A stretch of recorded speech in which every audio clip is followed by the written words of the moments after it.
Harbor capacity, I see. So it's because Bergen is such a good natural harbor, that's why. Whereas Stavanger is... It is good, though. That's puzzling. 0.28. Wait, yeah, that's weird. You should be creating a lot more maritime presence. Am I crazy? These numbers don't line up.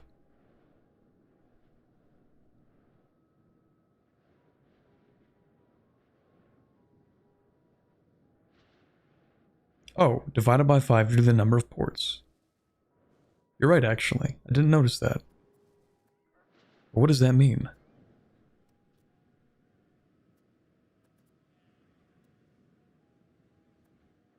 Divided by 5 due to the number of ports? And why does Bergen not do that?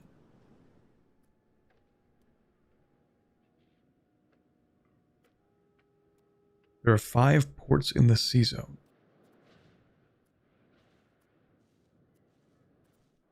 This is the sea zone. 1, 2.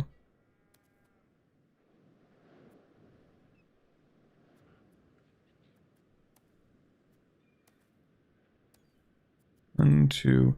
Is this... This doesn't count, does it? No, it does. Wait, what? Hold on. This is a coastal province.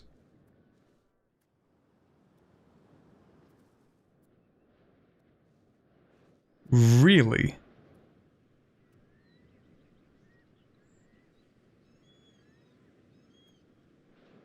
Okay.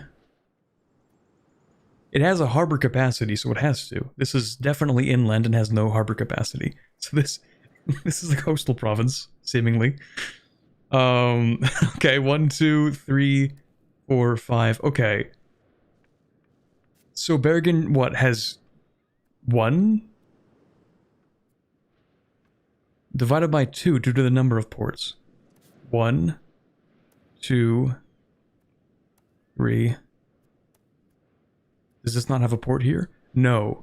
This port is in this tiny little fjord here. God, that's annoying. Okay. Well, no, it's actually really useful for us.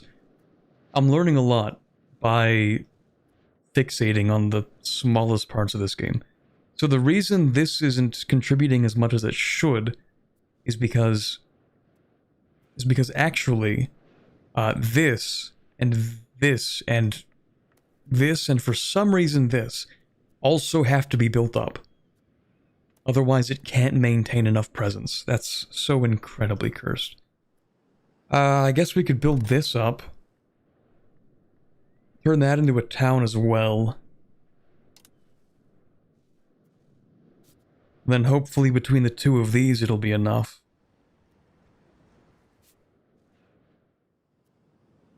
Hopefully. Now, this means that this actually only has one location. This is the place that must be built up for this sea tile.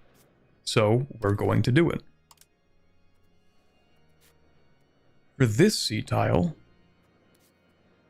we have 2 provinces. I like this wool province, so we're going to improve this one.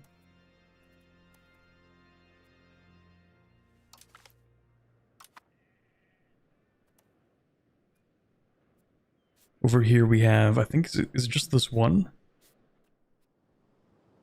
Yes. So this can become a town. And we're just going to leave that at that for now.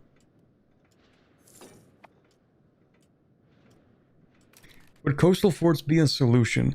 Yes, they will give more presence. So in Stavanger we do have a coastal fort. The main problem we have in here is that there are just so many locations which border this sea tile. Now I think personally this should not be one of them, but whatever.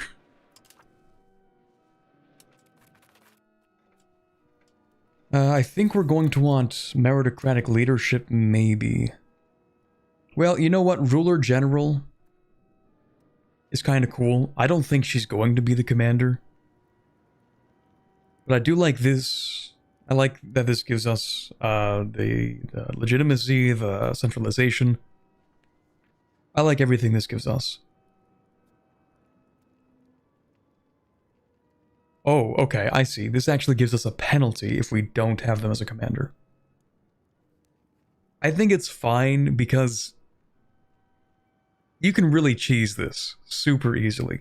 Yeah, let me raise 7 people in a levy and then put the king in charge of that levy and never have him fight.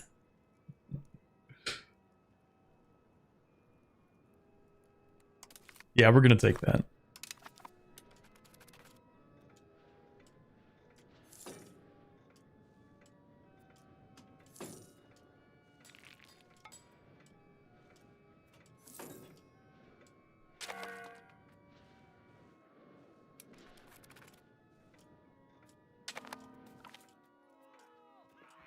Ooh, you can do a little less warfare, that's fine. I like how reducing the warfare ability, or military, actually reduces all of them. That's pretty cool, I think.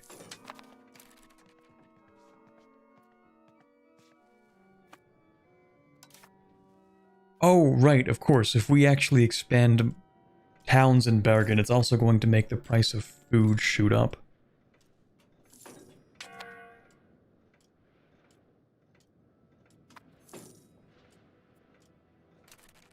Now, before we build up each of these towns with stuff that give maritime presence, I think I do want to give them a chance at actually being profitable.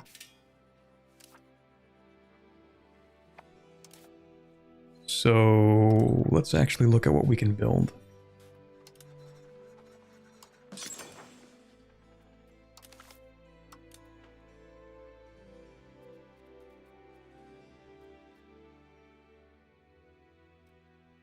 Not much, it seems. Okay, well, let's do it this way then. Oh, actually, I think it's because they don't have any burgers right now, so let's give them a month to promote.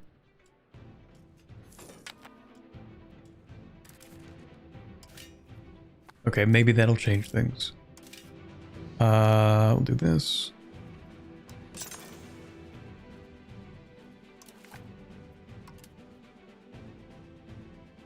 Changed a little bit. How about if we actually swap to the Bergen market?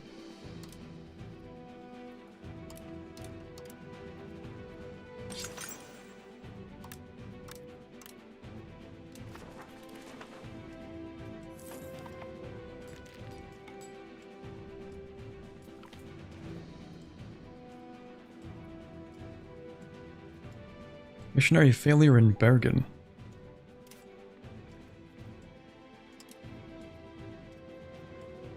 I mean, it's fine. It doesn't really matter too much. Oh, right. My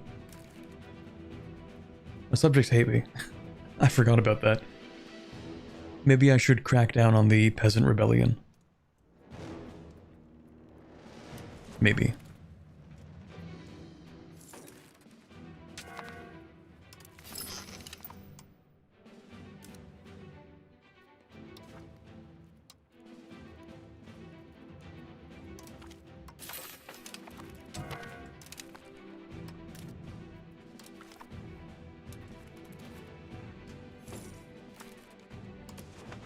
How's the coalition doing?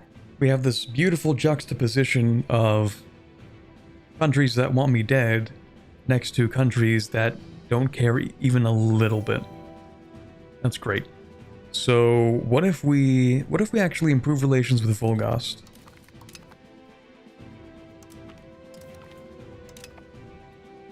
And maybe with Mecklenburg as well.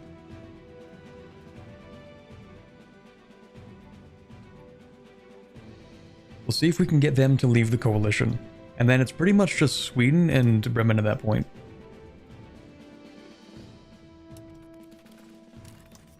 Oh, I forgot to actually make the CB. Religious war. Why is that specific? Oh, never mind. We've gotten pretty close to finishing this colonization. I don't know if I want to take more of Sweden in the north or Finland. I might take Finland.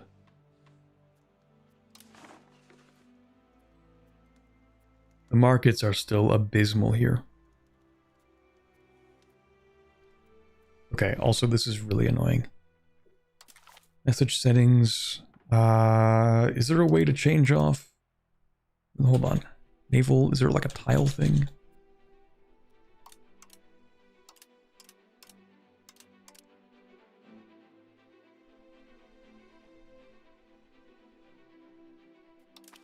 I want to remove the pop-up that happens every time I hover over a sea zone. I don't want this.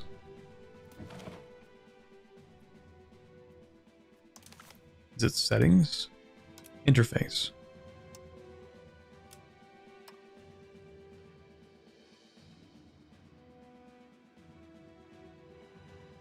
Map tooltips? No sea zones. Let's go. We're so back. Okay, I like that a lot more.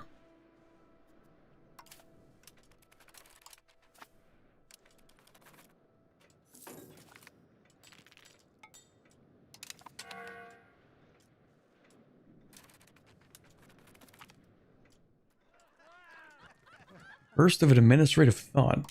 Sure.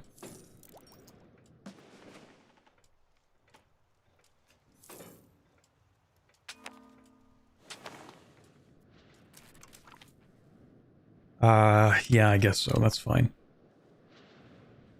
Also, I need to continue making my subjects more Norse.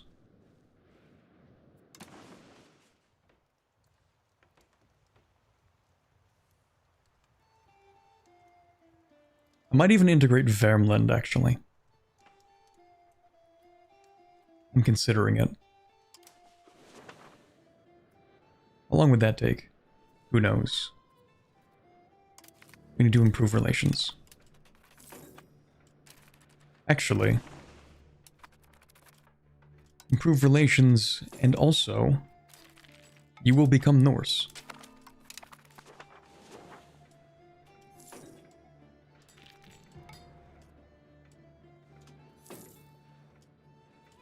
Vermland's proximity is close, especially if we decide to actually build some roads. But it's not going to give us as much proximity as we would get if we annex like Schleswig. Because our proximity is quite strong in these areas. Actually, speaking of which, a coastal fort would do nicely there, I think.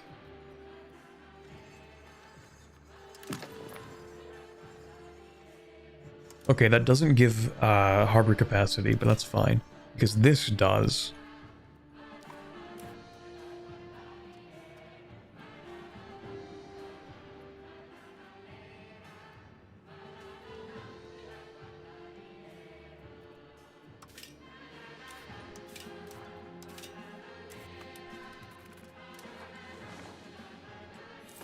But I need to form the North Sea Empire.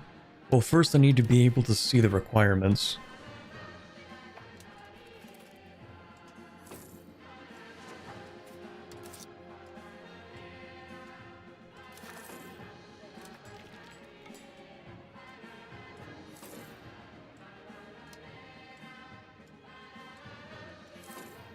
I'm pretty sure I need like all of Scandinavia and a good part of Britain though. Yeah, don't worry about the Poland thing, we'll deal with it.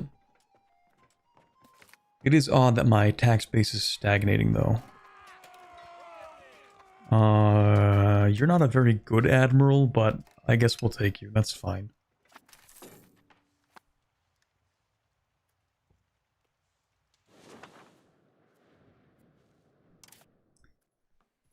Yeah, the economy's having trouble. I'm really thinking about what to do here. We have decent crown land. We can't really tax the estates more. Except the nobility, and I don't want to give them stuff. Well, do you have anything decent?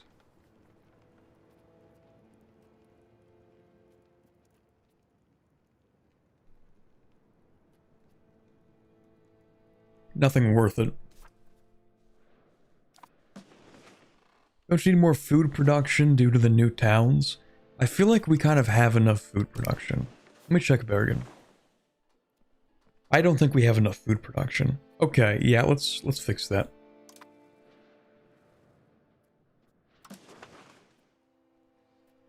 There's fruit here? Can any Norwegians confirm that fruit does indeed grow in this part of Norway?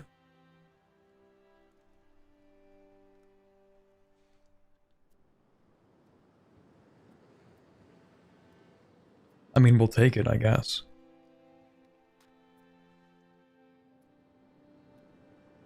If apples count? Yeah, they actually do count, I guess. That's fair. I didn't think of apples.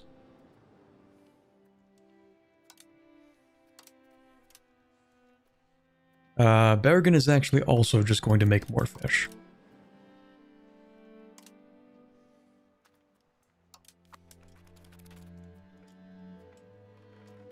Also berries. True.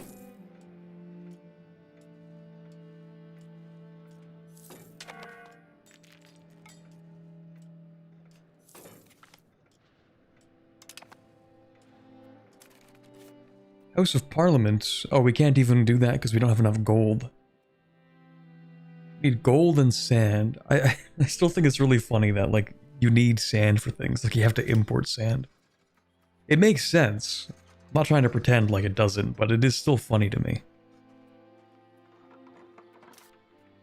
Okay, the thing is, we're kind of running out of things or spots to build stuff in Oslo.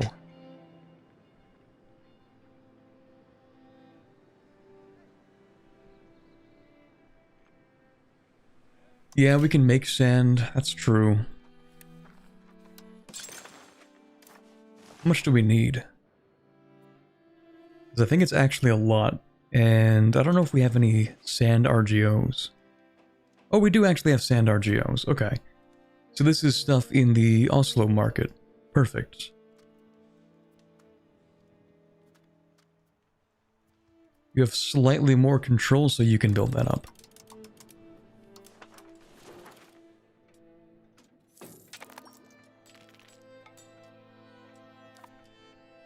Hammerfest is just... They're having a time, as always.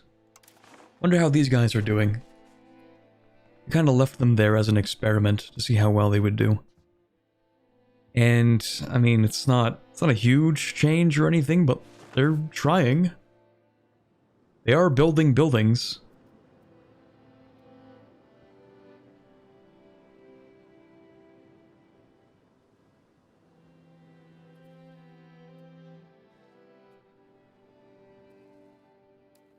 They're giving it a shot, at least.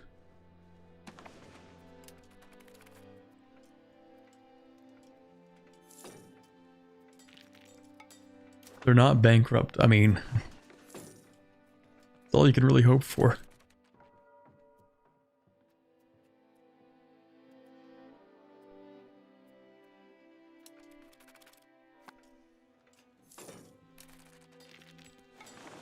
And I still didn't make this CB, did I?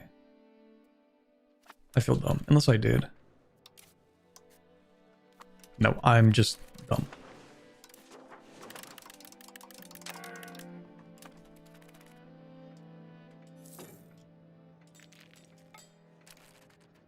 Don't need that.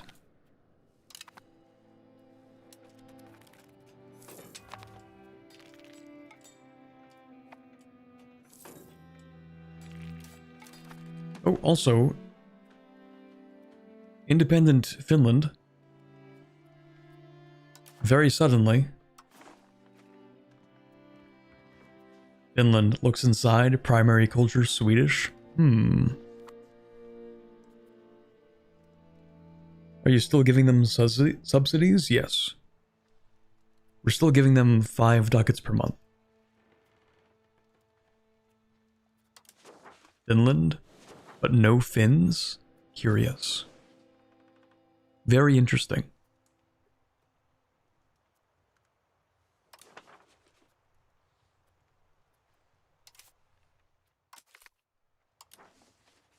Okay, yeah, we'll do a religious war.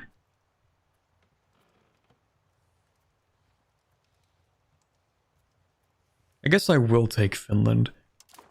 But the better idea is to actually check their control. Yeah, their control sucks. Maybe I should take the stuff that they have no control over. I can take more of that in a single war.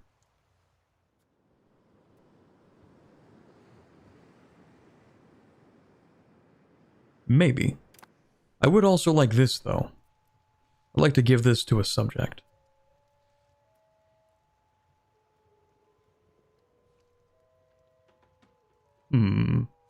Well, either way, doesn't really matter. We'll just get our CB. We'll figure that out as we actually fight them. Do you even want tons of land? That is an excellent question. I'm not sure.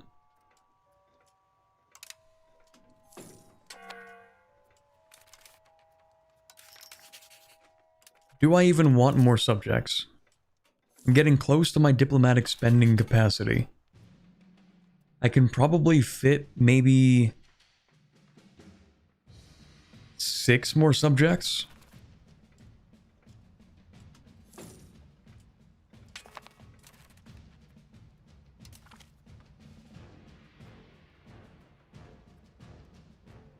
Sure.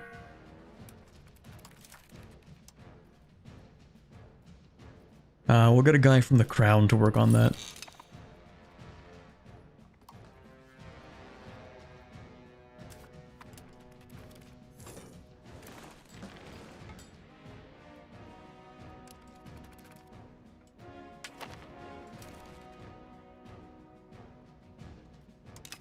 Estonia can have that. At this point in the game, you probably have enough ways to increase your control without subjects. Yes, but I kind of want them to core for me.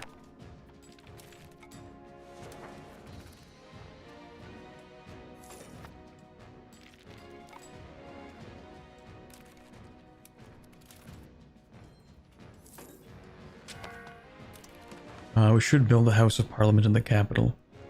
Not enough gold. Okay. Yeah, we're not doing this.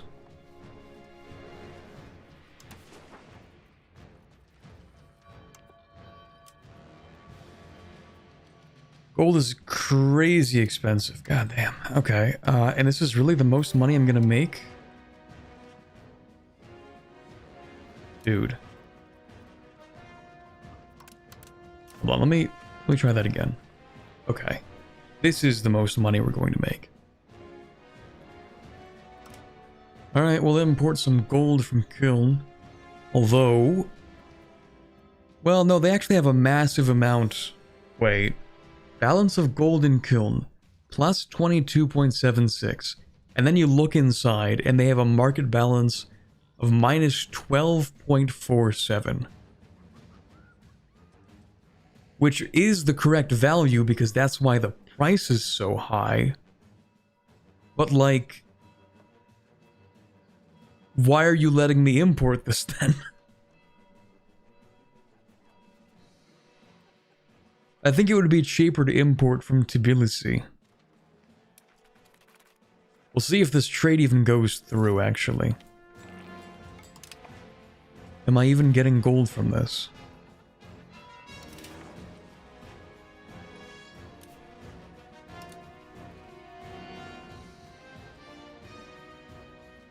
No. Well, hold on, give it one more month. Sometimes it changes. No.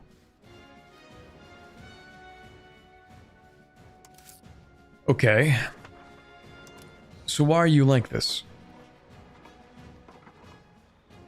Amount of gold traded is 0. Desired amount to trade, 3.39. And it's 0 because it would be funny? Like, why is this 0?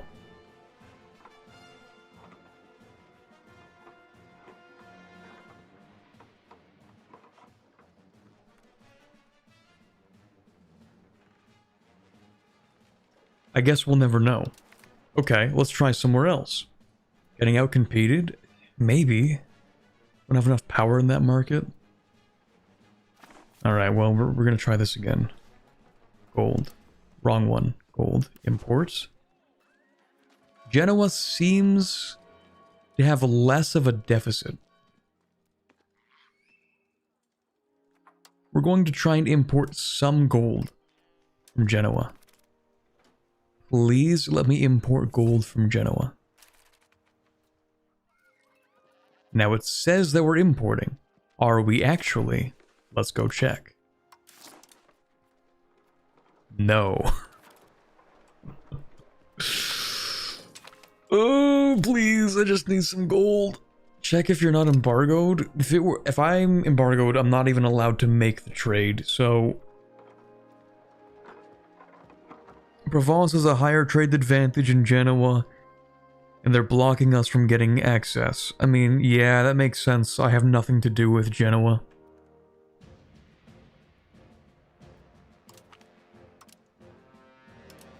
It is actually weird that the auto trade isn't importing gold.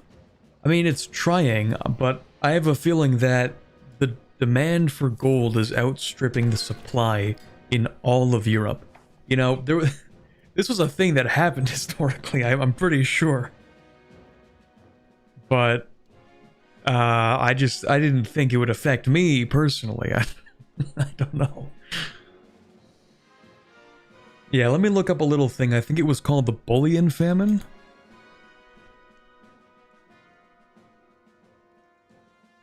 Yeah, a shortage of precious minerals that struck Europe in the 15th century. I don't know if that's happening right now. Ooh, we are right around when it happened, actually.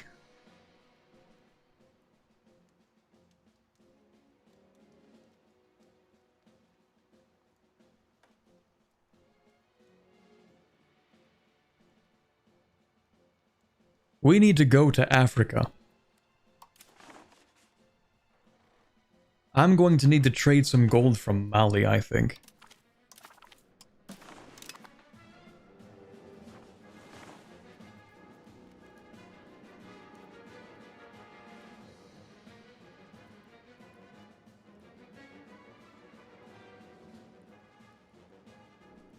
Oh, actually, yeah, we're gonna do this, and then I'm going to intentionally fail it.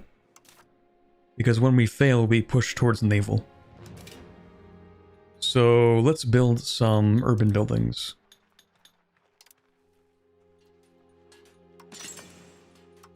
Let's remember owned locations as the filter.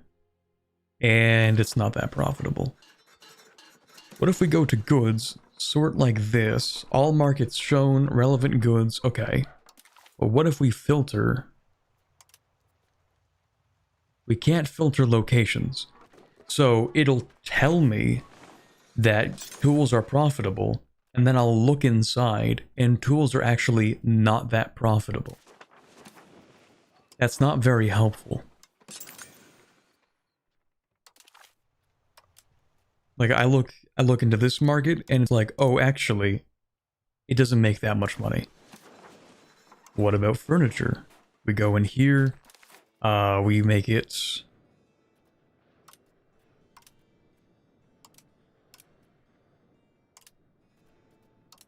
Where are my location filters? Oh no, I'm dumb. I have to click on it and then do this.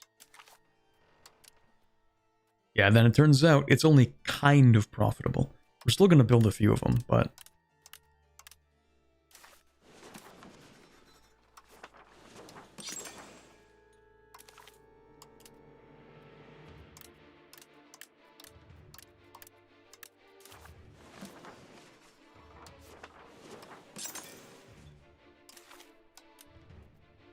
I wish I could save that preset.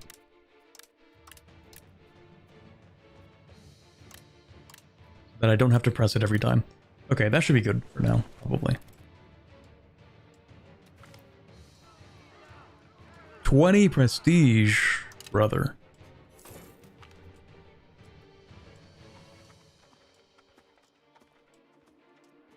The number when you get into the resource map are the number of factories built in the province.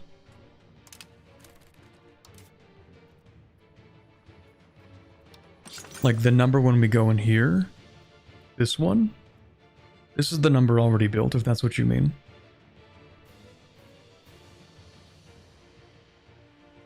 I blame your endorsement for my all-nighter trying to form Persia in this game.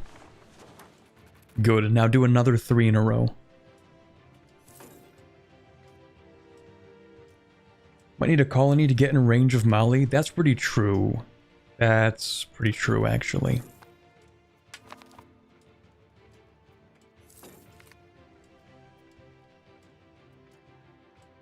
That's fine. We like having more culture and stuff.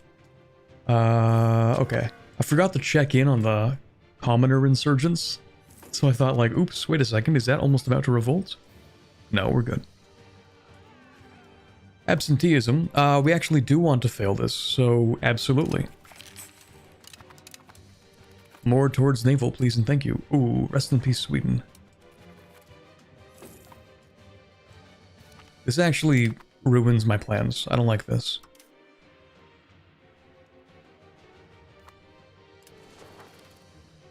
Can you please hurry up and lose the civil war?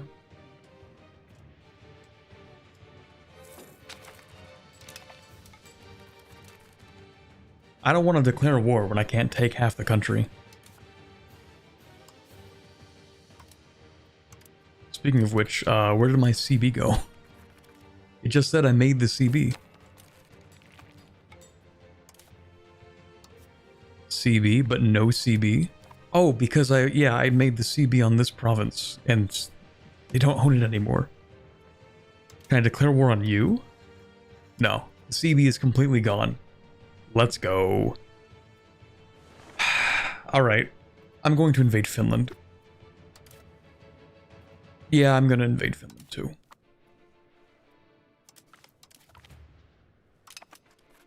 Thank you, Sweden. Very cool.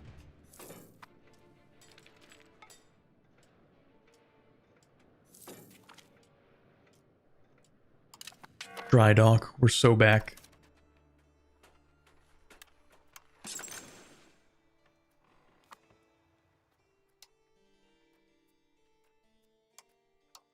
Is there a filter for upgradable?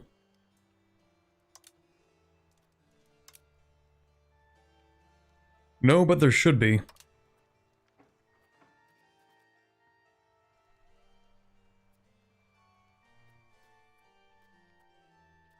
At least I don't think there is.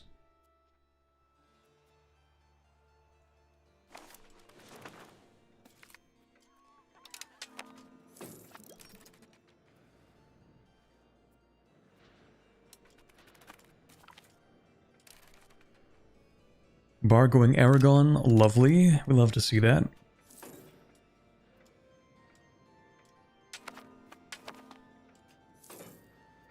I swear if Poland is making this place Polish, I'm gonna be furious. Seems Danish for now. Okay.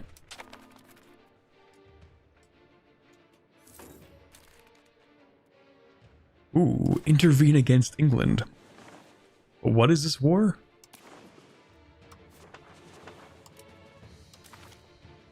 Fighting the Hansa. They're a bank. They're a trading company. How are you gonna fight them? What? Take the Elbe marshes. What?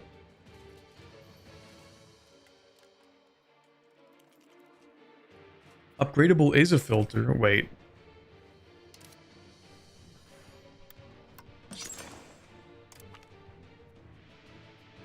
Okay, there's mass build. Location.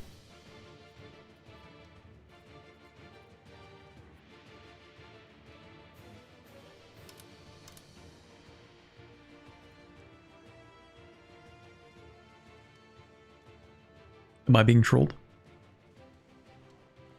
Not fully expanded RGO.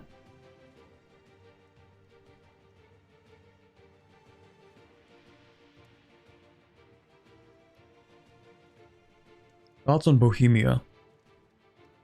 They seem pretty strong. I haven't played them.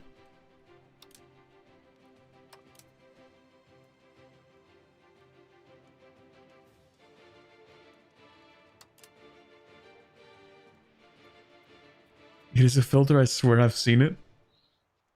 I'm not seeing it. I don't know. Go to the standard build screen. You mean like this standard build screen?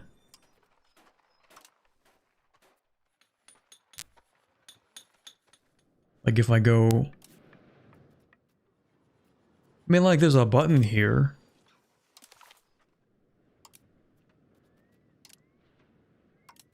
Building filters. There's a maximum not reached. Building type. Oh.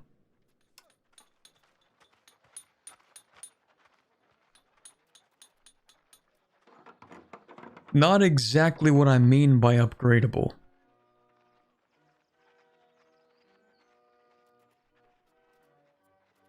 Like, I can't upgrade the weaponsmiths. Why is it showing me the weaponsmith? I can't upgrade these. Why is it showing me them? Because, yeah, I guess... Because the building type is upgradable, that's why. That's what it means. Not like they can be upgraded right now. The building type is an upgradable building. Well, that's not useful. Because a lot of the time, it's important, especially when you have cities, right? You don't want to build 20 more buildings in a city that already has a max number of buildings. So I just want to see the things that I can build that are going to replace buildings. That's really useful, especially after the first 200 years of the game. Anyway, we do need to upgrade that dog.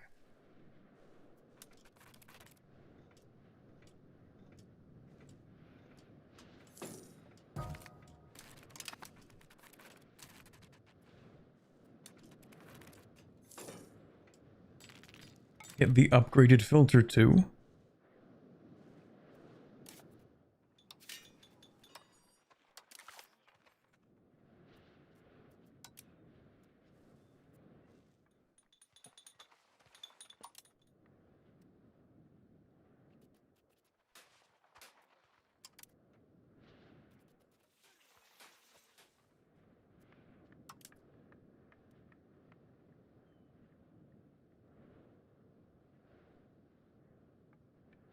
This is just the most up-to-date things.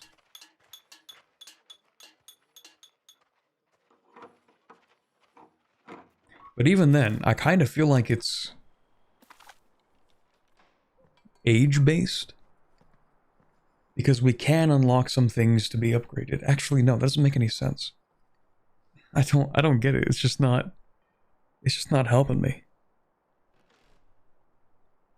Like, no combination of those filters is helping me.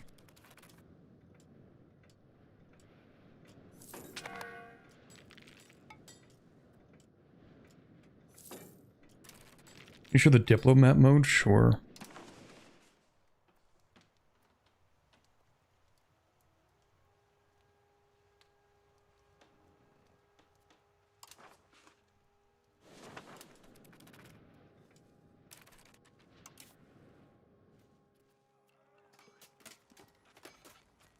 I think I should invade over here. My antagonism has drastically decreased.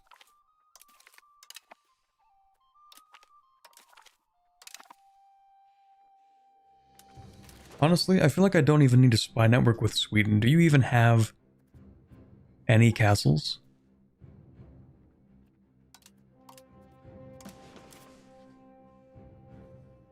No, they have no fortifications.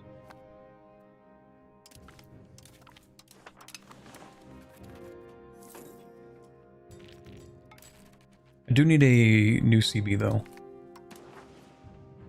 So we'll get one in here.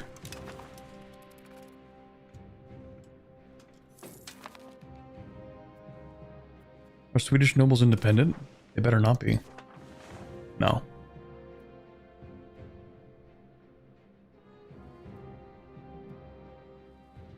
Vorpommern. What about Vorpommern? Like, you want me to invade these guys?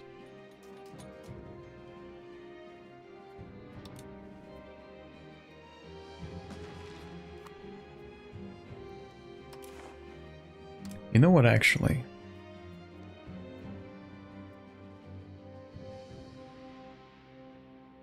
Would anybody ally me?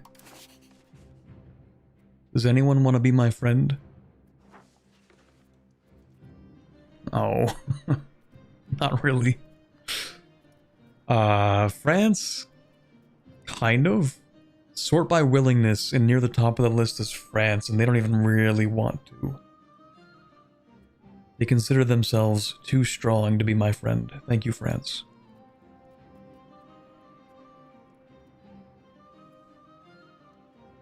It would be nice to have somebody help me fight Poland and Hungary.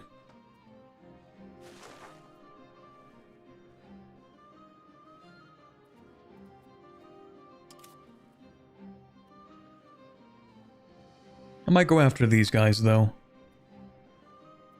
Where even are the Teutons?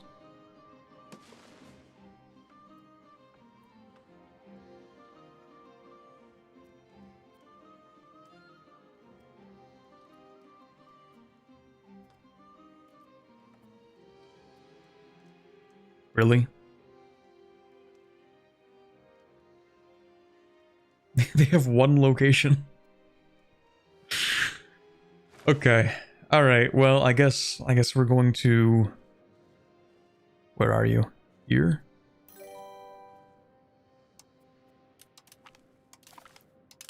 We'll do that.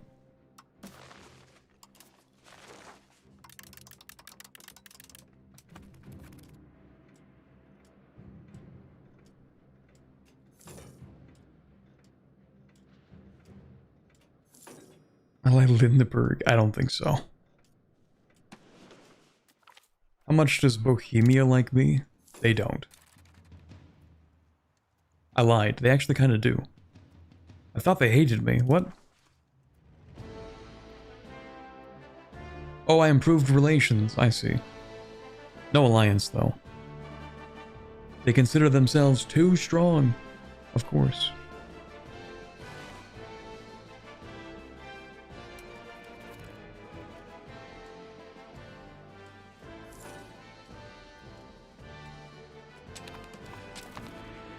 I also kind of wish you didn't have to directly own a whole bunch of provinces to form a country. I wish I could have subjects own all of Scandinavia and then just form Scandinavia. That would be cool, I think.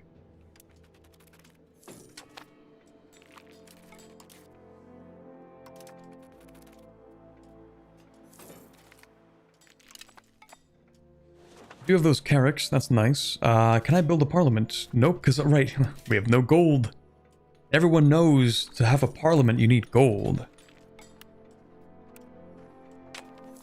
You can't just hold parliament without having the gilded railings.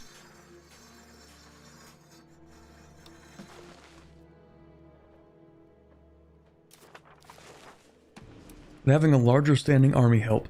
Maybe, but I'm a little wary about building a larger standing army, because the maintenance is very expensive relative to our actual economy size.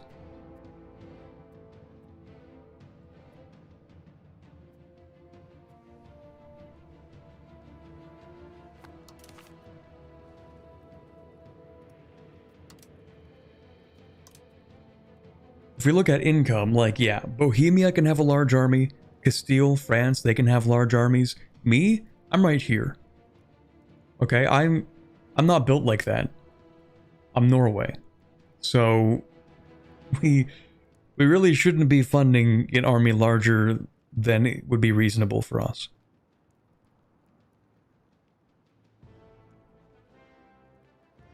Also kind of crazy that Tunis is making this much money. Why don't you build an income? Well, exactly, that's what we're doing.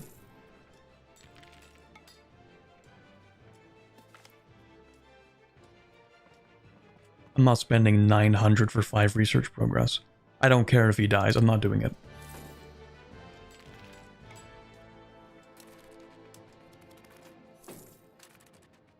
Why are the Turks Orthodox? Wait, what? Kingdom of the Ottomans. Look away, chat. Pretend you didn't see that.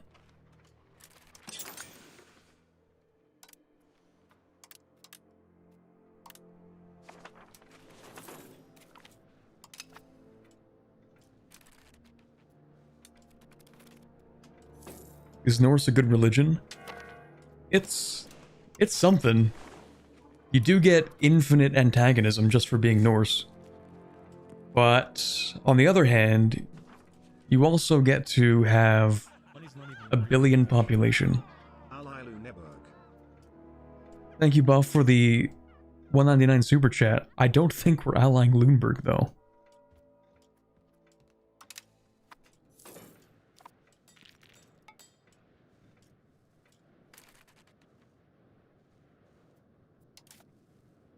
Might fight Lundberg, though.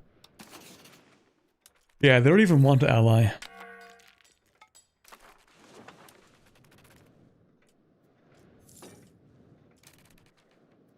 Alright, Finland.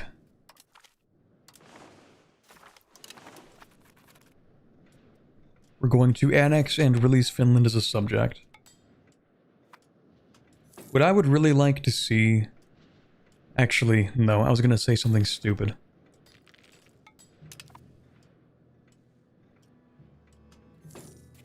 But it would be nice to have an entire Finland subject that owns like all of Finland, you know? The thing is, it just wouldn't be that useful. That's just not how the game works. It's only if you're like a really big country and you can annex another country really quickly that it actually makes sense to have a large subject like all of Finland as a subject.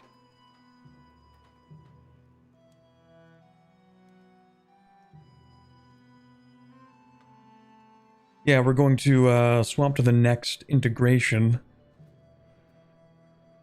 We need to improve relations with you. I'm not sure if it's going to be Scania or Denmark. Scania is 21 years. Yes, you can have money. Denmark is, I guess we'll find out. I think Denmark was 11 years, so Denmark would be faster. They were 11 years, and then we got larger. That is more than 11 years. That is 15, I think. Maybe I just want to not invade, annex Värmland. Oh, you're just loyal, aren't you? Yeah, you're just loyal because I did convert you to the Norse. Let's just take a look here. What if I give you support loyalists to fix that? And then what if we're chill like that? Wow, also 15 years? For Värmland? What have you been doing? Nothing. You've been doing nothing. You have one town. I guess they actually are larger than they appear to be. Okay, well, we'll go with Denmark then. That's fine. And you don't actually need that anymore. Thank you very much, Buff, for another 199 super chat. We did improve relations with Lundberg already. They're up to... Yeah, we can improve it by another 4. That's not going to be enough to ally them.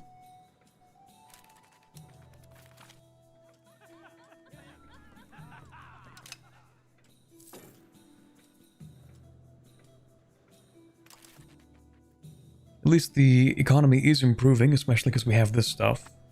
That does mean that I'm going to have to change the way that I patrol here. That's pretty much perfect, actually. And then these ships, of course.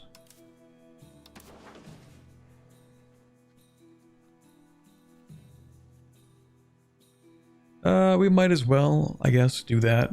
That's cool.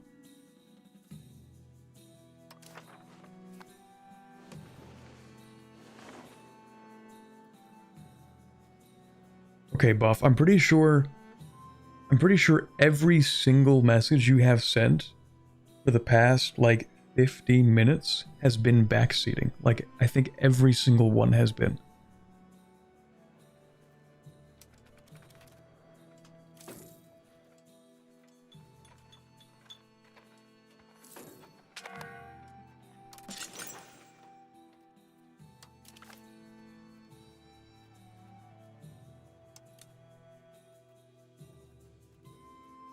All right, we do need to build a lot more of these marketplaces. I kind of forgot to do that in the new places. Classic live stream experience. True.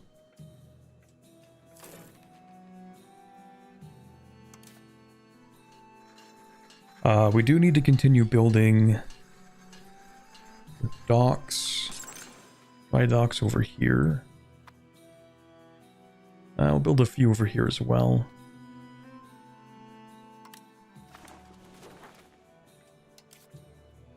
Dry docks and the wharves. Need those.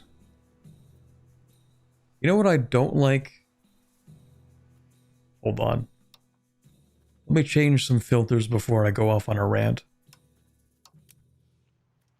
Okay, now I can rant. So clearly I can build this here, right? And then I zoom out and I want to mass build in the market. And all of a sudden it says, actually,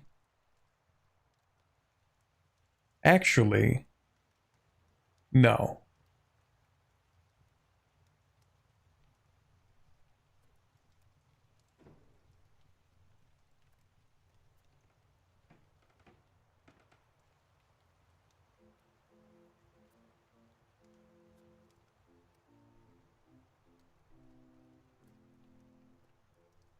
Spent $24 this stream, and I appreciate that. But like, you don't buy backseating. Like, that's not how the streams work.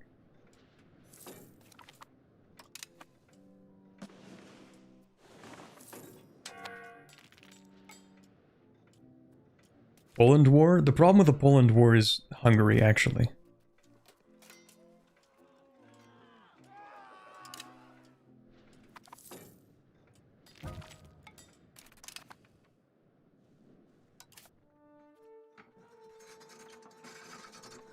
Will we go colonial Norway? Yes, we're definitely doing it. But, yeah, someone asked if the game's worth it. Well, didn't the Steam reviews go up like 10% since launch? It's been like a week.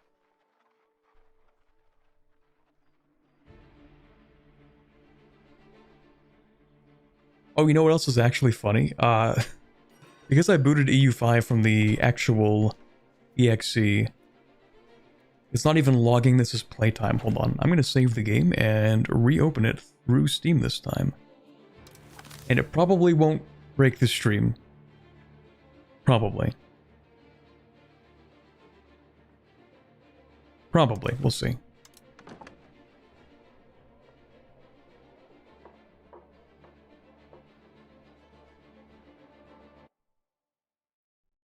Alright, let's reboot that.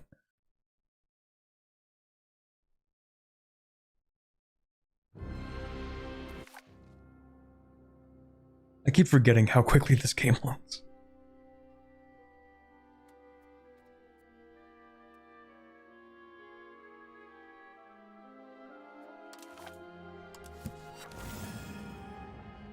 Well, that loads. Let me check a few things, actually. Oh, I'm an idiot.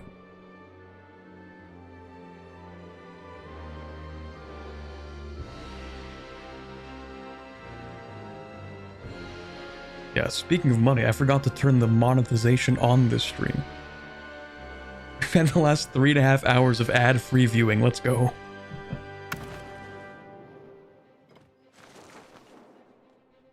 Sometimes I make a mistake, and everyone prospers, I guess. Damn, that Greenland video was, kind of popping. Damn. Also, I don't like how that's glitching. Stop it. There we go.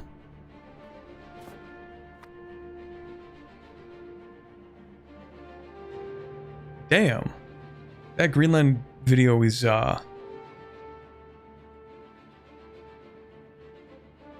don't think I've legit ever seen numbers like this on a video this quickly.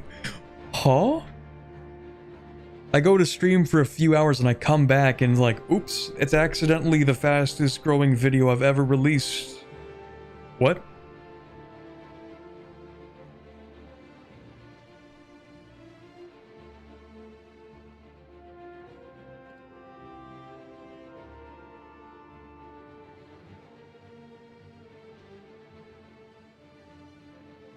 People like suffering, that's true.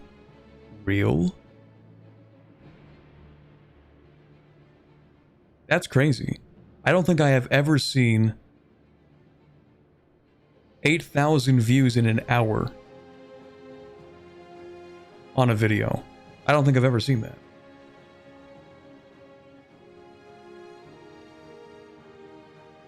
That's crazy. I'm glad you guys like the video. That's good news.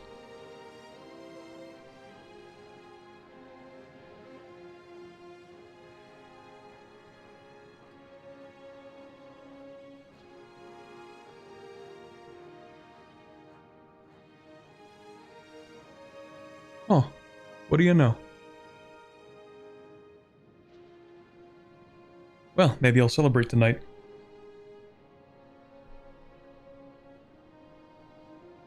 Greenland World Conquest. I don't know about that. I don't know about that. Oh, I do need to do the thing again. Here it is. Open debug. I have to type in tweak and type in render. Ooh, why is that not filtering?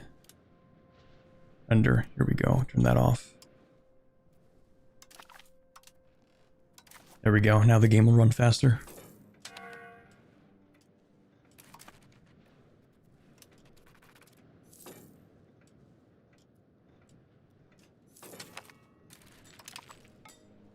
Oh, is Finland... Are you a subject again?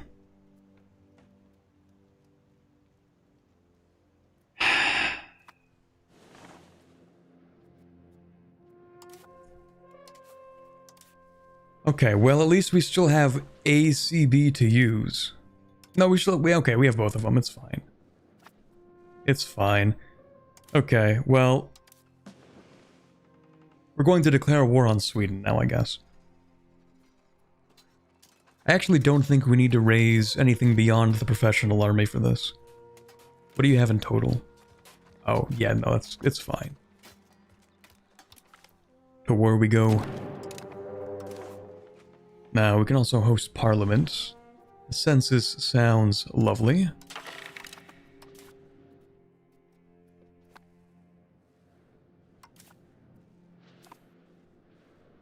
Oh, you know what I might have forgotten? Where are my ships?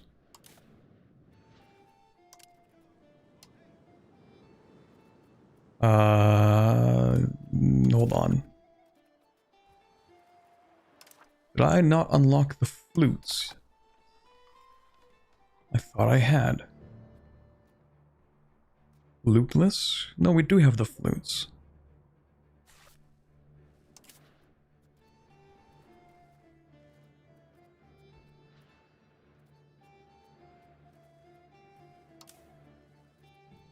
But I cannot upgrade these. Oh, do you have to upgrade them in order? You can't just skip a tier? That's disappointing. Because I intentionally skipped the hulks. But I guess if you want to have the flutes, you have to just build them. Okay, well, in that case... What's your transport capacity? Not high enough. It's fine, we'll still raise the naval levies, but...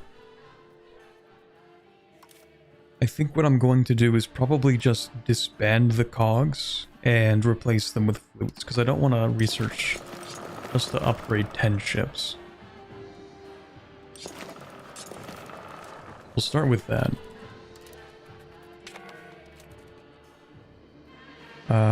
Where is my navy?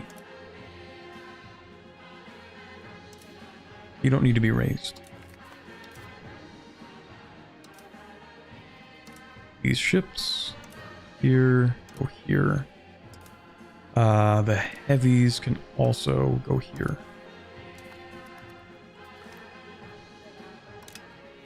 They're a separate ship type, which the flutes and the well, no, they're all transports.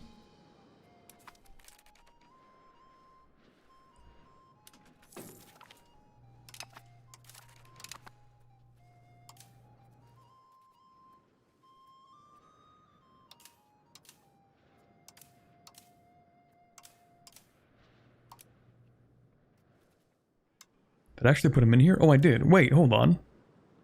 No, now they can be upgraded. Oh.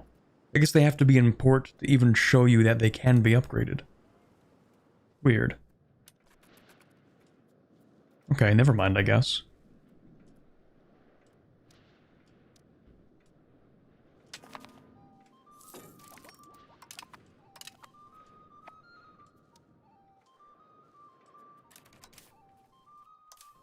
Where are my heavies? Oh, I thought I told you to join up here. Okay. There we go. We'll put you in charge, and we'll send you over to here.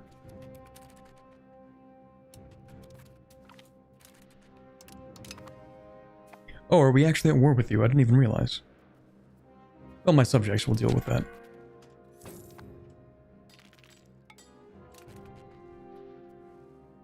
Speaking of subjects, let's convert you to Norse once we improve relations.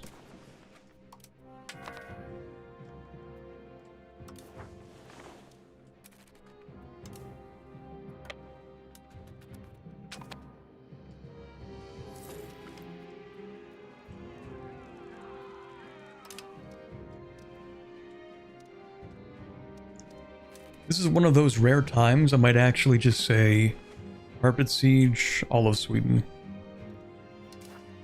And it's probably fine.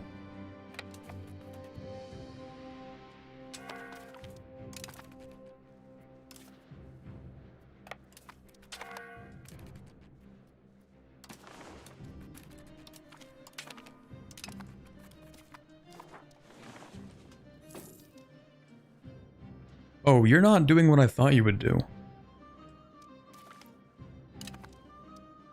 That's not the behavior I expected, but I might be okay with this.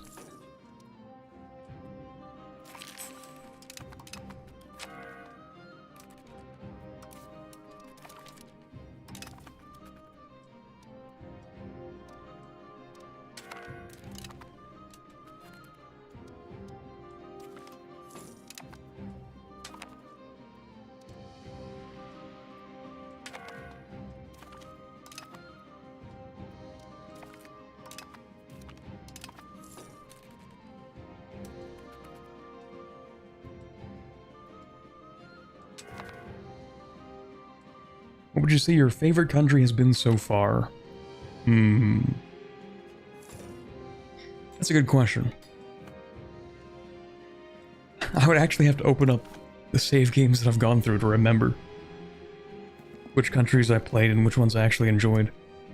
I've been having an interesting time with Wallachia into Romania. Just been playing that on my own. It's been alright, I guess. I didn't really play these guys too much. Didn't really play Granada that much. Scotland is pretty solid. It has been a good campaign. Oh, I guess they changed the flags as well. Castile's a solid playthrough. Mali's alright. I wouldn't say it's my favorite, but it's solid.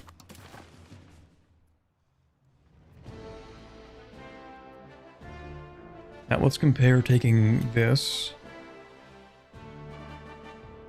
Just compare the war score of Finland versus everything else. That's 136. Compared to...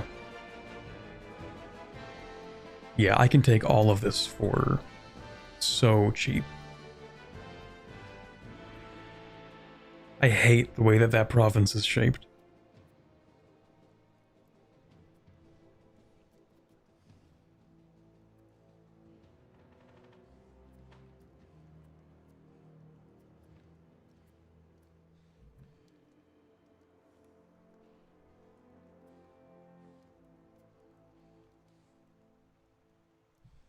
Reasonable peace deal, maybe?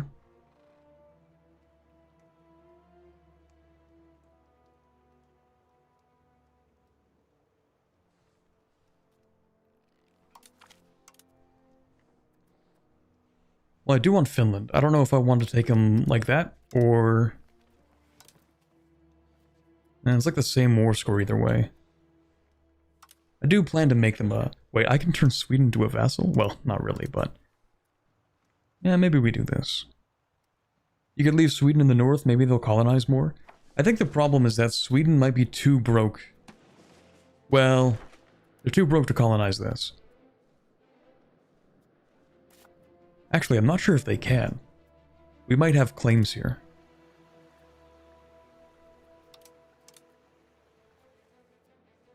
Maybe they can't colonize this.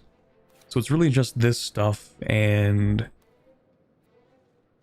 Yeah, maybe it's fine actually if I leave them in the north. The thing is, so at this point in the game, the amount of territory you can take is kind of dependent on the control.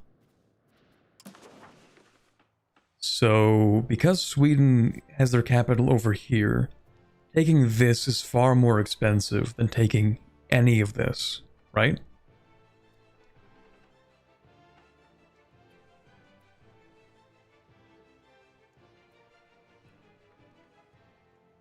And because that's the case, it would be better for us to keep their capital here and take like all of this. We can simply take more territory. Like if I take where their capital is, they might move it somewhere else. That makes this tough to take as well. It's kind of like taking a capital in EU4. When you take it, the capital moves and somewhere else becomes more expensive to take later. So you might as well just not take the capital in the first war when you're fighting somebody.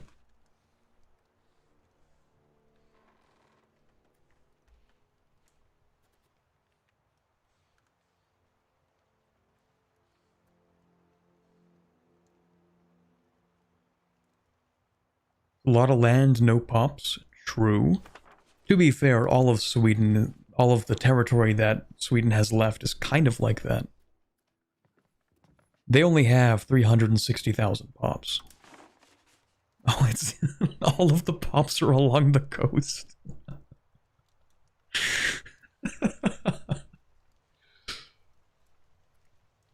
The sheer drop-off. That's crazy.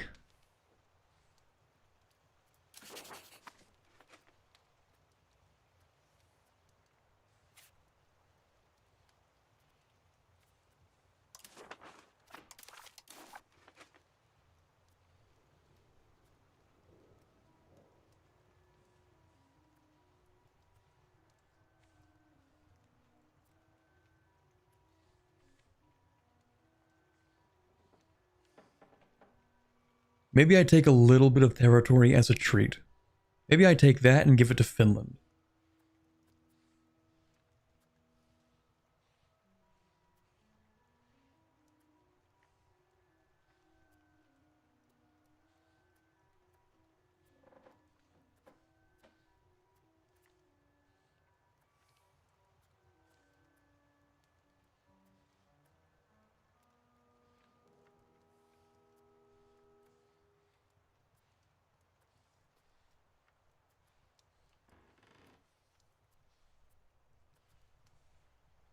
Maybe I give this to Finland.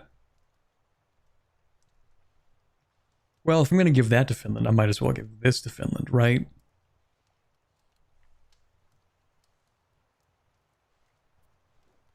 I've also seen some people say, like, actually you should make your vassals as small as possible because you annex them faster. And that is kind of true. But for the areas that I plan to keep around as a subject for a long time, I don't really care if they have a lot of territory.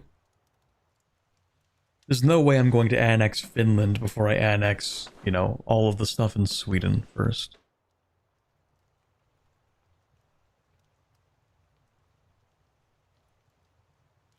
It's a lot of settlement territory, or is that inhospitable that they won't do much?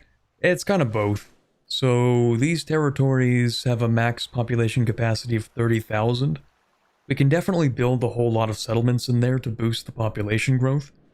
And they'll get to around, I think, 6,000 pops each before those settlements are destroyed.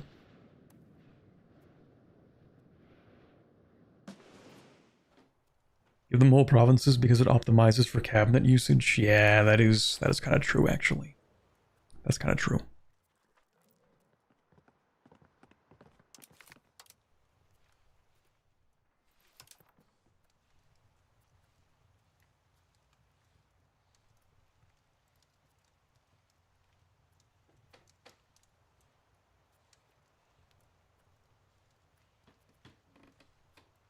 Okay, we'll give that to Finland. And I think I'll take most of the stuff just up here. I think I will allow them to finish colonizing this. So perhaps Finland's capital's here, so they're going to propagate proximity along the coast. If I do take this as a state, maybe not that, we'll see. At least not all of it.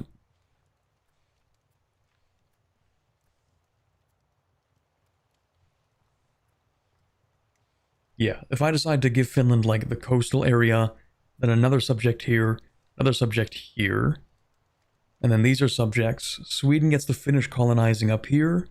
Good for them. And then I guess we can take the rest of Sweden. Their capital's going to stay in the same spot, so it doesn't really change too much.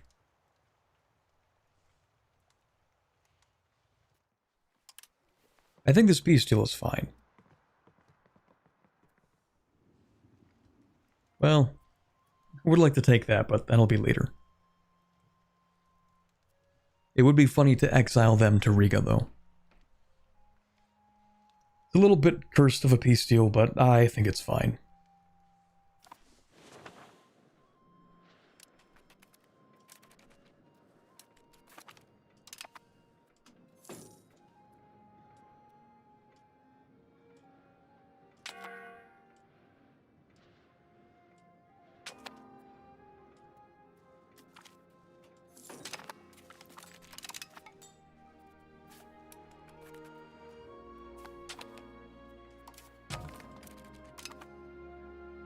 Oh. A union with who? Oh, right. One of our subjects. It doesn't really matter because they are still a vassal. I can just annex them.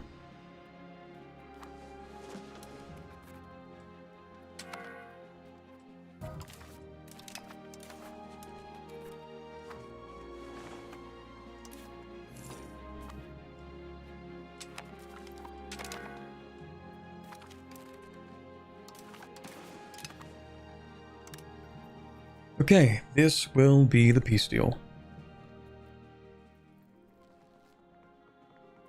Nobody really seems to care too much. I guess the land is too far away.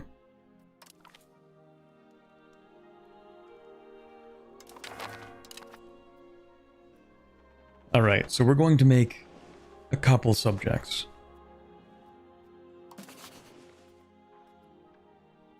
Oh? Oh, right. My subjects are technically stronger because they raised their levies and I did not. Okay. So, the question is... are we going to fix this or no?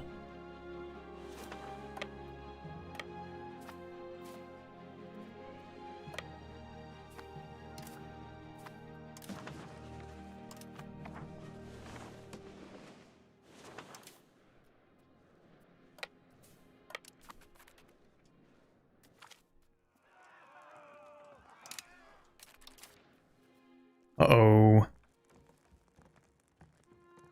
Oh, I think they changed covert actions. Thank God. Covert actions used to be so crippling. This used to be -1 flat diplomatic capacity. Absolutely crippling. Now it's just -10%. Whew. Gave me a heart attack for a second, because that would have destroyed our diplomatic capacity. How long is it going to take for you to reach a point where you no longer need all these vassals? Probably when... well...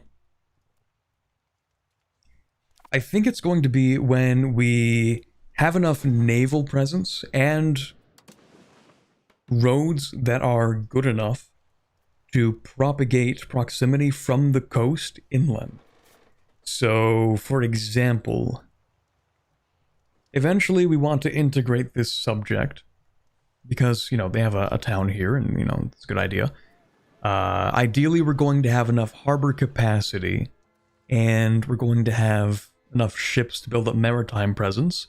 And ideally, we have a few things that we're going to get in here as well, right? So we have the maritime presence, proximity cost through maritime. We have the proximity cost through port as well. These two things are super useful.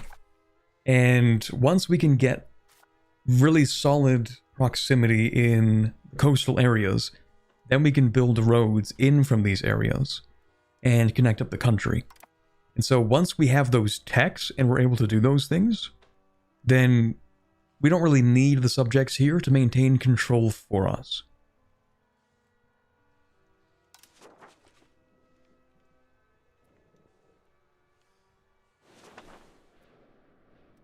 Now, of course, we are also limited by how quickly we can integrate subjects.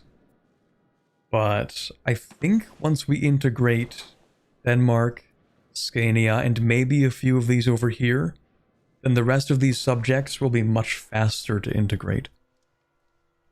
Because we just haven't really been using that one modifier you get for being a big country relative to your vassal.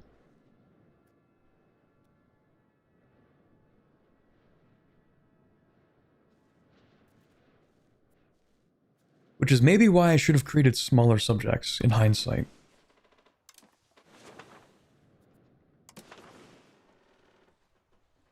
There's a bit of a balance, because if you create smaller subjects, they can develop more efficiently, but they take up more diplomatic capacity.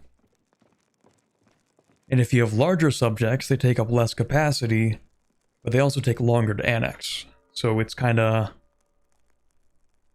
a balance. Now, why are you upset? Relative power? Did you not reduce your levies? What's wrong? Country strength of all vassals compared to overlord. Well, yes, but like barely. I don't know what the problem is.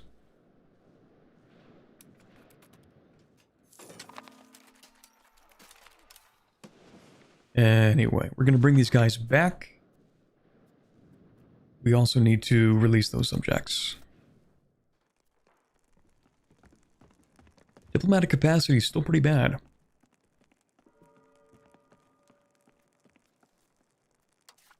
Oh well. We don't really have much of a choice. So Finland, you're going to get this, of course. You're also going to get this. Now, I'm thinking we make a subject in here and a subject in here.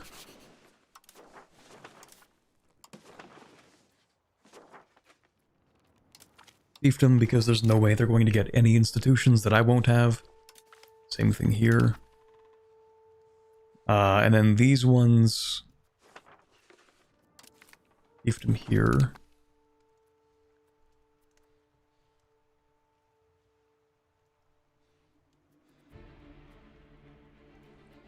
Definitely a fiefdom over here.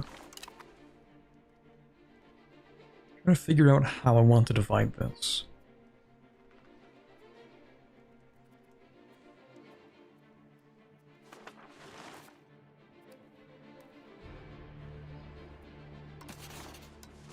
I think I'll give you that. I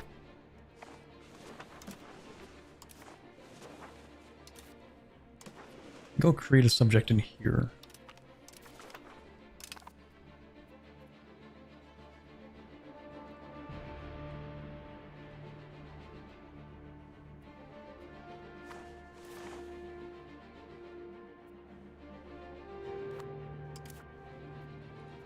Yeah, these ones are going to be a little bit smaller, I think.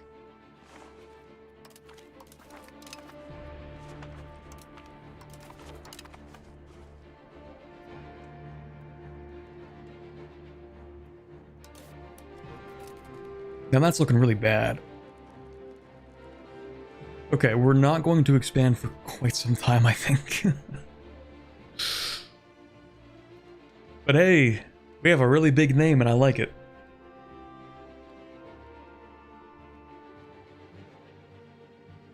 It's just so much territory to manage.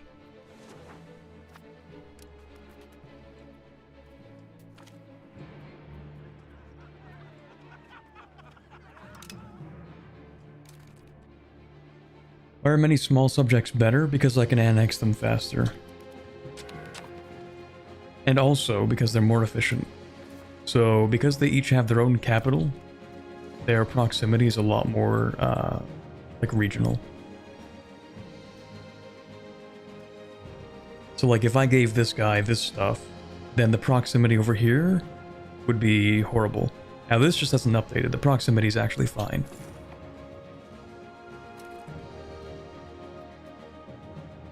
And then it, like if I gave this subject this stuff up here, there'd be no proximity here. So these subjects are at least a little bit able to have some income, sort of, kind of. And so with that income, they'll be able to start creating a couple small subjects. Right, you're upset because I forced you to become Norse. Yeah, so only these two subjects that I forced into becoming Norse are upset. It's fine, they're not going to actually do anything with that independence faction. They'll build roads eventually, which will help. That is also true.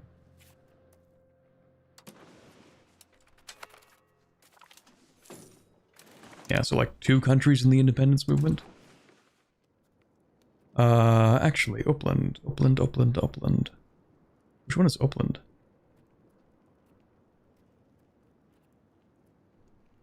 So many subjects, I can't keep track of them all. You. Let me see. You're in this because... Because you... You have any liberty desire at all?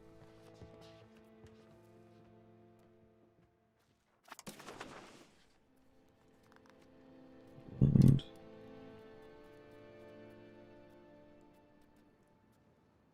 Ooh, okay, so like some of these might join. Okay, we'll just have to spend some time improving relations. So Upland and which other subjects don't actually like me? You... Well, yeah, I force you to become Norse. Fix that. We'll fix that.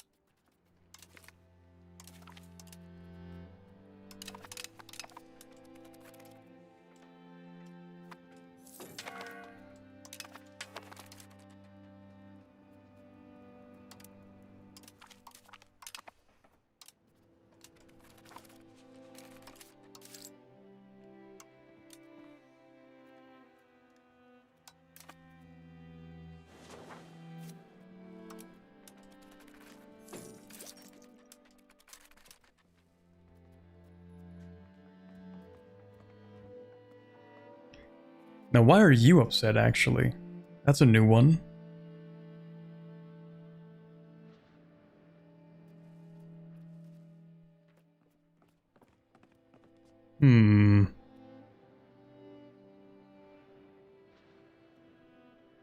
The estates weren't upset, and now they are. I'm trying to figure out why. Oh, is it because of this? Crown power reduction. Oh, but it's not that significant. That can't be it. Can it? Maybe. Hold on. That's not very significant. Yeah, 16% would not drop it by more than like maybe 1 percentage point. So why are you suddenly an additional 15 points less loyal? Where did that come from?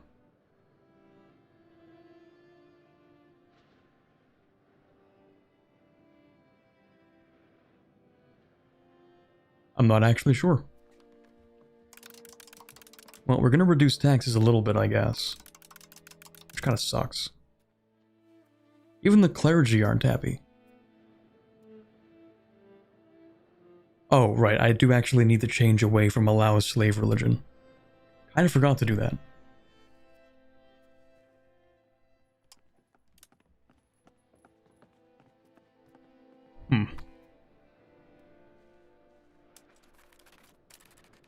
Have you refounded the Varangian Guard yet? No. Mostly because there's no guarding to be done. Well, the Ottomans actually picked up the mantle of the defender of orthodoxy, I guess. Also, that is a huge Beylik of Aretinids.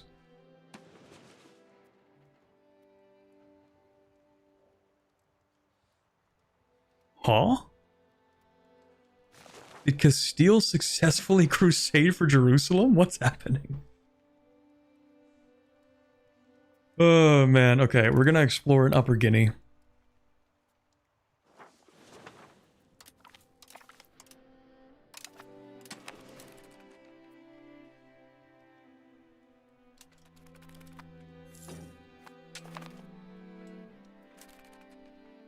Mamluk Civil War? Maybe that's what allowed them to do that. That's crazy, though.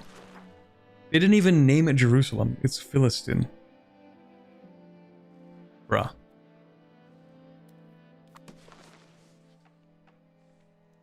Or would they have called it Jerusalem? That would be the city. What? Oh, they would call it Jerusalem, wouldn't they? In theory.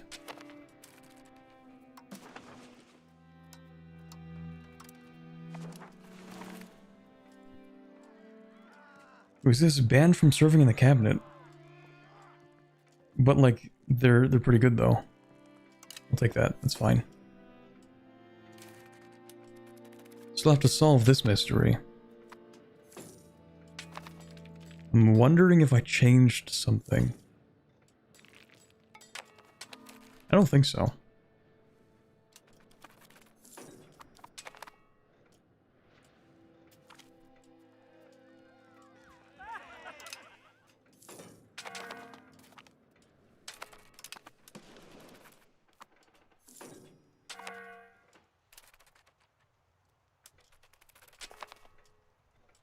Is embracing Icelandic culture how random? Yeah, I don't even know.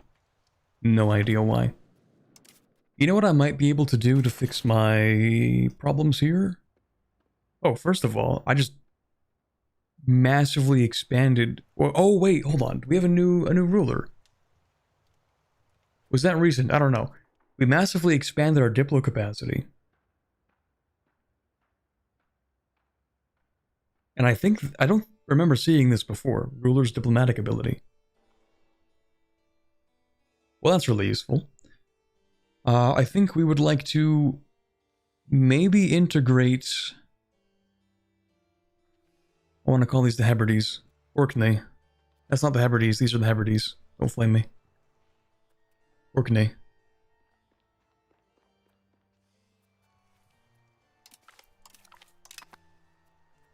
Wait. Yeah, that'll still work.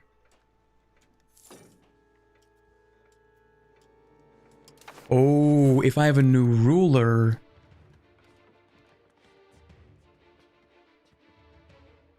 If I have a new ruler, then the... okay. I can't exactly tell you what just happened, but... That was the problem. It was something to do with the ruler.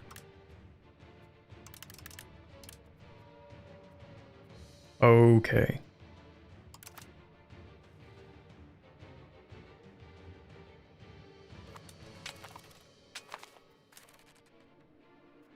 Orkney wants money. That's crazy. How about you come back? How about you ask, in 1 year? I think that's a good idea. I'm gonna say no to that. I have to.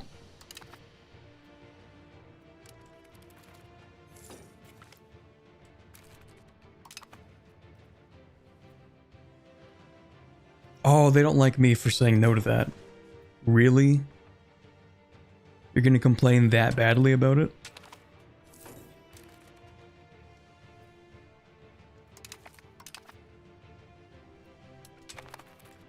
They're like, oh, you won't dump 400 gold into a vacuum? Okay, I guess we're not getting integrated.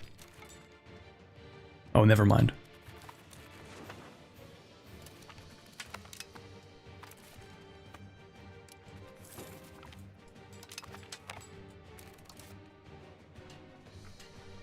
Okay, so now that we have merchant quarters, we've kind of won the game. I think. I'm pretty sure that's how it works. First of all, I would like someone from the crown in here if possible. It is possible, but his stats actually suck, so... We're gonna have... Yeah, I guess you should lead the army. So, these merchant quarters, we're gonna upgrade these as much as possible.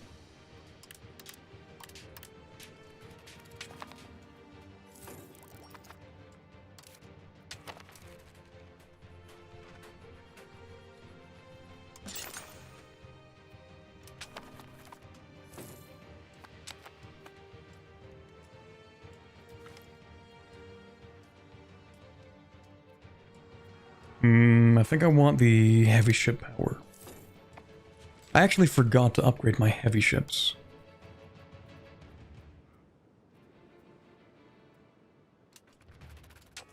That's kind of expensive.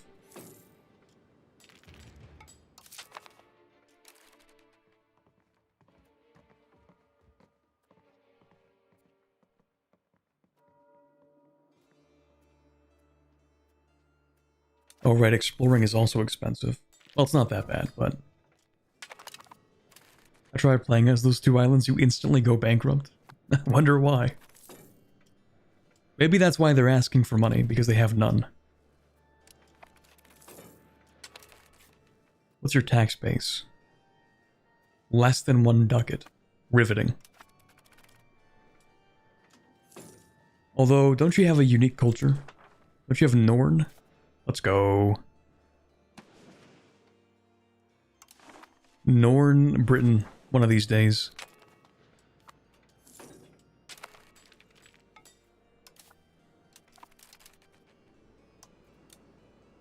Alright, early Carracks, we'll upgrade those into real Carracks.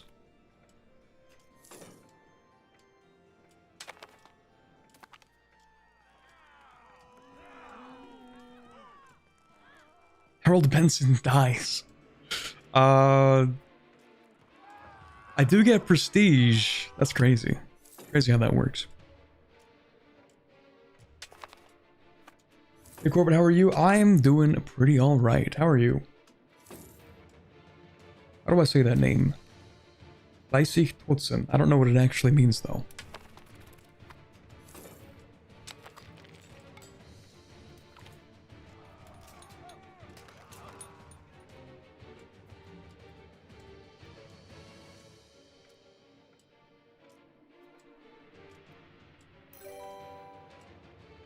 On the experience gain or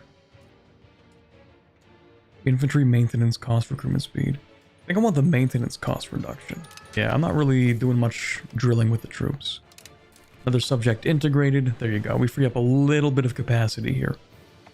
And the only reason I do that is because I know that my proximity can actually extend relatively far. You just have to wait for us to build up the maritime presence.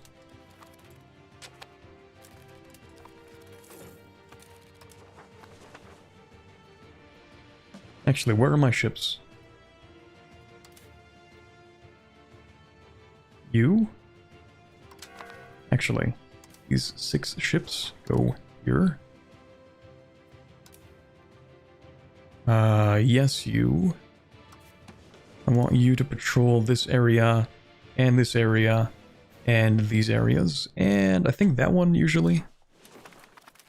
I think I might need more light ships, actually.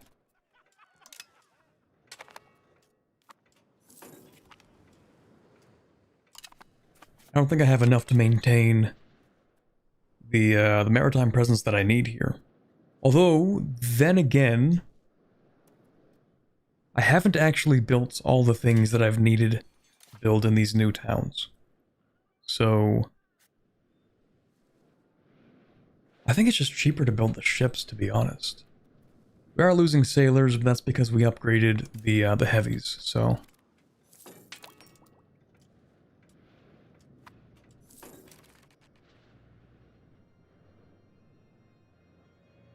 The name doesn't really mean anything, it's a bunch of stuff smashed together. Let's go. Kind of like the name Corbett. It doesn't have a real meaning. Which, in my opinion, actually makes it the ideal username. Because if something has no meaning, then you become the meaning for it.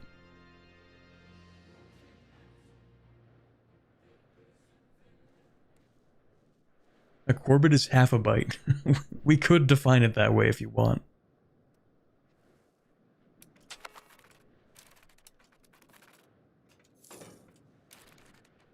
Oh, we have so many sailors now. Is there a way to check the number of sailors? Because I just want to see how much cooler I am than every other country with my sailors. Because I think I have the most sailors.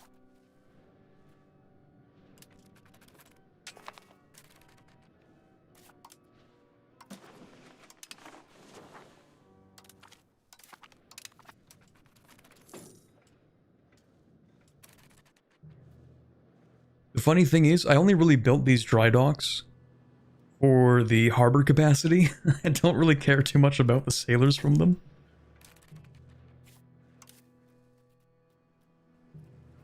Anyway, more barks. More.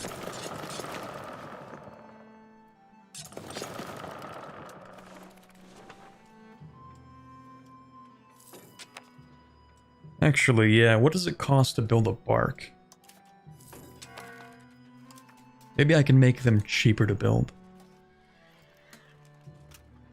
Bark is going to cost me 47 because, well, lumber is cheap. Weaponry, naval supplies, and tools are not cheap. I think that's the main problem. Might even primarily be... yeah, the naval supplies, that's a big part.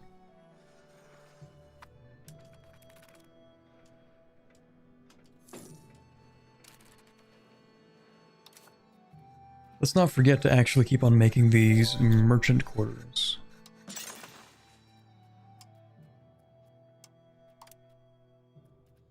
Not in Bergen.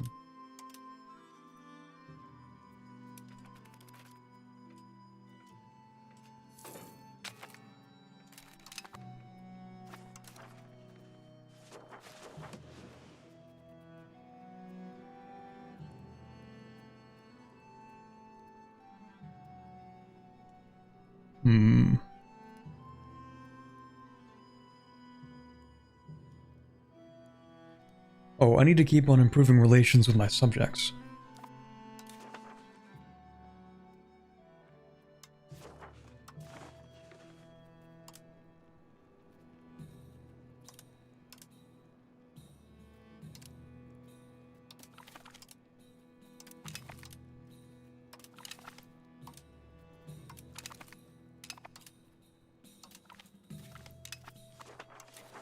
And then... maybe I will actually go with increased ties to neighbors. Actually, that kind of sucks. Well, you know what? I'm going to do it anyway, but only because I want to change a law, actually. Contain New World is probably fine, because we can embrace it at any point. Speaking of which, that's going to be soon.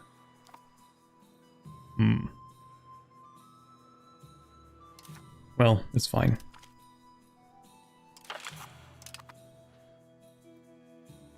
And then I want a law change. I might change from...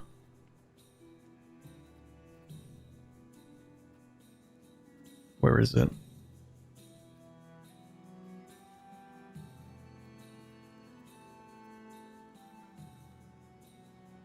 Am I crazy? I'm not crazy, it's down here. And I can't change it. Oh, right, I can't change it because the heir being any religion is the problem with that. Okay. And this was useful for a time because it gave us tolerance of heathen beliefs, which kind of placated the Catholics for a bit.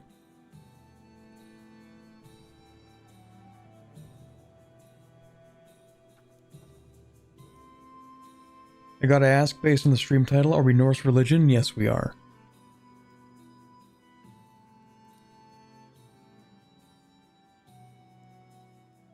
I might actually swap it two same religion. I might do that. Heir needs to be Norse. And then the next opportunity we get, we're going to change the law here.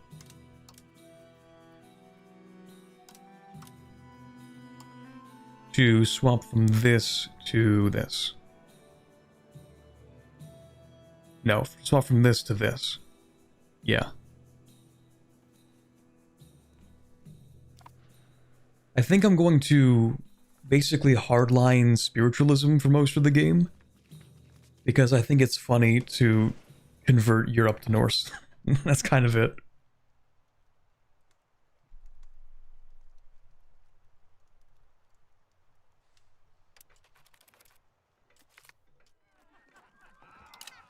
More prestige, let's go.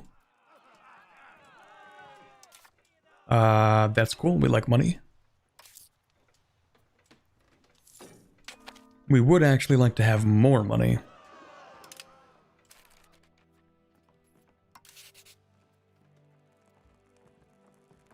But alas.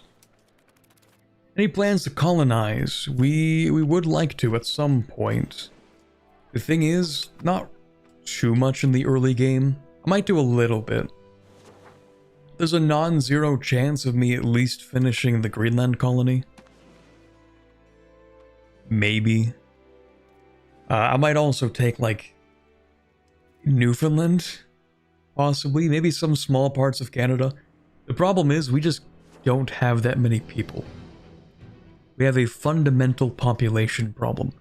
And we've been kind of solving it through less savory methods.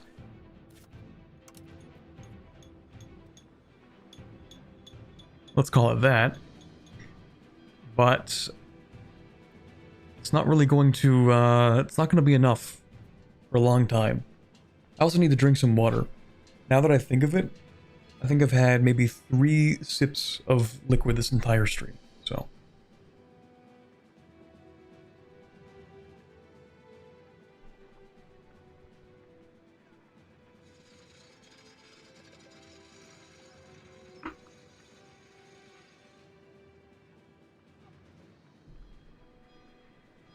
I said liquid because I just had a monster. That's what I meant.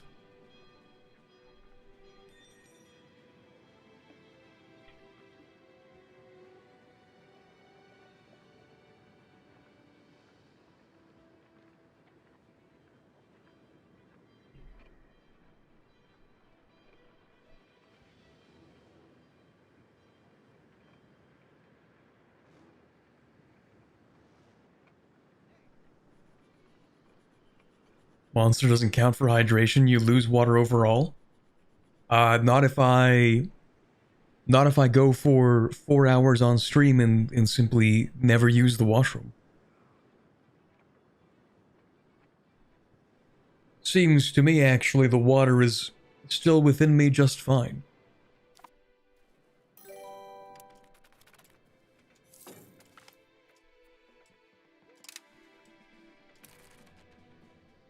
It does evaporate through your skin. Fake news, that's not true. Not real. If I don't acknowledge it, it's not true.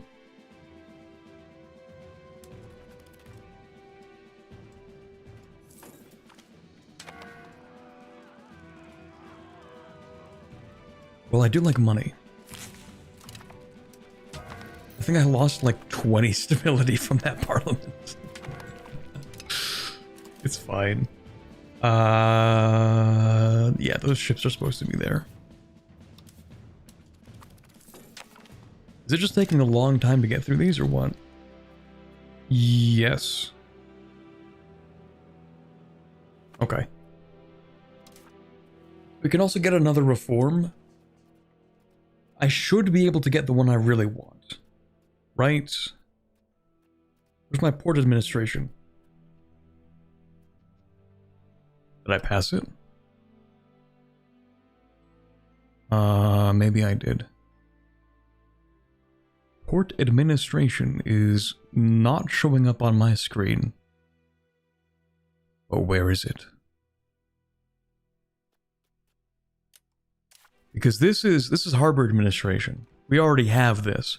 I'm looking for the second one, the one I adopted in my Greenland campaign. Where every urban location on the coast gets 0.1 harbor suitability. Can you search? Oh, yeah, no, that's a better idea. Oh, it would be spelled a different way, wouldn't it? Really? Is it like ports? No? Where is it? That's unique to Greenland. Is that unique to Greenland? This can't be. Say it ain't so. Well, I guess these guys wouldn't have it either, would they? Because they're not Greenland, technically. This can't be. It's family sagas? No, I'm not looking for family sagas. No. No. I'm looking for the one that I took at the very end. Hold on, I can literally check my own video. I can just look for it. What was that thing called? Beware, you're gonna hear my voice twice. Oh, not if I'm fast enough. Let's go. Where is that? Wait, do you need to have New World for that, maybe? Maybe I do.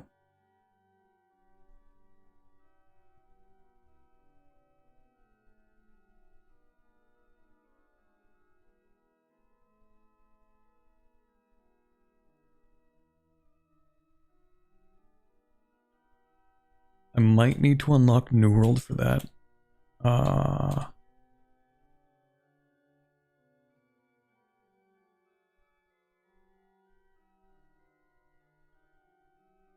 There we go. Administration of Shipyards. That's what it's called. The Administration of Shipyards. Bruh. Do I get that from New World? I might. Is that somewhere in here? Somewhere I just didn't even notice?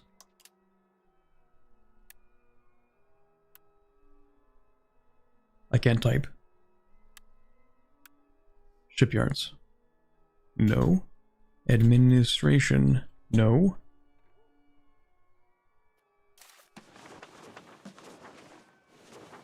Why am I being trolled?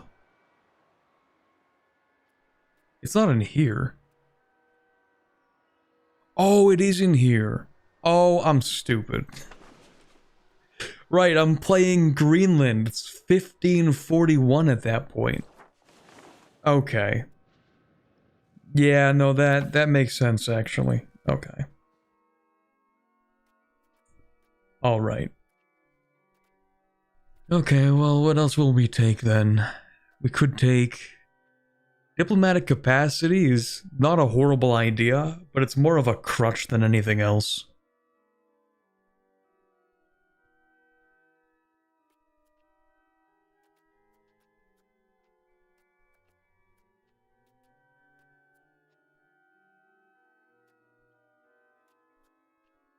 Exchange of ideas is kind of cracked.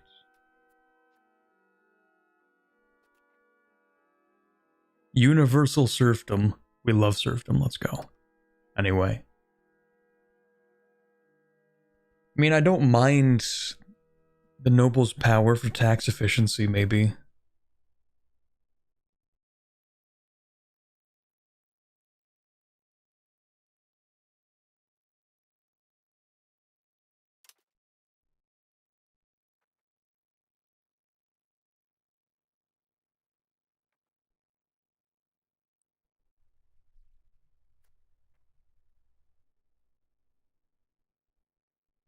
This would make sense if I were actually building roads. But I'm not, because I'm Norway. Loyalty of subjects for additional outward progress as well. It's actually not a bad idea, temporarily. Because it does also give me more progress towards outward, which I do want. Well, I need to swap this law. But yeah, we do want to do this because this gives us more diplomatic capacity. It gives us more monthly colonial migration as well, which we will use. The loyalty is nice in the short term.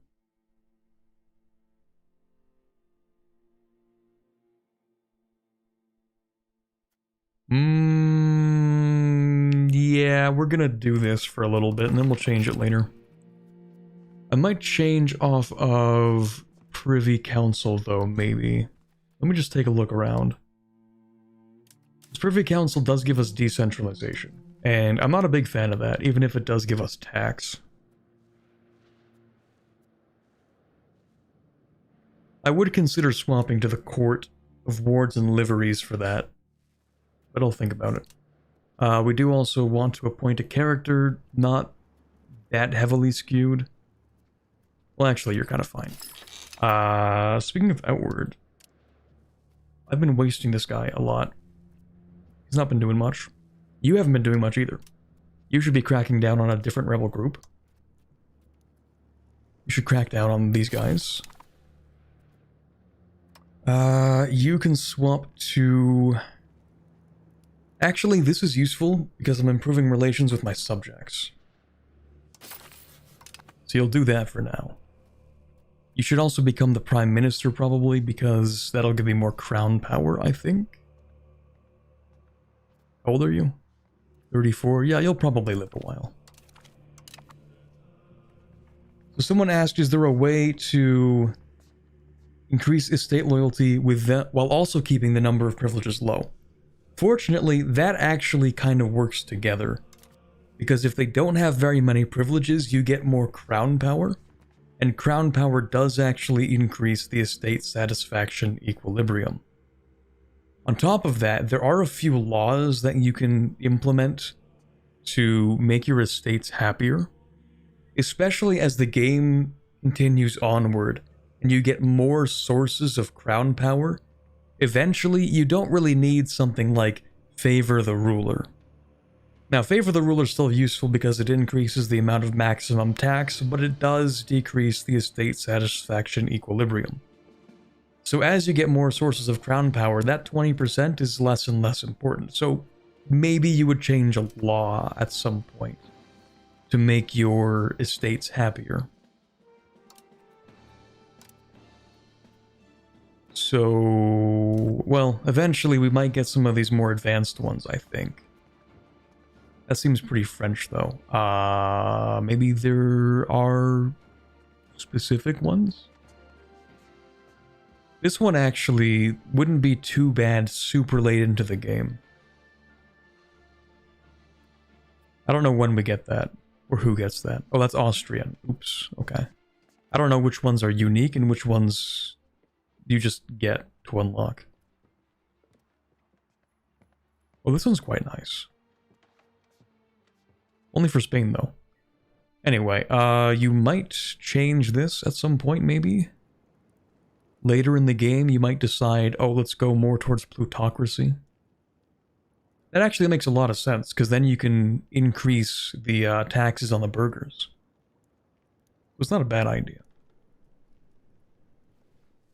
But yeah, you want to increase your crown power in the early game, and then you'll get more sources of crown power until it's not really too important.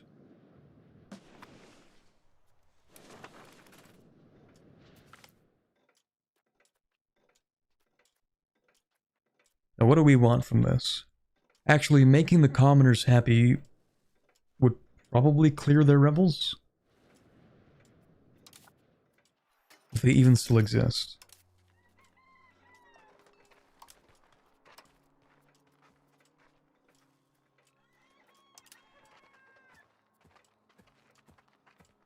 There are a few. I'm not really that upset, though. Trade advantage in my own market is not that crazy. Iron's not that crazy. This is not that crazy. I mean, I guess we'll take that.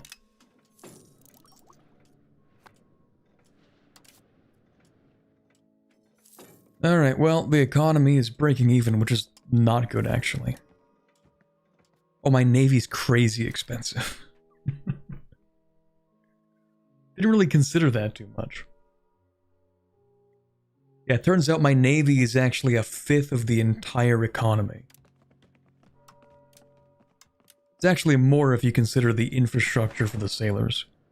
The sailors actually, or rather the dry docks, I feel like they kind of pay for themselves.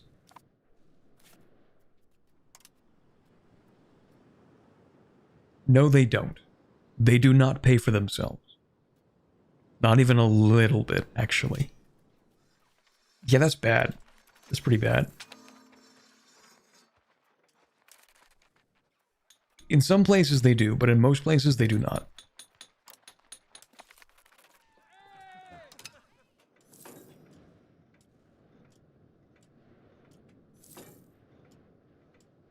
Almost like building roads that don't take maintenance fees is a good investment. I know what you are. You're from the road lobby. You will not sway me.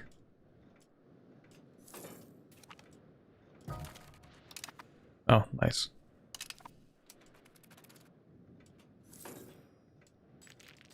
I know those roads won't pay for themselves for the next 300 years. At least the Navy is improving stuff like in Bergen and in Stavanger. Although really I should be focusing more on the stuff back home over here.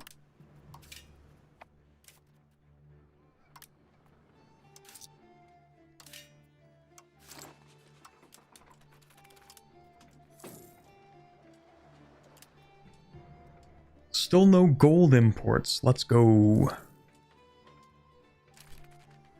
What about pop needs? Fruit, pepper, rice, pearls, gold? I'm not doing all that.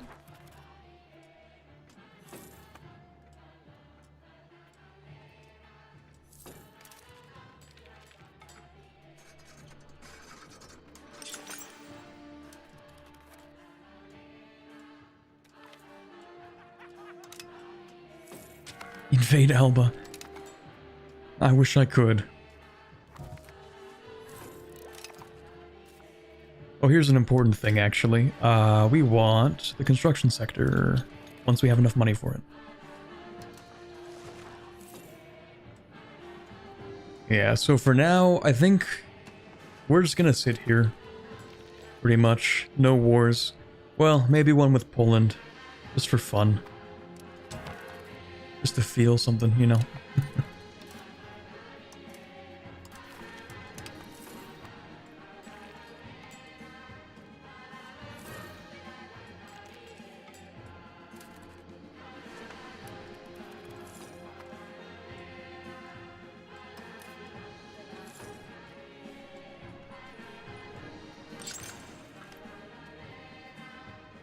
Ooh. Okay. So what we're going to do in the short term is we're going to build up construction sector in the capital. That's going to allow us to upgrade, I think, 3 buildings at the same time, and we're just going to spam out these marketplaces. Or the merchant quarters.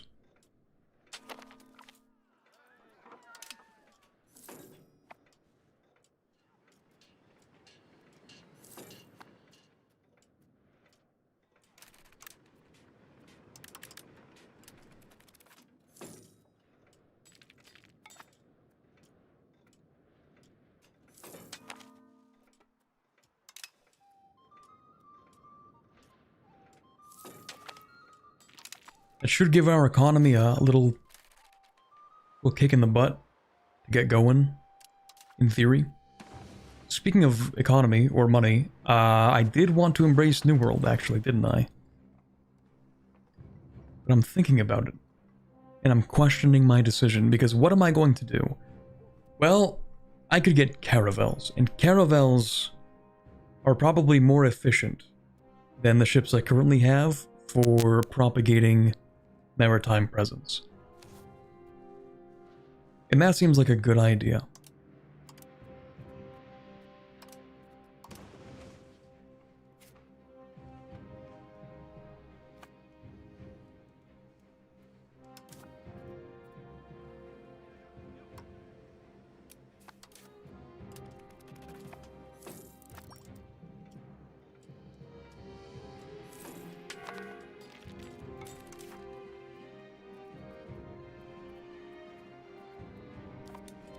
It will save up a whole tack worth of research.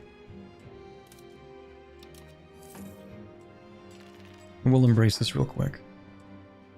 Kind of expensive though, eh?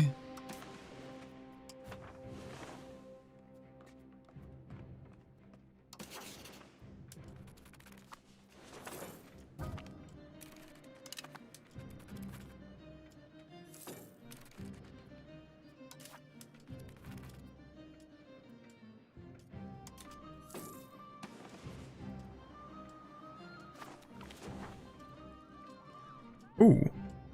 Ooh. Nice. That doesn't affect this at all. Never mind. Not that useful. You've already got all those sailors, so you might as well use them. True. Yeah, we're still not going to research for a second. Was there a research that lowered maintenance? I don't think so. Also, I don't want to kill our ruler's younger brother. That's kind of messed up.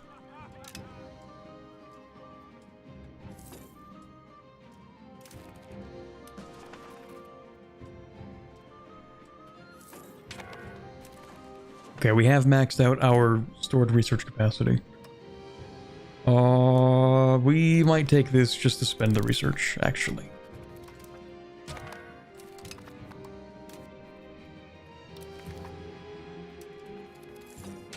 How important is the ruler in comparison to EU4? Well, rulers are actual characters, so royal marriages are a lot more simulated rather than EU4's arcade version of royal marriages.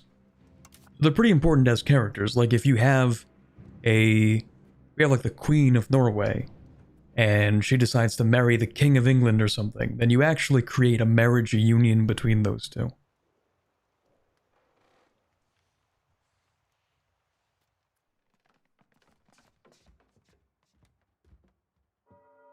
Arrange marriages for your nobles, they will not do it themselves.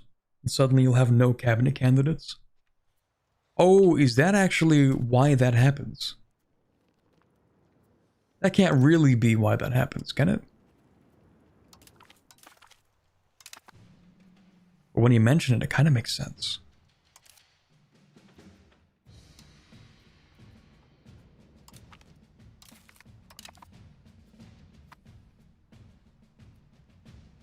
Yeah, you have to marry them together? That's annoying. I never realized. Wait, is there an automatic option for that? Because I will turn that on. Let me see. Like a marriage option? Diplomacy, states, parliament, laws, research, government reforms. There are so many things you can do with this. I don't think there is. Darn. Never mind. It's interesting like how many of these there are, but how few of them I would ever turn on.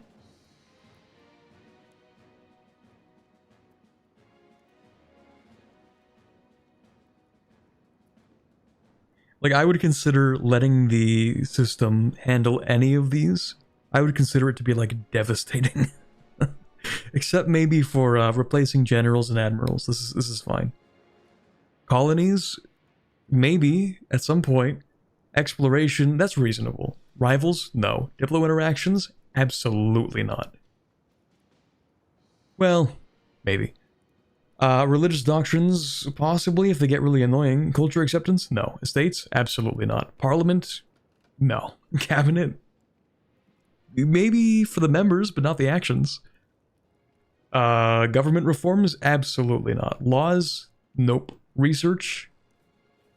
Maybe if I'm super lazy. Otherwise, no. RGO? I'll let them do that. Destroy estate buildings? Yes, but you have to turn on... you have to turn on this to have destroy estate buildings, which I don't like.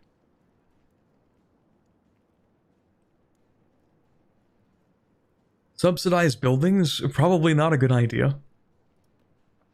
Good learning crutch, no long-term usability. Yeah, I'm not knocking these in terms of their ability to teach you the game. I used these pretty heavily in my first, like, 20 hours, I think. So, I think it really is just like accessibility, which is totally fine. It's just, it feels unfortunate that they will eventually be underused.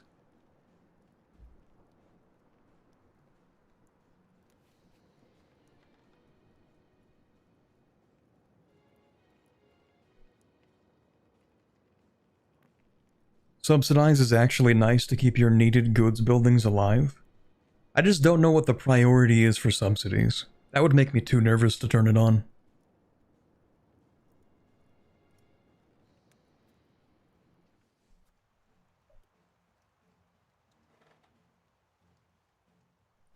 I wish they had an advanced version where you could more granularly pick options.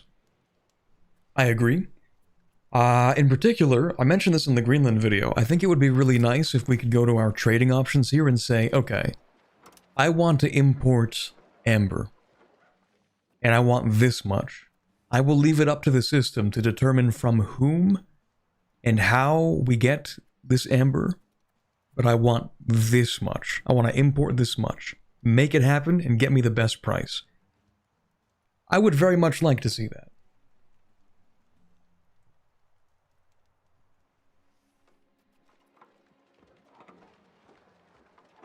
And I don't think it exists.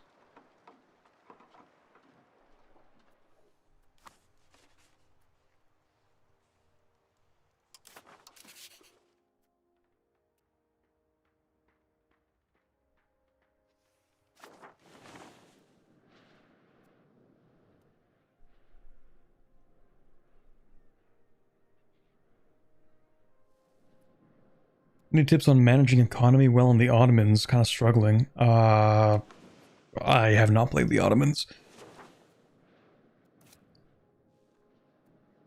Managing the economy.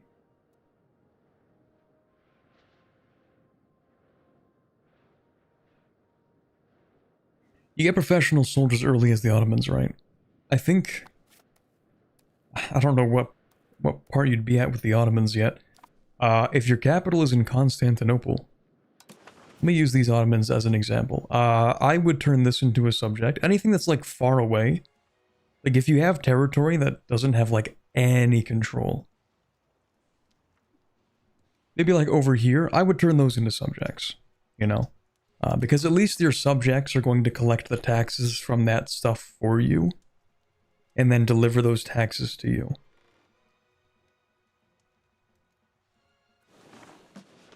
The thing about EU5 is that if your economy is struggling, it's oftentimes so specific to your run that it's hard to give general advice. Or it's hard to give advice for your situation. I can only give general advice. That's the main problem.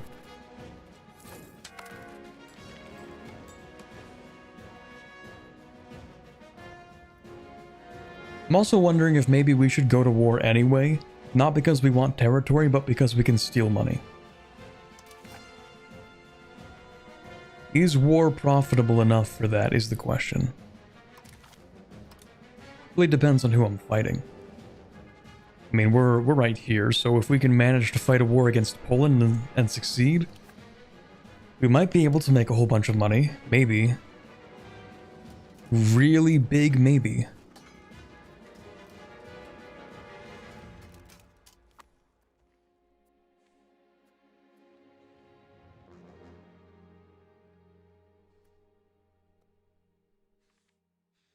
Really big, maybe. I don't think I'm landing in England. I just don't think it's happening. Well, it wouldn't be that hard to keep Bohemia out of Scandinavia.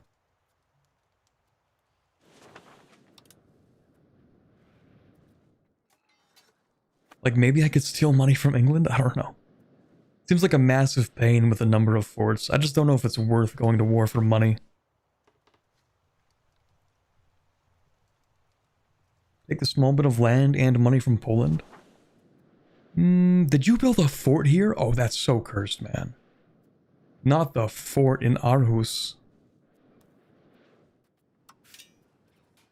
Nah, man, that's cursed. I built a castle here, though, just on both sides of the strait. Nah, man.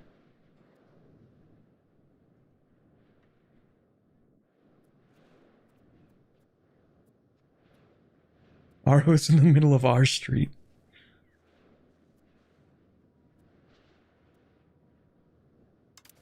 Yeah, I mean, I'll think about it. I think what I struggle with in this game is trying to figure out when it is profitable to go to war and when it is not. Because if you can take land, obviously it's profitable in the long run. But I'm at a point where I don't want to take land. There's really not much I can do with it right now. I have almost entirely maximized my diplomatic capacity, and I'm just waiting on integrating subjects.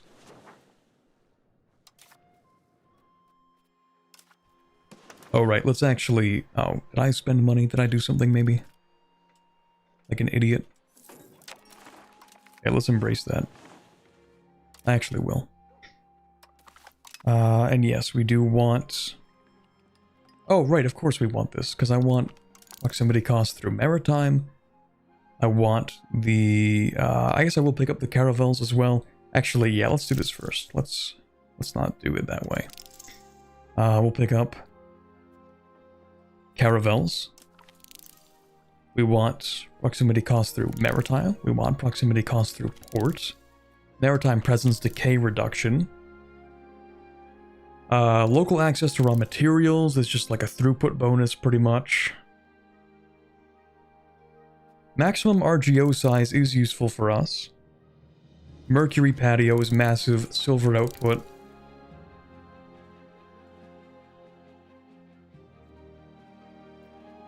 Trading hub? It's okay. It's actually not as good as it seems.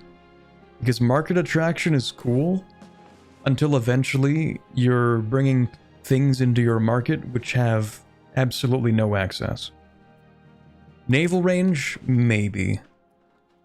Well, you know what else I should throw on top of this? Oh, actually, I guess we will have this pretty soon. Okay.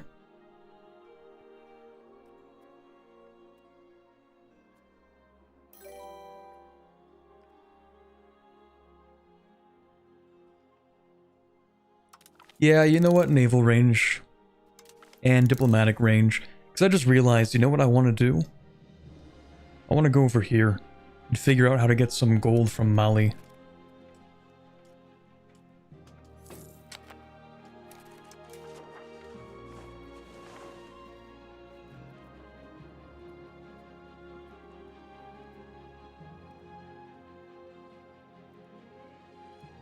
This is actually useful. Building some counting houses.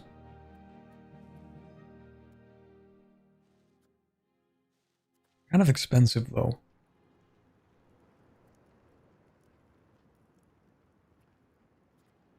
You know what? I'm gonna change another law.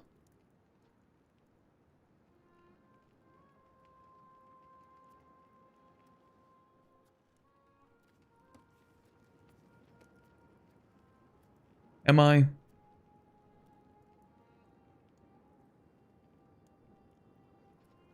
No, actually, I kind of don't want to fail another thing here. I might support the state. Well, no, it's a low chance of passing. I don't even know what I want. I don't really want a CB. I did want to change the slave law, yes. At the cost of another -7 stability, which kind of sucks. Maybe I'll crank up stability spending for a little bit.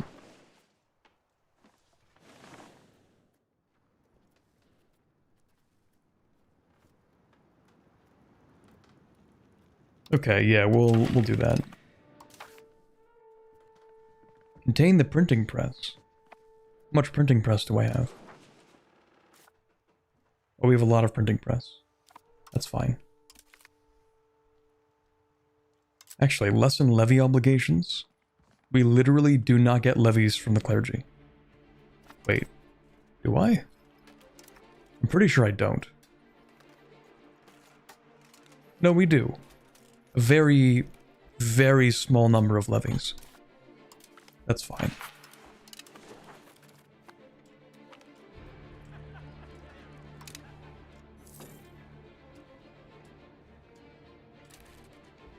Oh, right.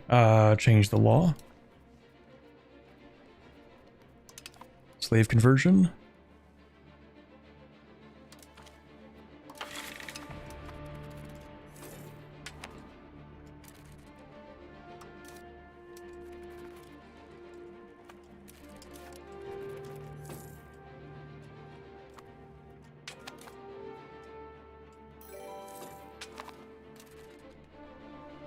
No taxes, tiny levies, yeah.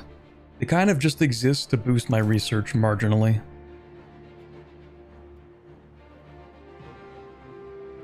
Marginally is a very key word here.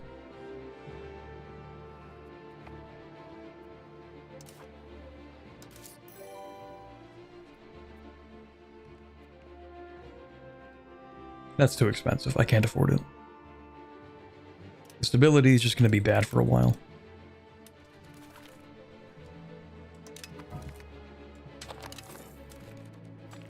Alright, you have a civil war, that's fine, but why do you have the Crimean flag?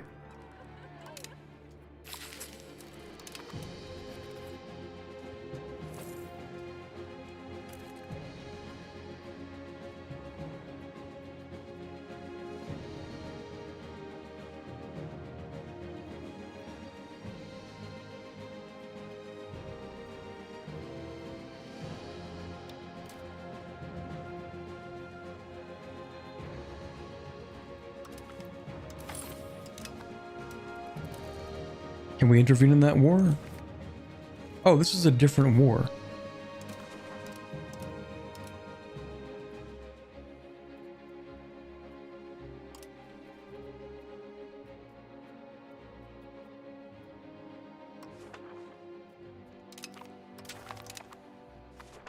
Also,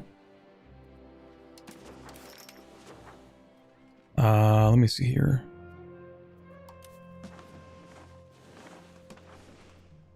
We can try to improve the relationship with a culture. We could improve the Swedish opinion of us, but the cultural capacity really isn't that expensive.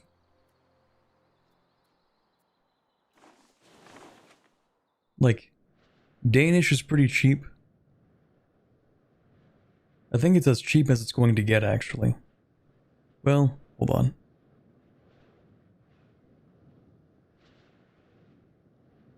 What is that, minus 95 or something? It's pretty close. And Danish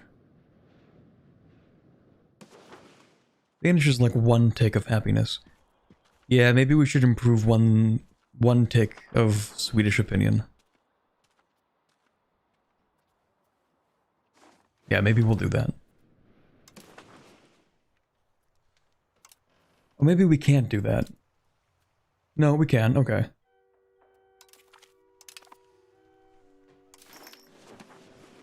Okay, perfect. Now, Alsatian, we should probably make a tolerated culture. Honestly, we should accept it, but how expensive is that? 1.36? That's doable. Okay, that works. We'll get some cores off of that. In theory, we get some cores off that.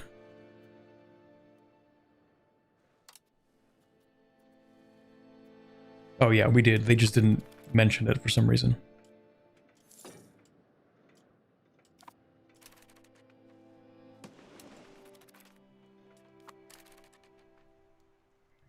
Oh, I missed a few questions. Hold on. Do you know how I can join my colony who's at war with Mutapa? I did not get dragged in, now I'm watching them eat my colony. Wait, there's no diplomacy action working? Oh, if there's no diplomacy action, then I don't know.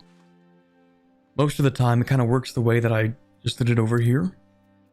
Or there's a button that says intervene in a war, even if it's not a civil war.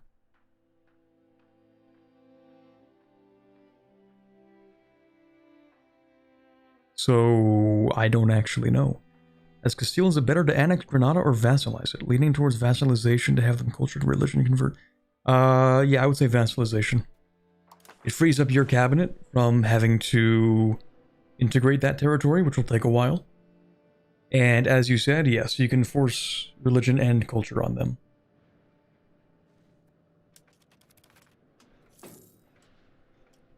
Thirdly, it's kind of far away from your centers of control in Castile. So even if you did integrate it, you wouldn't have the greatest control over it. Kind of depends on what your capital is. I wish I had never looked at this. Why is the capital of Castile Lisbon?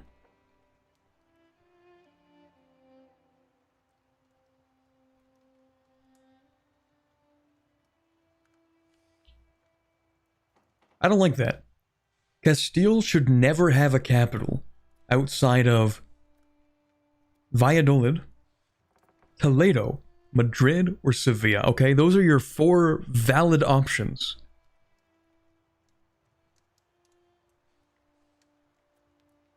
And I think personally, I'm pretty sure Sevilla and Toledo are like the 2 ideal options or something. I don't remember. There's like a good reason to move it to Sevilla because you propagate proximity across all of your coasts, which is pretty solid. Especially for like, you know, the colonial game, and then eventually you get good roads and you can move it into like Toledo or Madrid or something. But anyway, not here. That's cursed.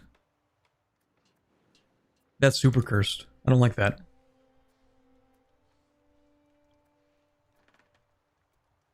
Because of the itinerant court? Oh, probably, yeah.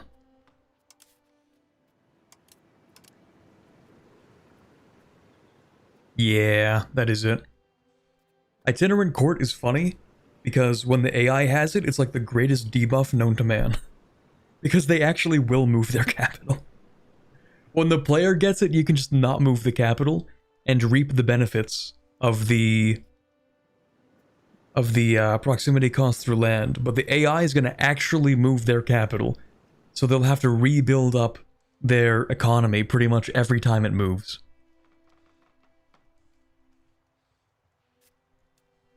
Now, the Ottomans, they're kind of doing alright.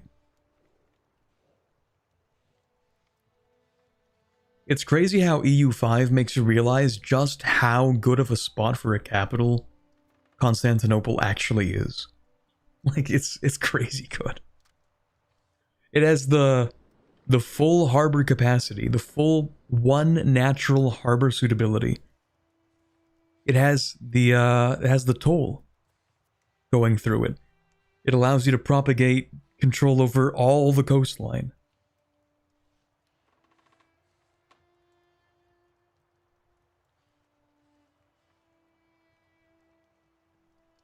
I get that Madrid is the historically valid option, but what's actually good about landlocking your capital into the center of a Badlands rock? Well, no, it's just the historical part. Yeah, that's it. It's historically valid. Like, I will approve of you putting it in Madrid, but I don't approve of you putting it in Lisboa. I think that's too cursed. Rivers? For rivers, it's still better in Toledo, to be honest.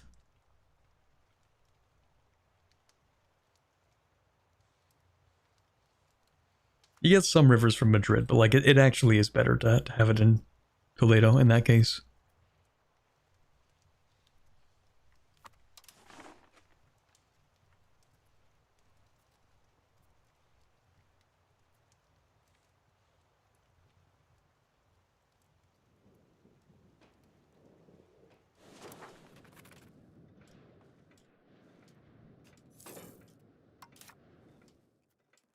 So, my subjects are becoming relatively stronger again. Oh, more covert actions, right as did I even get rid of my previous covert actions? I think I just got rid of them. Boom, a second covert actions. That's great. Ooh, Grand Cabinet right. The small cost of my liver, that's great.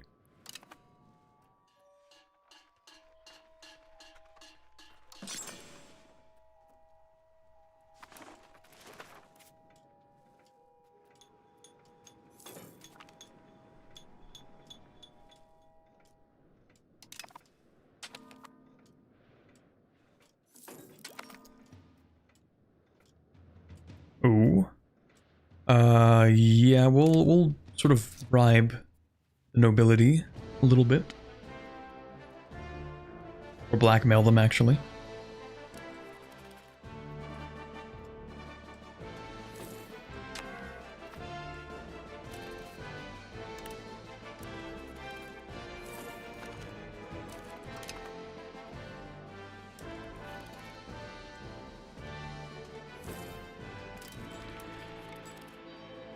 More merchant quarters. More.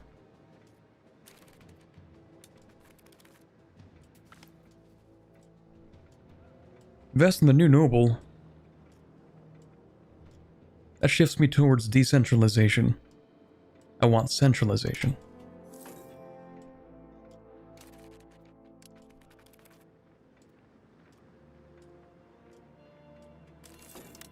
More. More trade.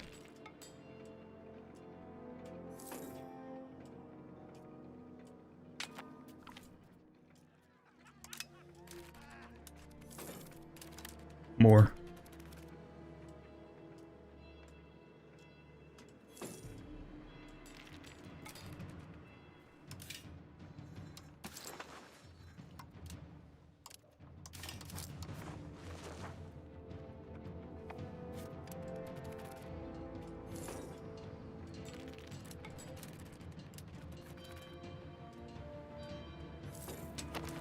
More.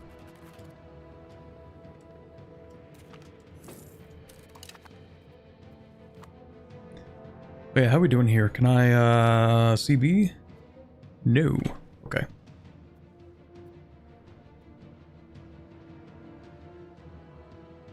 Bailiffs are great, just don't put them in a town. Cities make the most use of them. You can only build bailiffs in rural areas.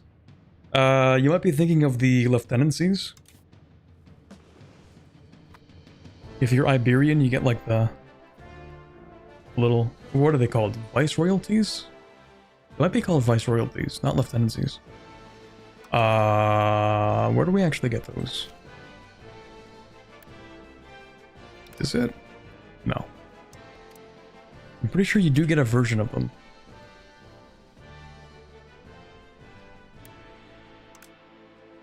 Nope, that's not it. Maybe you don't get them. The viceroyalties were New World only. So there are two things in the game called viceroyalties. There are the subjects called viceroyalties, and then there are the buildings called viceroyalties. Very clear, I think.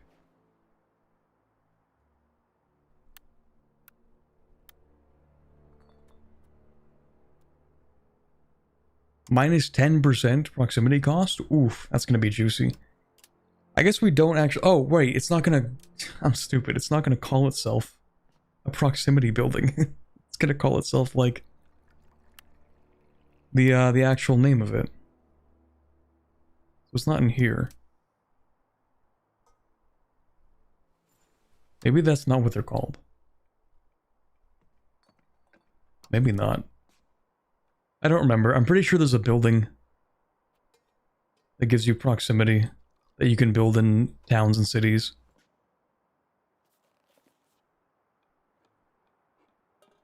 I'm pretty sure it exists. I know that Spain gets them, and they are called viceroyalties, but I thought they get them early.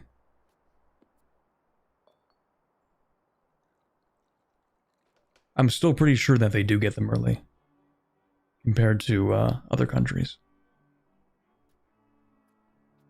Perhaps it is in here. It would, in theory, it would be under manufactories, maybe? Either manufactories or military revolution. Pacify population. Interesting.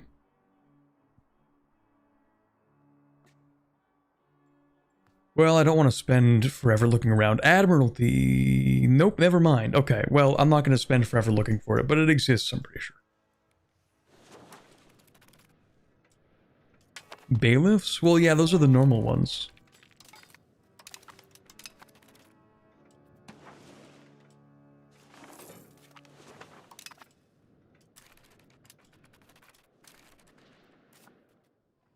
More.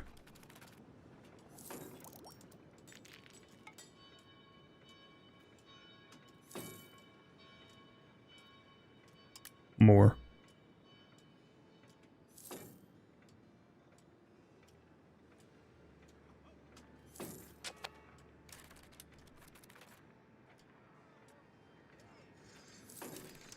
More.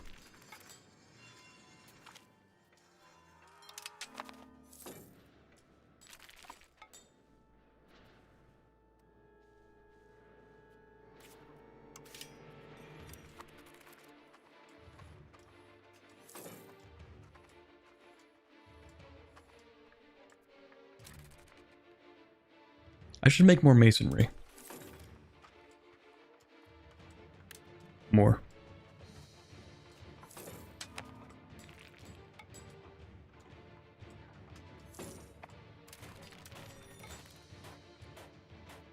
Oh, I really need more masonry.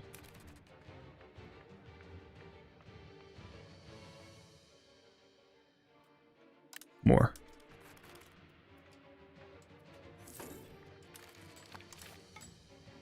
I don't know if my trade income went up even slightly.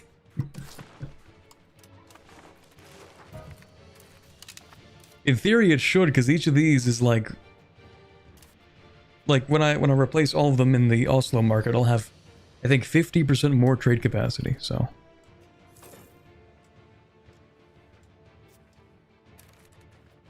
They should be helping. I think.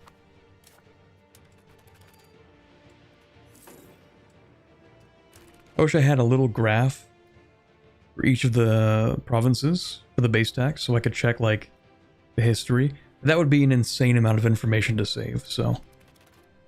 Probably better that we don't have those. And we've integrated Denmark. Lovely. We have finished our union with Denmark, just to ignore that part. Now, Scania. 1509, that's still a long time. Is there any smaller country? 1503, that is faster. 1500, I kind of like it, you're just a little too inland. Like, I can't do much with this. At least this is close to my capital, you know?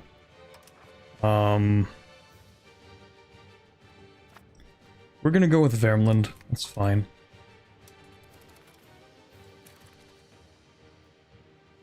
What governs the annexation speed? So a few things. First we have... Ooh, okay. So now we're actually getting this, which is cool. The effect of a country being much smaller. Oh, maybe you can't see that because my head's too big. Hold on. There we go. So Vermland is much smaller. And the smaller a country is relative to the size of your country, you know, when you're trying to integrate them, then the higher this percentage can be. Secondly, cultural influence is also a big part of it.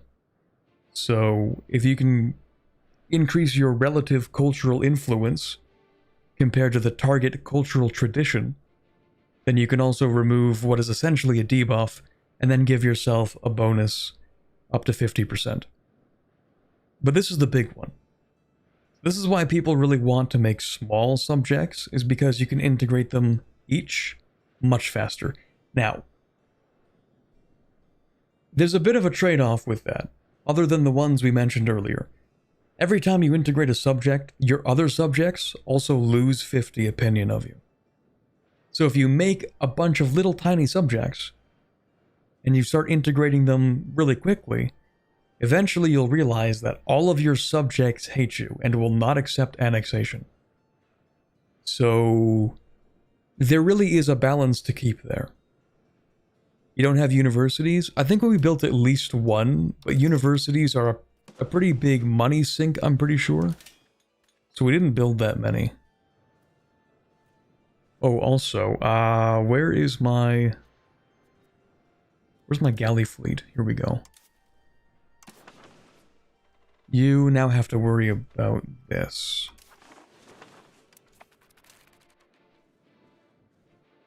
One in the capital is good? Yeah, we just have one in the capital, I think. But we will want to build more. Just Not yet, I don't think.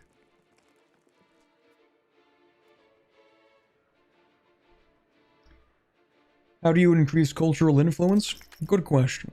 So, it's based on the countries of this culture, right? And they each generate a certain amount. Now, you're gonna get most of it from locations. You get a little bit from prestige, and that's cool, but it's mostly gonna be from locations. And as we break this down, we can see that we get a little bit from the libraries that we're building. So a lot of libraries are useful. Libraries, I feel you should build pretty much everywhere. Every single town that you can. If you have the books available, libraries are useful. They allow you to promote pops faster, they give you cultural influence. Universities do as well, but they're a lot more expensive. So libraries, that's like a really good start. But then on top of that, university, that's the heavy hitter. That's the big one. A university is 0.5.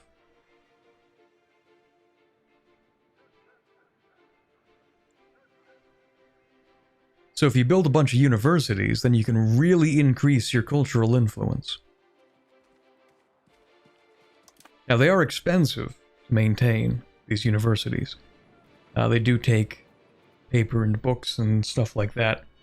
So I think you're going to end up building a lot more universities after you have the printing press. And once you have the printing press, you can go down to here. You're going to want to pick up books output, lumber output, in my opinion, and then paper workshops and printers shops. Mostly because if you get the paper workshops, you might find yourself not having enough lumber. But it kind of depends on where you are. So, I mean, that's usually the order I do it in. Book output, lumber output, paper workshop, then printer shop. That'll make you a whole lot of books.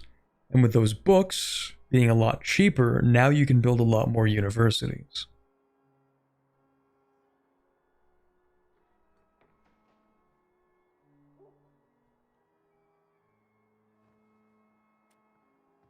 At least that's the order I do it in.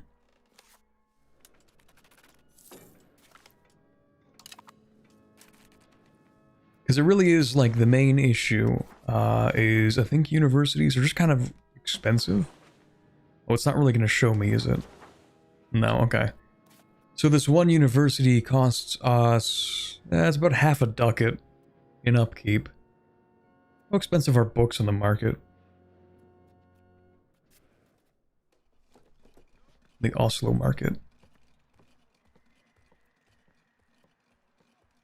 Oh, we actually have a lot of books. But yeah, one university, 0.25, compared to the number of libraries we have. We're actually exporting books. Not too bad. Not too bad. We could build some more universities. Or libraries, actually, would be better right now. Let's also stack this up.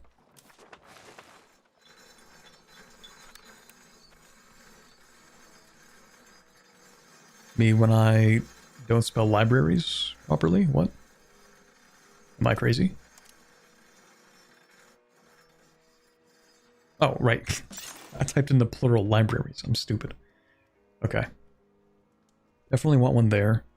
Oh, and the cool thing about these, actually, which might not be apparent immediately, is that even if... So this province is pretty thoroughly Danish, right? Has a few Norwegians living in there, but still pretty Danish. If we build a library in here, then... Actually, it removes the tooltip. It will give local cultural influence. But it is always your primary culture. So even though this province is Danish, it is going to increase the Norwegian cultural influence. That's another interesting thing. In case you were worried about accidentally increasing the cultural influence of other cultures based on where you built it, I did verify in my Romania game that it does actually always go to your primary culture. So as long as there are Norwegian pops, it's all good. I don't even think you need Norwegian pops in the province. I think just the library will always generate for the primary culture of the country. Speaking of which, yeah, let's build a few of those.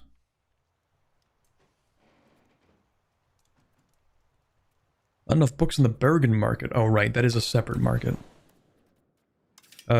Speaking of markets.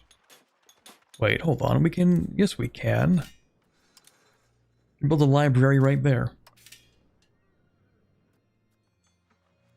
Even the scriptoriums are not going to make that much money. Hold on.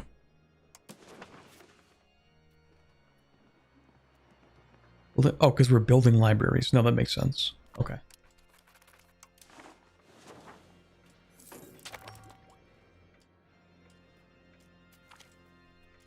Yeah, so we actually are going to need more libraries in this market. Or, more... scriptoriums. Can't build any in here. Oh, we've maxed it out, I see.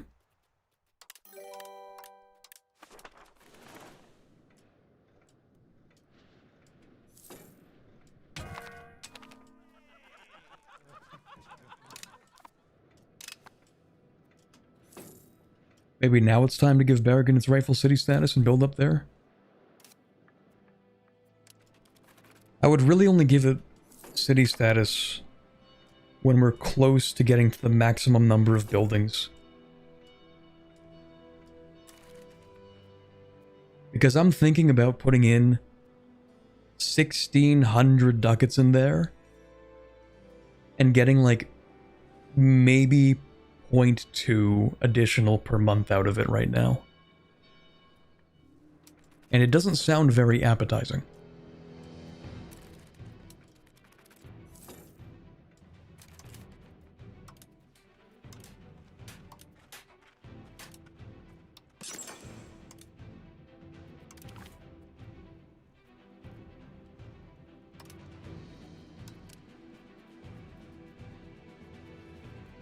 Yeah, we should build a few of these probably.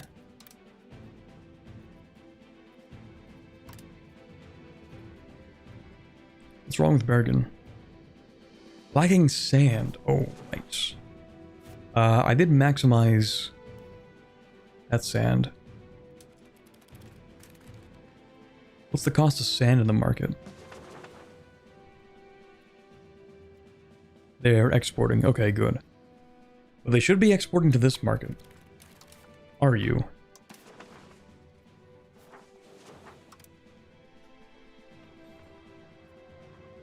Burger's importing. A little bit.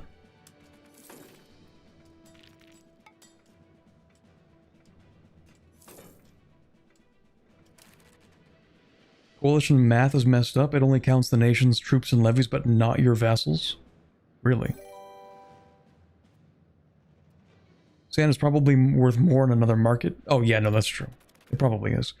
Until we have like a big sand shortage over here. And then, you know, the price will go up and they'll export over to Bergen. The other alternative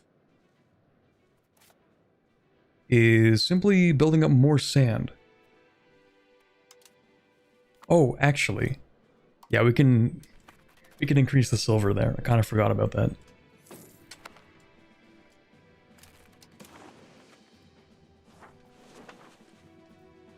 Balance the budget. We're so back. One of my favorite parliament issues.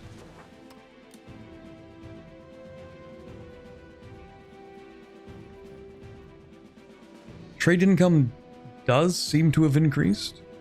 At least a little bit. Oh, diplomatic capacity has also been slightly solved. We're going to spend less on that.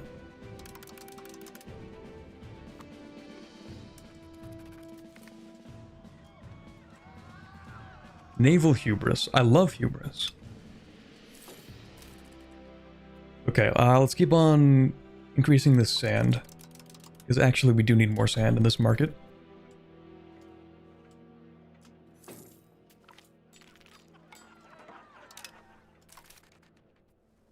Let's not forget to maybe click this again. That's fine.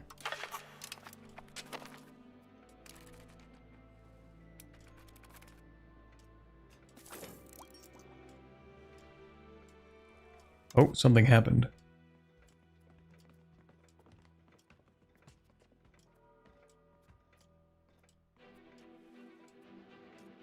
I'm not sure what. Buildings became more expensive? No.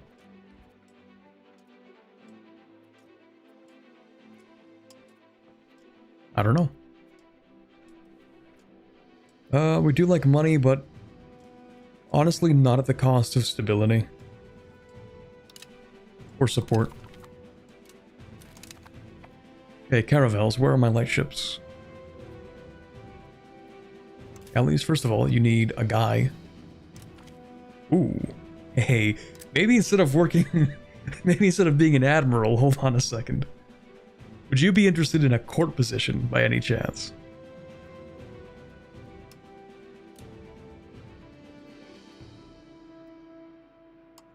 Yeah, do you want to do this? I think that's a really good idea.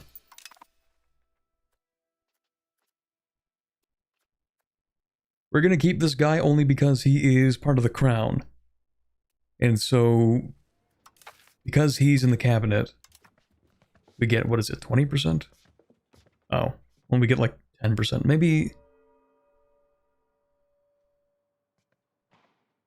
No, hold on. Crown head of the cabinet. He is important. He's giving us like 33% crown power.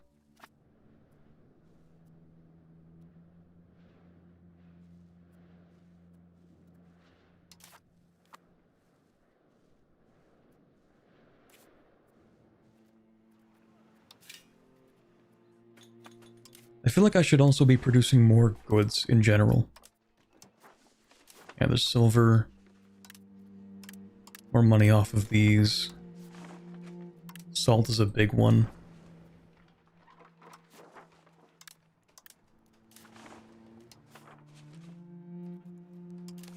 Let's actually change these. So... yeah, look at the massive labor shortage we have here. I would like to upgrade these, but we just don't have enough people.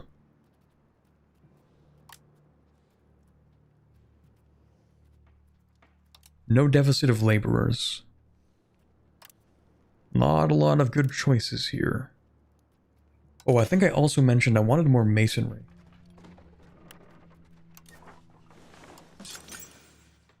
Now, usually what I'll do for masonry is I'll find a spot that has either stone or clay.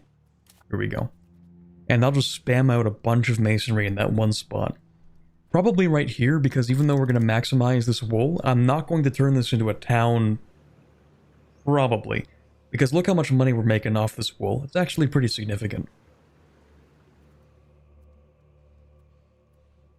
Maybe one day I'll change that. I don't know. Right now, I don't think I'm going to. So, we're going to have this spot get some masonry. We're going to have this spot get some masonry as well. Maximize that masonry. You get a discount if it's in the region the raw materials produced, right? Yes. So you get a production efficiency, which is not quite throughput. I think it's output. Just complete output, actually.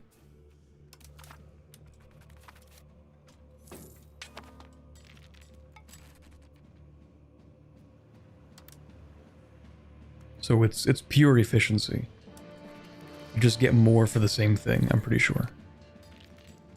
But I might be crazy. Hold on. You don't actually need that parliament seat. I feel like you're being greedy.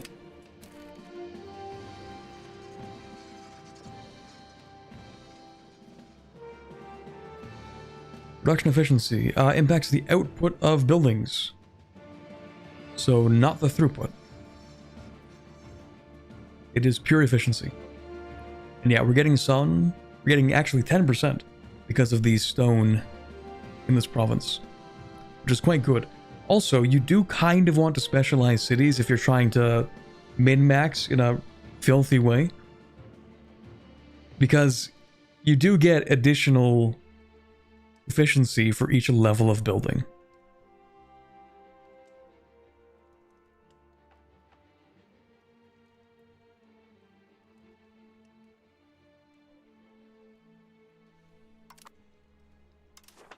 Which is why, for example, for the entire country, the two areas that are primarily going to produce all of the leather that we need are going to be the capital and this town.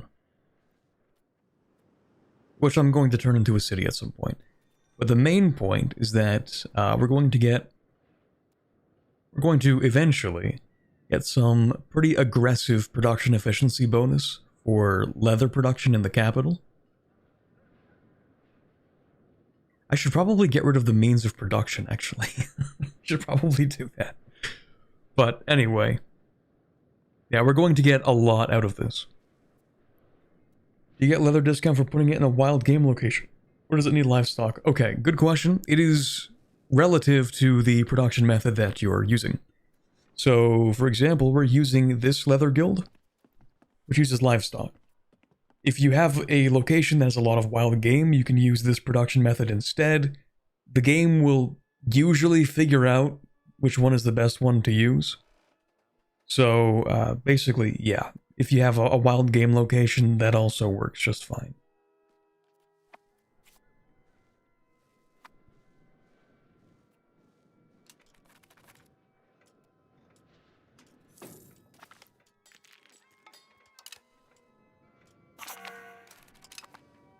There we go, we lost some inflation. Lovely. We'll bump it up a little bit. In order for you to actually get that parliament issue, you do need to have some inflation. I think it's at least 2% or something. So make sure you always have a little bit of inflation, because then you can pick that up. And you get a ton of money for free.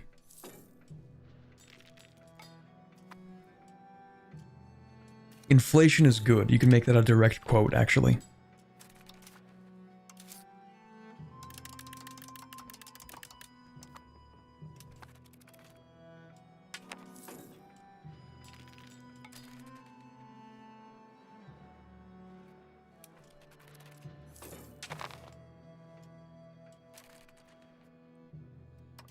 Children can have better education. Are you the heir? No. Why do I care? She's also an idiot. I'm not giving you a better education. I don't care. Well, actually, maybe you can work in the cabinet.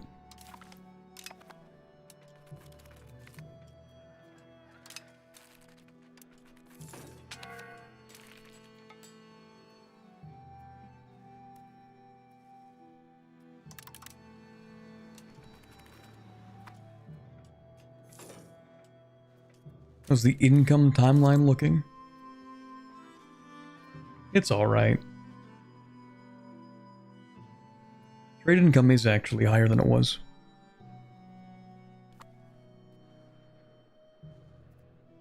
Oh, also, do I want to fight this war? Do I? Do I really? Why do you have 2 soldiers? Are you at war? Please say yes. Please say yes. No. You just ended a war with Lithuania. Oh, yeah, that actually looks like it was the case. How much money are you collecting here, Poland? Capital in Warsaw, I see. That's not Warsaw. Krakow. Where even is Warsaw? Wait a second. I thought that was Warsaw. Oh no, that's super far away. Well, now I'm embarrassed. Anyway. Main point is, capital not located in the center of your country. Intriguing. I think we should fight Poland, because I think it would be funny, and I want this one location back.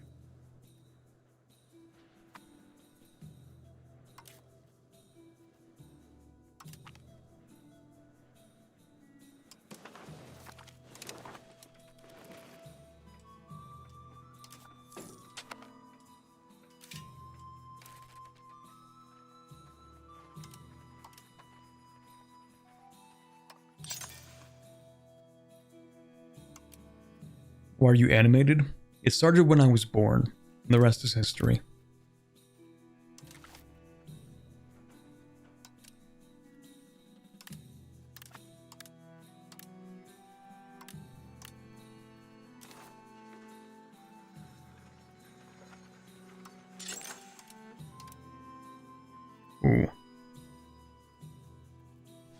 those places suck, actually.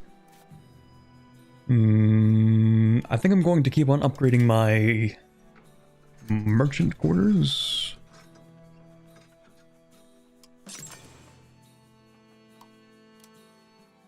Especially in the Bergen market.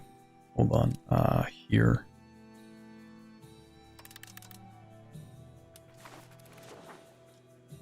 I think one of the main problems this market has is that it doesn't have enough actual trade capacity to trade like a proper market, which is a consequence of it being split off from the Oslo market. I think we can resolve it over time.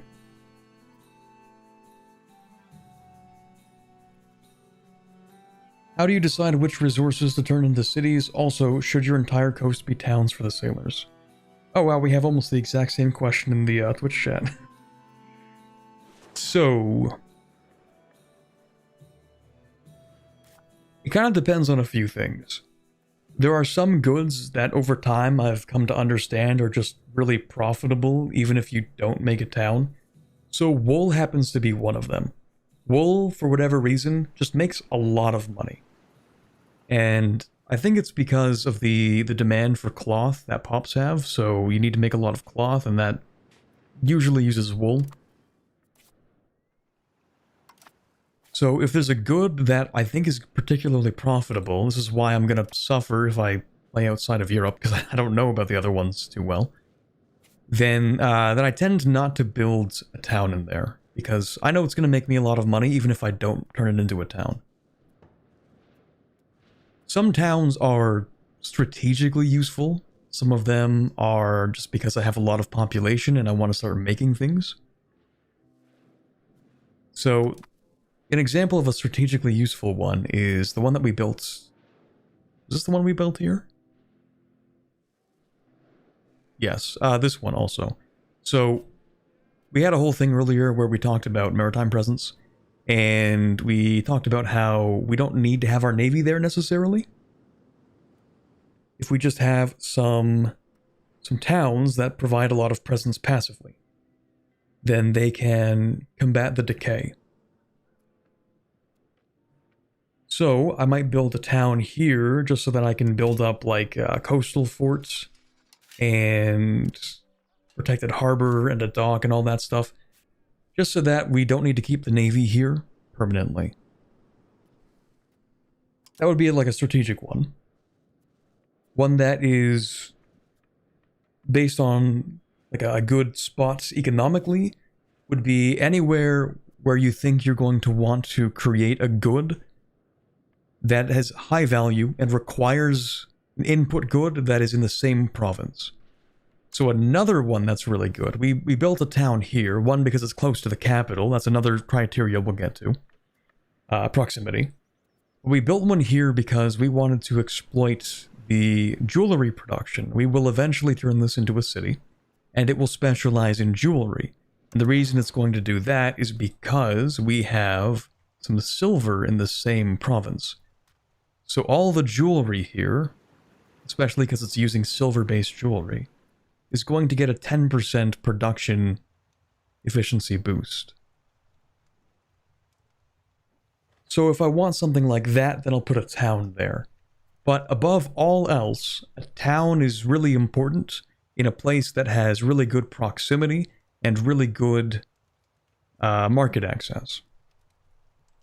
Or, I mean, you can have good proximity and then build the market around it. That's kind of what we did in Bergen. Bergen has good proximity because of its harbor capacity. It has natural 0.75. That's pretty high. And then, of course, we build a few buildings in there. It makes it pretty cheap to propagate proximity into this location. So we get some pretty solid control here. And because of that, that's why I decided to make a market around it. But you might find a location that has good market... Sorry, not market suitability. Harbor suitability, like over here. This has 0.8 natural harbor suitability, and we decided to turn this into a town because of that suitability. Notice that it's a little far away from the capital, but it does have some really good control, and that's because of how well it sort of, I guess, propagates proximity. how well it connects to the capital. So having a town here, we decided to build one, is about as good as having a town here, but not quite. It's actually better than putting a town here. Better than putting one here, even better than putting one here, actually.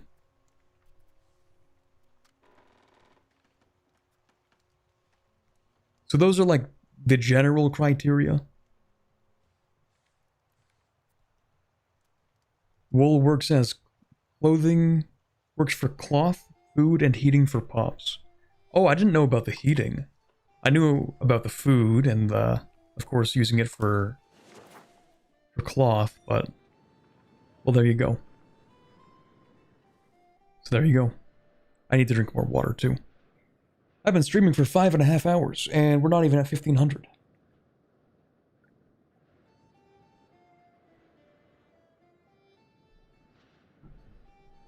I guess it does get slowed down when I answer chat's questions. Not chat's fault. If I wanted to, I could ignore them, but I choose not to. How many nations are embargoing you right now? None. That embargo you just saw was France embargoing Aragon. At least I don't think I'm being embargoed. Let me check. Never mind. Okay, so England and Aragon are embargoing me. No, sorry, I'm embargoing them. France, as the naval hegemon, is embargoing England and Aragon. They're forcing embargoes on them. So no one's allowed to trade with them. It's actually crippling. It's not so bad at this point in the game, but I imagine later, if you're the economic hegemon and you can just enforce an embargo on a country, no one trades with them. Kind of insane stuff. Forgot to reduce minting. We didn't really. I actually want this inflation.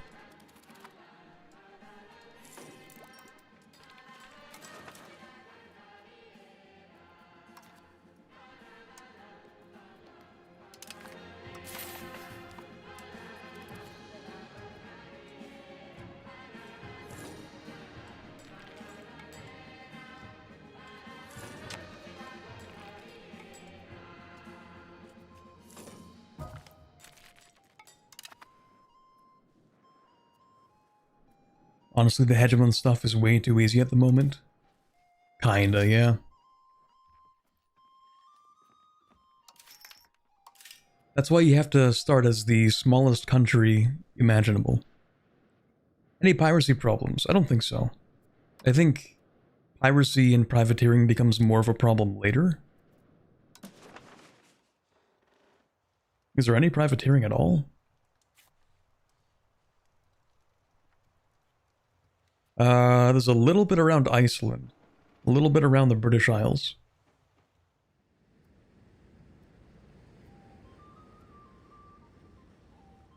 What does that even do? Pirates of the Irish Sea. Do they just reduce maritime presence? Yes, it seems so. But not dramatically.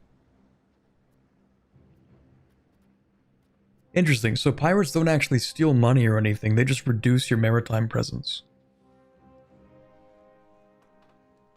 Which is, I mean, I guess it kind of makes sense.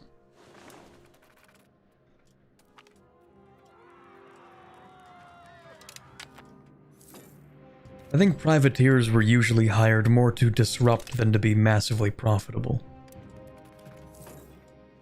Kinda hire them just to mess with the other guy.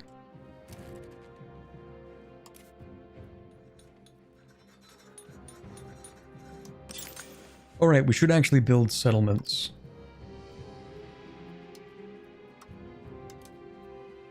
We should build them up here in my subjects. Why won't you let me build these?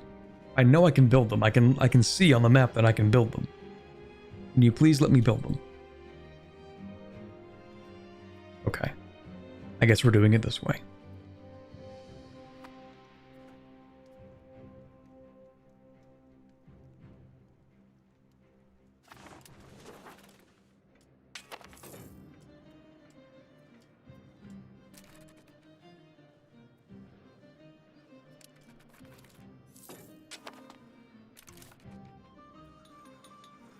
Oh, I'm so dumb.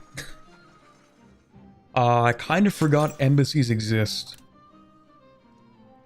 My bad, guys.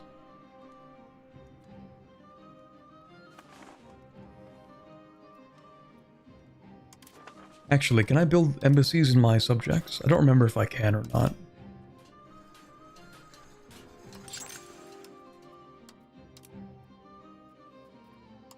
Embassy in Paris? Yup.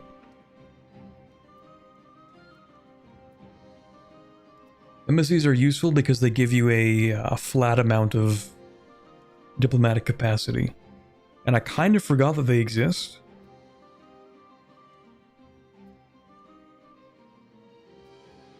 They would allow us to spend less money on diplomatic spending.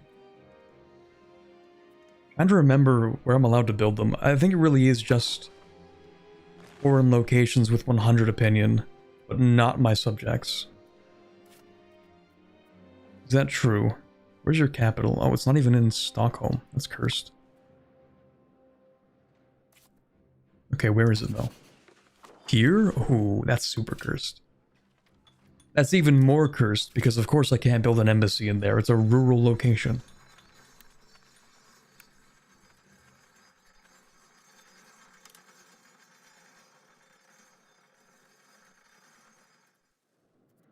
Do any of my subjects have a capital that's not in a rural location? Here. Okay, so why can't I build an embassy here?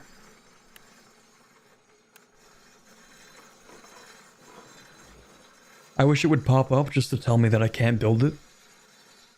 So that it would tell me why. Embassy, here. Can't build it. Why?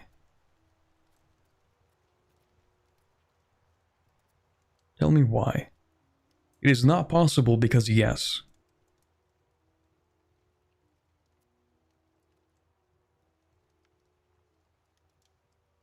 Okay. I guess it's just a subject thing. So, who can I be friends with?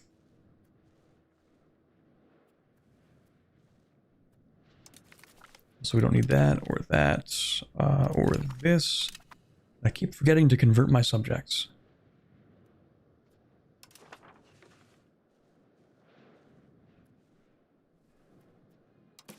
You should be Norse, I think. Honestly, you should also become Norse.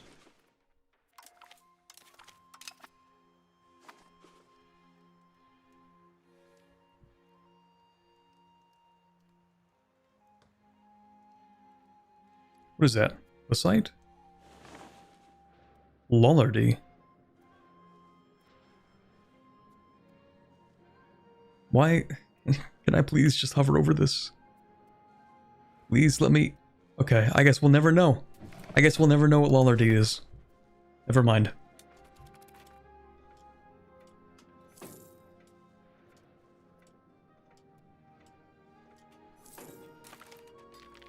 We do a map update. Not much to see other than Iberia, cursed as always. Tunis is surprisingly strong though. Look at that, Tunis. Laith would be so proud. That's a beautiful capital city.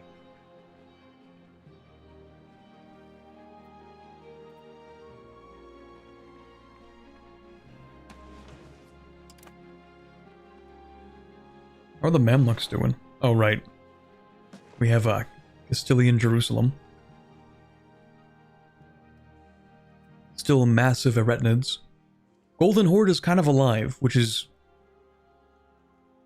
I think, unusual and maybe shouldn't happen. Muscovy, kind of going for the crown, though. That's kind of impressive.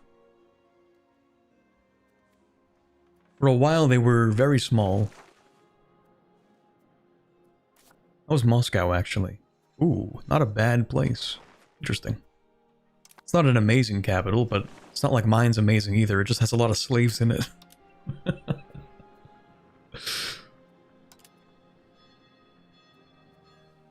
Actually, I'm curious to see, why are you making so much money in Tunis? Is it the dyes?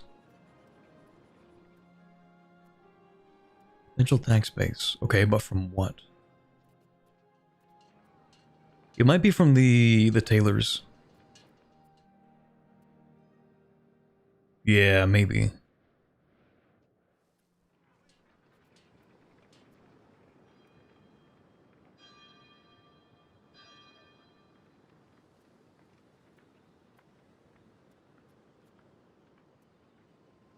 How many buildings do you have? Oh, you're building way above the capacity. Interesting. Anyway, that's the map update from what we can see. Speaking of map updates, though, hey, we should see what's over there, I think. Are you relying on control to spread control? I don't know what you're asking. What has been your... Oh, roads, okay. We're using ships to improve control. Norway is 100% a naval country. I think I've built like 6 roads in total. The roads just don't really pay for themselves as Norway. When you compare it to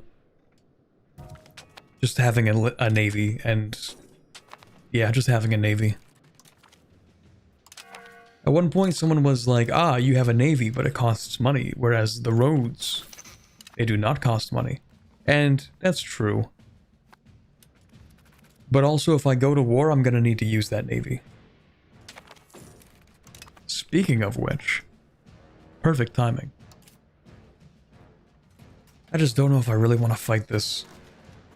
I think about fighting this, and it gives me great despair. Am I really going to fight Poland and Hungary?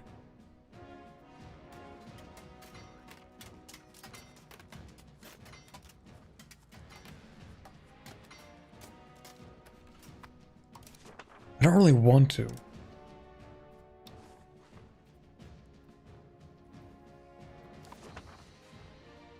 I know I got the CB.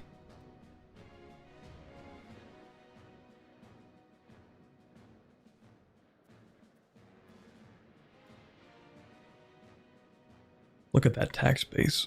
Oh, it's 800. That's so much. My tax base is 340.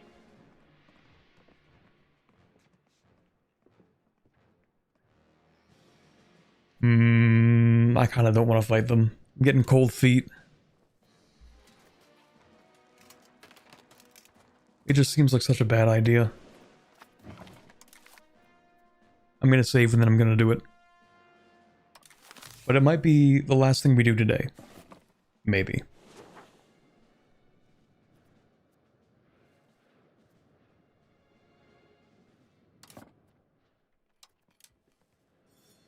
Well... let me increase the size of the army first.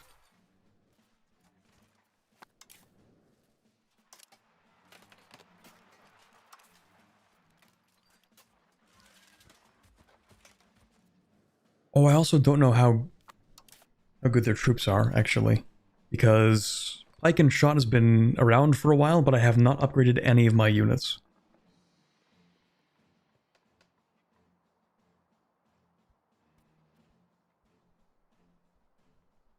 There's a lot to think about with that. I'm so behind in research. Well, not really behind. My priorities just haven't been maximizing my army quality.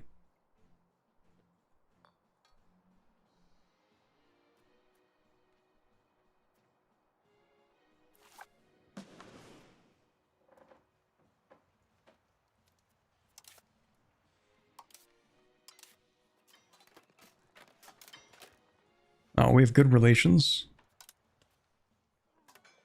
I don't want to do this. I'm gonna do it. I'm gonna do it. I'm gonna bite the bullet. Send an insult. And then we're going to build up the army more.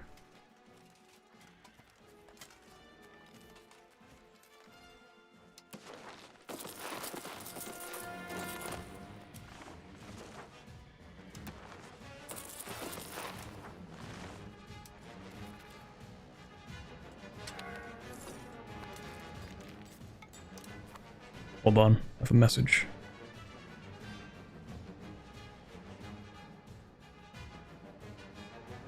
Never mind. Will the ledger show what quality they have?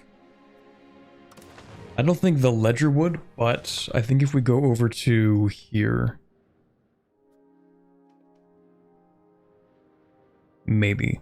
Well, they're telling us that they have the next... Chad, they have the next units.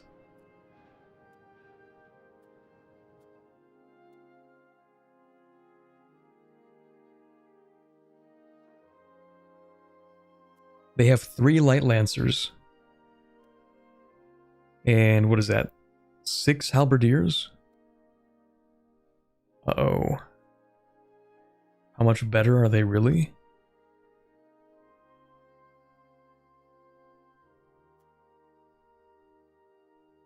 Basically, they have 1 combat power, 2 combat speed.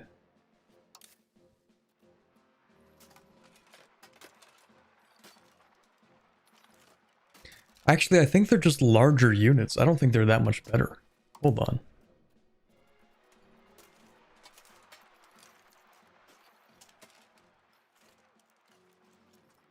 It might mostly just be for the purposes of the amount of frontage they take up.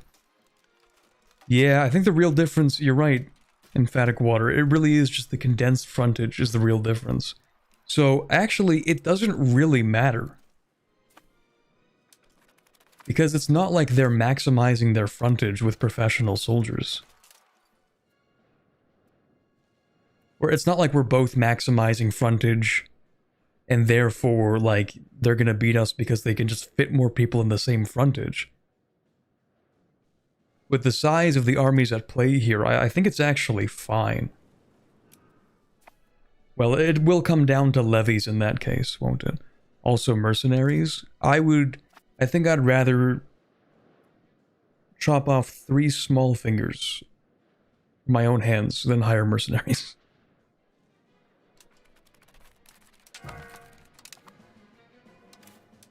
They're so expensive.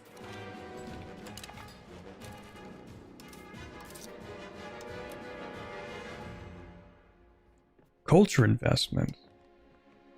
No, I'm not doing that. Too expensive. Okay, where's my... Here we go. 10 heavy, 16 transports. Is that enough to move those troops? Yeah, but only those ones. Would I have more? Never mind.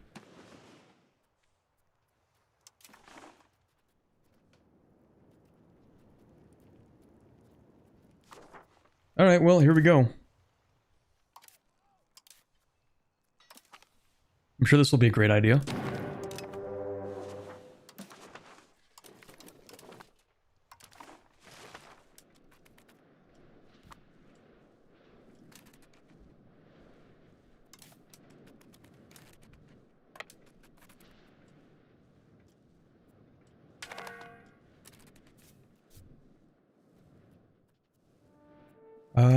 Yeah, still not enough.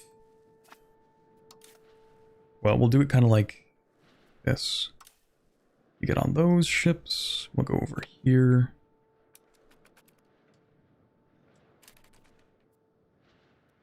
Is that a light and a heavy? Really? From Poland? Really?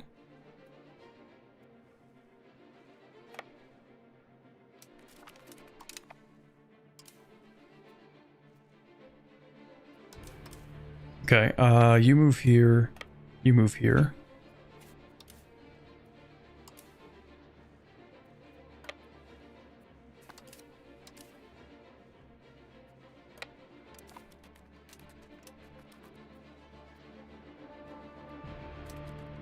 Not Poland trying to land troops.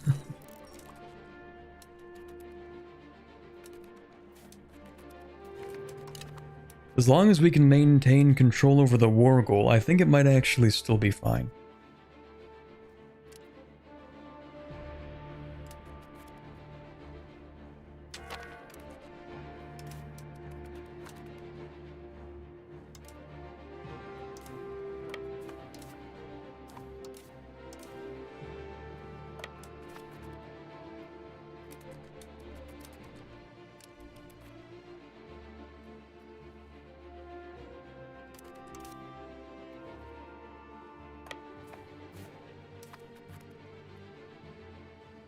Yeah, I'm gonna group them up for a quick second.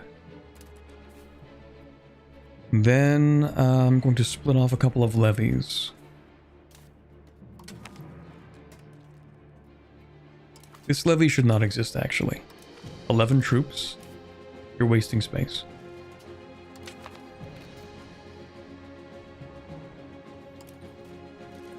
Okay, we'll get like 3 peasant levies here. Sure.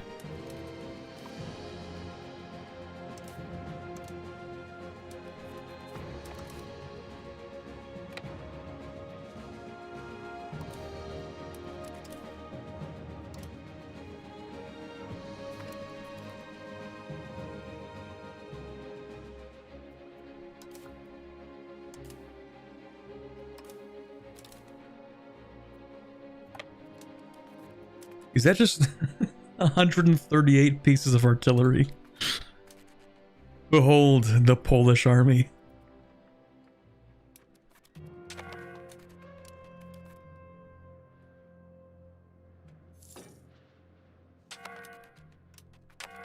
Oh, they dealt with it. Okay.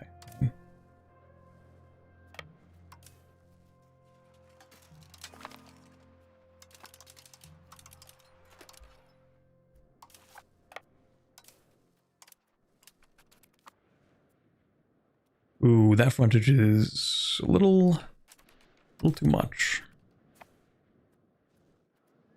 But it's fine. So the real question is, how am I going to fight Poland? They're very likely, like, this isn't even the worst part, because, like, we can use ships. The worst part, actually, is that they're going to go up here, and then over here, and then maybe they try to go here. Maybe. Probably not. But at least over here. And that would kind of suck. So maybe we invade Poland first. Surely that would not go wrong. The question is actually more of military access, I think. Yeah, so they actually can't even reach here. We don't have to worry too much about that. So we're going to leave... How many troops are here? 250. Wait, can I just assault that? Hold on. That's not very many guys at all. Wait a minute.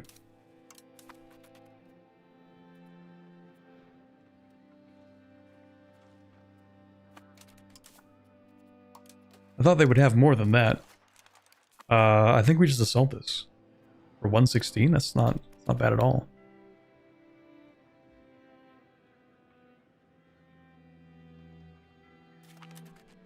What did I lose? Like 200 people?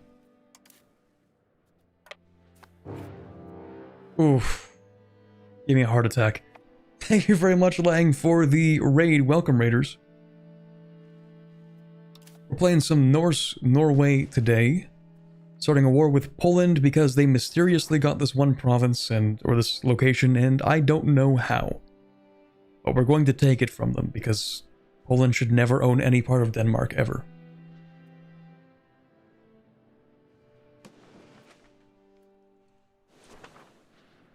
What are you doing? Actually, let me do this. Does this command still work? Hopefully.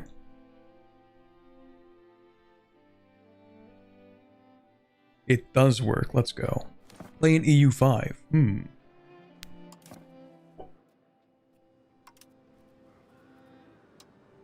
To be fair, I think everyone who's going to raid me for the next 3 weeks is playing EU5.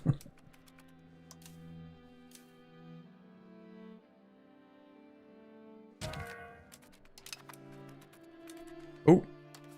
Commander died. Now, do I want you in charge? You have really good admin, which is good for siege ability and correct section chance, but actually we just need the raw discipline. And you're just not that guy.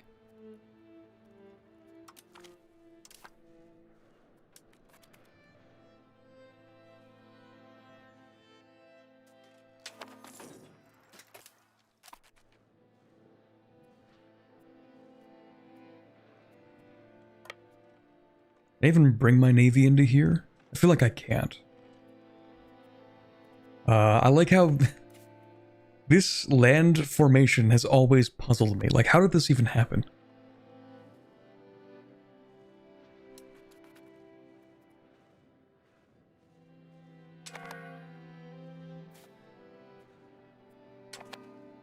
Maybe I can bring him in there.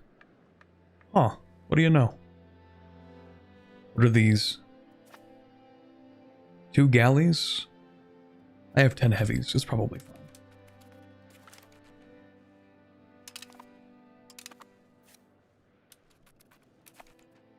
Oh, Bergen is starving. That's crazy. Hope you get better soon.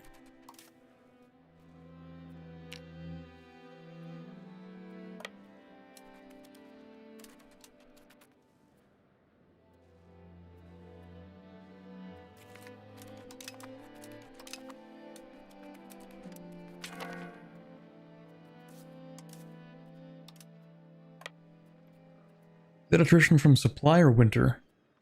We stop moving. That is from lack of food. Wait, are you guys actually starving? I thought I picked up all the food you needed. Oh, they don't have food. Okay, hold on. Hold on, guys. Let me do something real quick. Hold on.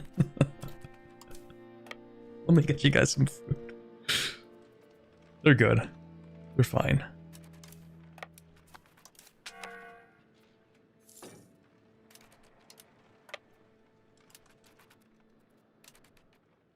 Okay, my frontage is massive and I need to drop off some troops to catch that army.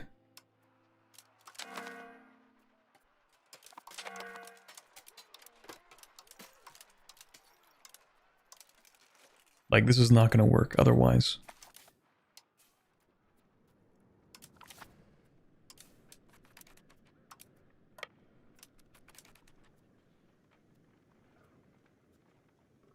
Hello there. Hello there. Hello. Hi. New plan. New plan. New plan. Hold on. Oh, why did you go back home and then why did you decide? I hate how this happens. You have 2 armies, generals in each army. No, it's a different guy. You sent the other general back home instead of using the guy Oh, this game. I'm losing my mind. I'm losing my mind. I grouped the armies up together. They say we have 1 general from one army and no general from the other army. Which general should we pick? Which one? The one that's there or the one that isn't there? Well, they decided upon merging the one that isn't there. I would much rather have any general that's there. Don't send him back home. I need him for the fight. Oh, dude. That's so painful. Why would you do this?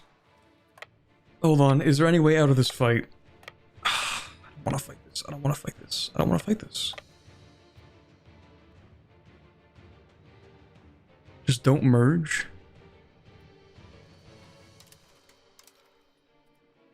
Merging is too ingrained into my muscle memory. Larger armies move slower. It's based on frontage. So, yeah. If your army is too big, it will be slow.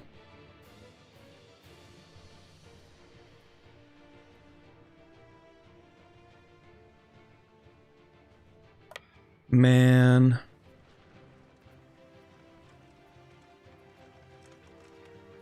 At least they just have levies. Like, look at them. Like, this is just Jorg from the farm. You know, he's not doing much. I don't know any Polish names. I kind of just made one up.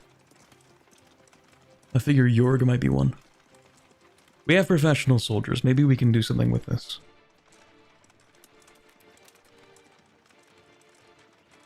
No general, though. That's crippling. Oh, wait, what? Did you just... Okay. Hey, do you want to fight for us? Oh, no, you run away when that happens. I keep forgetting. That's dumb. I feel like they should not retreat when you hire them. Oh, I don't want to be fighting this. I don't want to be fighting this. I don't want to be fighting this. I have no general.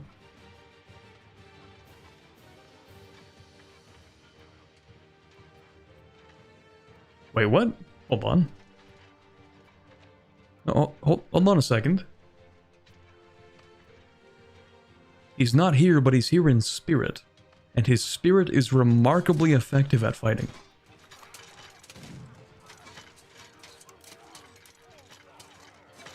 Wait, what? We can actually fight this? They're getting the discipline. He's not even there, but they're still getting the discipline from him. Never mind, maybe we're fine.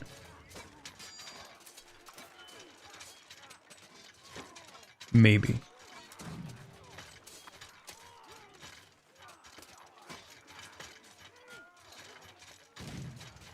Maybe.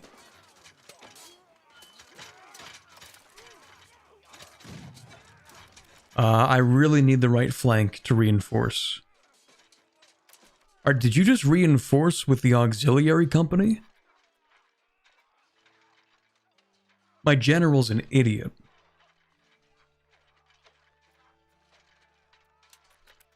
He said, "You there, carrying the food basket, we need you on the front lines."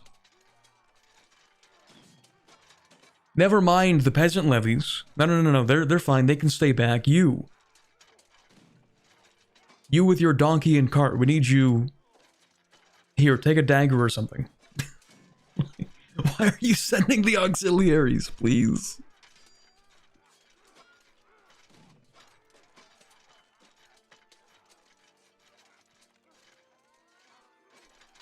Every time I witness a battle in this game, it might actually shave 3 days off of my lifespan.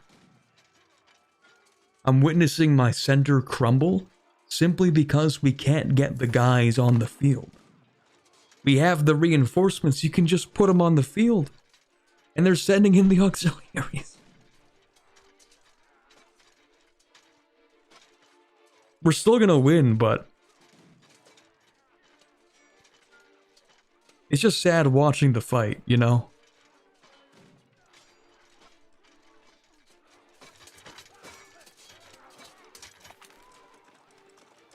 And it's not even close, it's an absolute rout. Well, you know, they managed to get away, so maybe not, but, you know. It's just... it's so stressful watching your commander send in the auxiliaries into the front lines.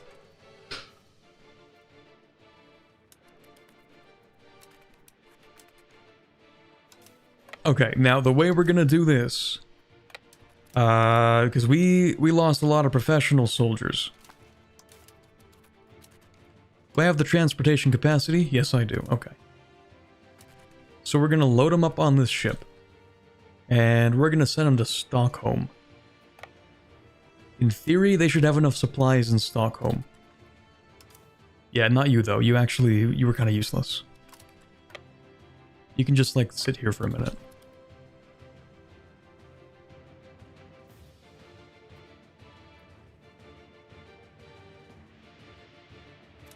Oh, wait, did we actually put troops in here?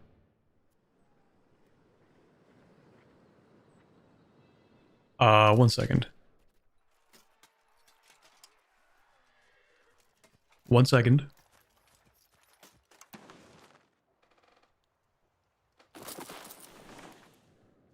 Don't mind me, just gonna put some professional soldiers in that fort real quick.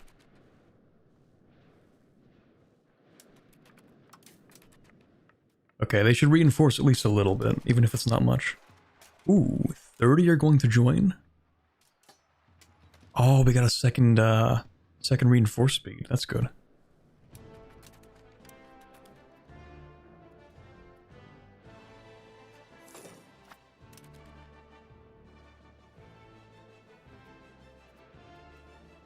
Oh wait, I'm stupid. This is subject territory. I didn't have to bring him back to Stockholm.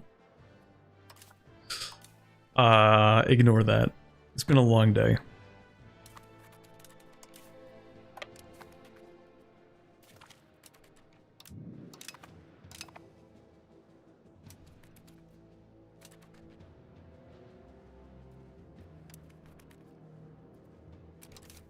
No, not the mercenaries that I hired for like 3 seconds and don't really care about.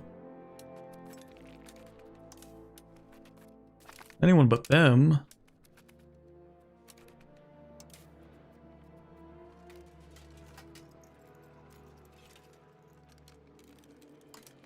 Okay, let's merge. Merge, balance, fight.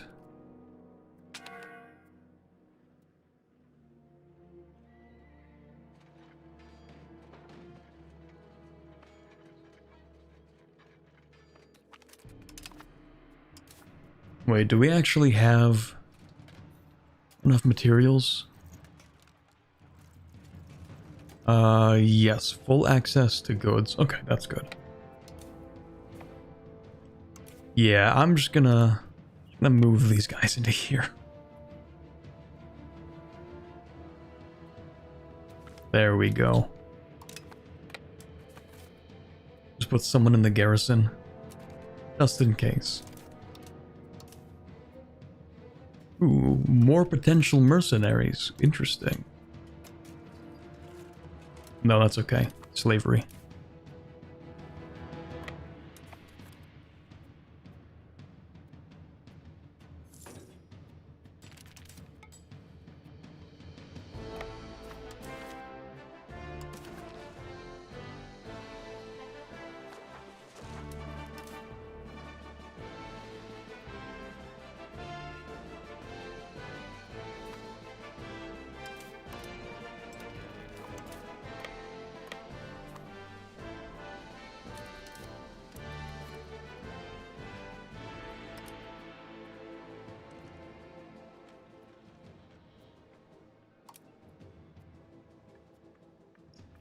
Are we trapped somewhere? Like, why? Oh.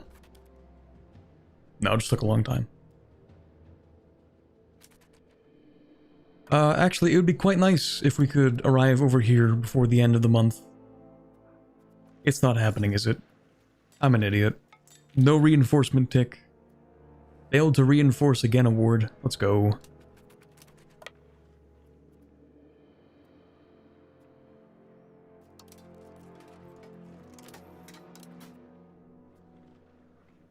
I don't really want to fight that. Yes, I do. Never mind, I lied.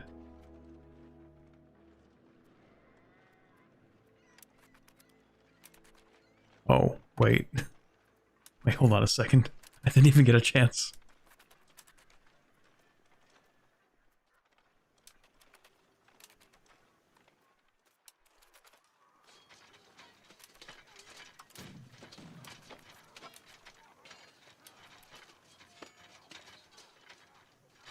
Okay, we're doing all right.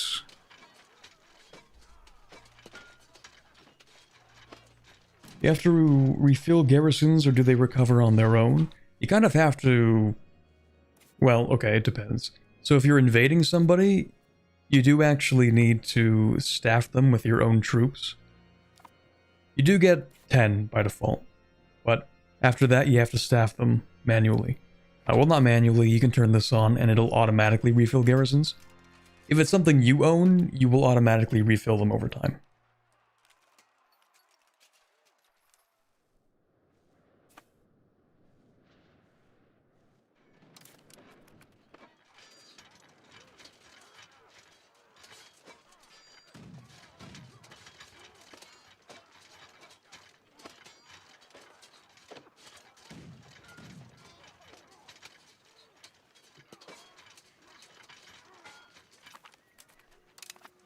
Nice.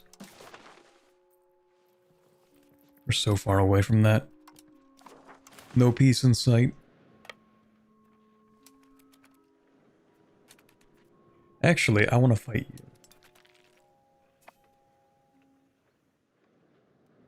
you. Someone doesn't read the rules of the chat. Me, when I go into a chat and do not read the rules that explicitly mention no politics? Intriguing.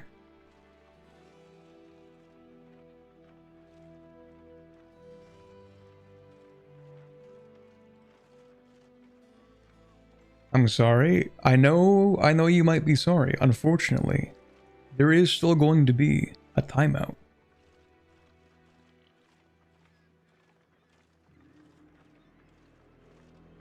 But it's only 10 minutes, so it's not very long.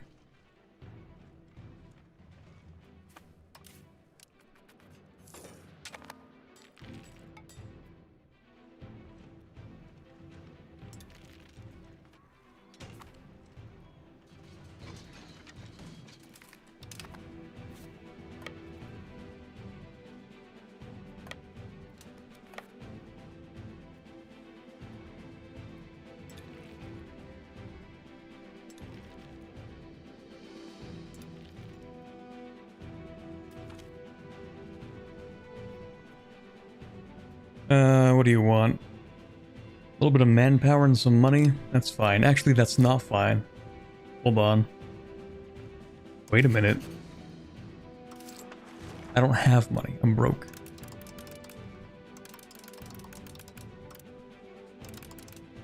Okay, that should be fine for a little bit.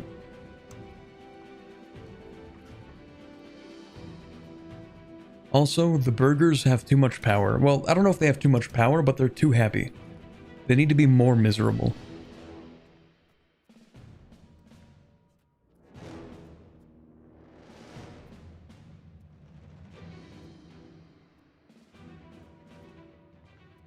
Or I need to tax them more.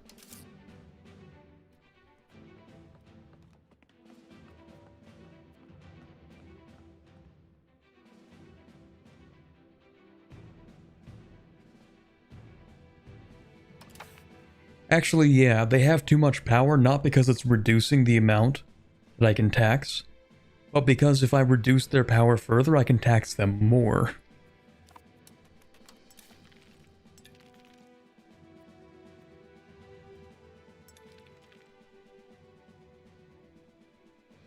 Did you figure out colonization yet? Greenland seemed like a letdown.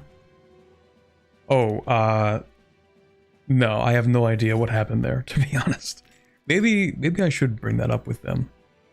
I finished that video literally yesterday. I finished recording it, so. I was kind of busy after I finished editing it, and then I didn't set it to release, but you know, I uploaded it and all that.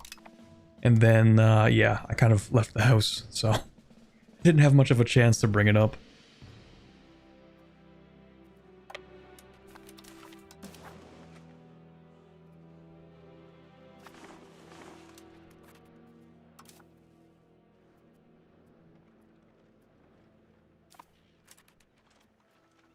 Oh, hello, another 3,000.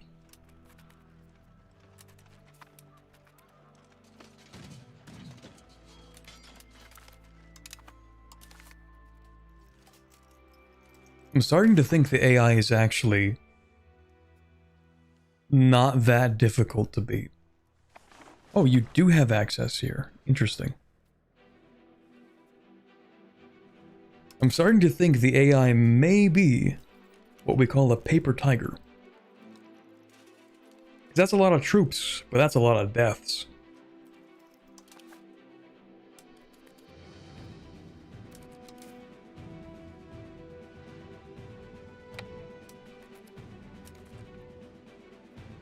And where's the port here? Is that it? Is that the port? Dry dock, but I can't actually move my navy into here? World's most protected harbor? That's kind of cursed. Unless it's supposed to be over here, maybe. The dock itself is actually here, but... maybe if I go into here.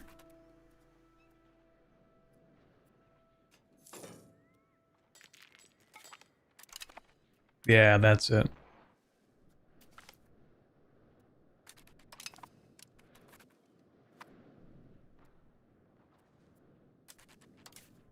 Oh, hello there.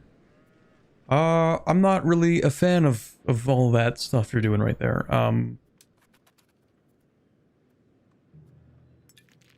Yeah, we might have to kill this guy, chat.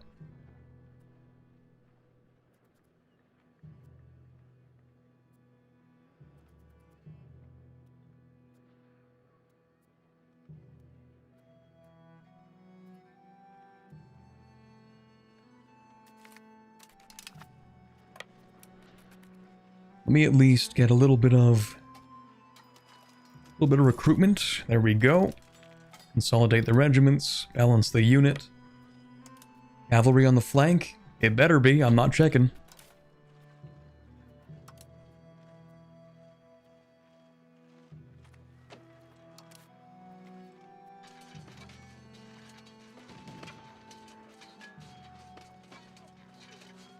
Okay, so we do have the roll advantage. We have a -1. Our leader is not nearly as good, but it seems our discipline, despite that, is still a little bit better. Our tactics are still superior. And basically, they're washed.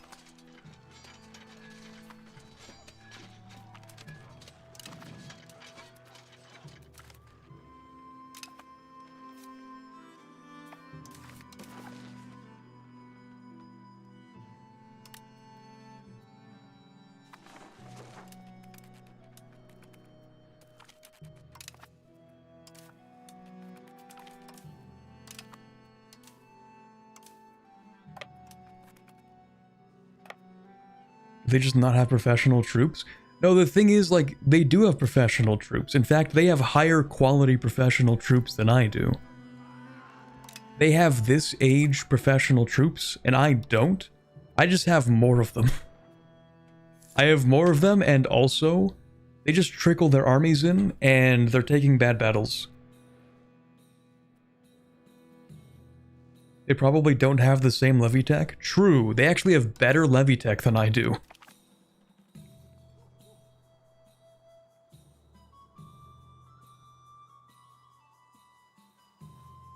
Well, actually, let me check their levies. Because I know they have light lancers. We don't have these. They have halberdiers. We don't have these. I assume they have matchlock levies as well, which we don't have. We can check. Those are professionals. Those are handgunners. Handgunners, crossbowmen, men-at-arms. Oh, they haven't actually upgraded any of their professional troops. They researched the tech, but they didn't upgrade them. That is a professional Polish Tier 1 infantry.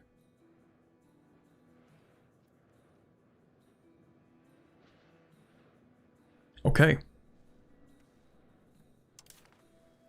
Too expensive? Maybe. But Poland's economy is also... Oh, hold on.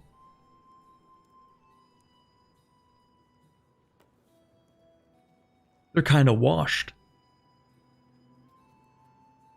They're actually just washed. That's it.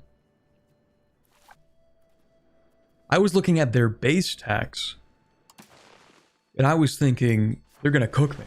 Look at that base tax. 700 base tax. And then I look at their income, and it's like slightly higher than mine. It's not slightly, it is like 60 ducats, but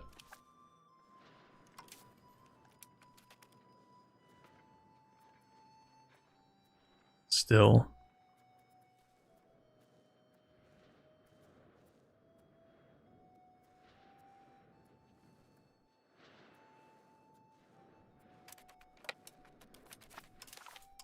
How far can I push this, actually? Money is great, but can I have you and Hungary start hitting each other? That would be cooler, I think. Can I annul your treaties with Hungary? Actually, what kind of treaties do you have with Hungary? You are allied. I think you should stop being allied. Yeah, because that's a terrifying Hungary.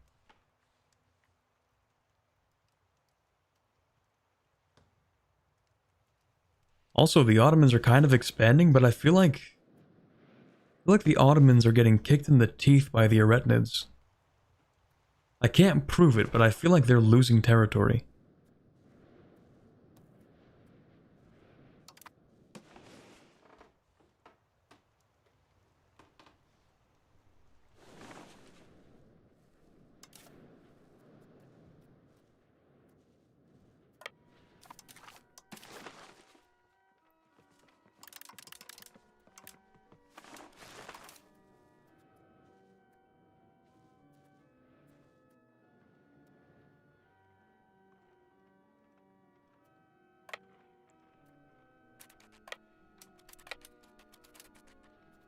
Where are you going?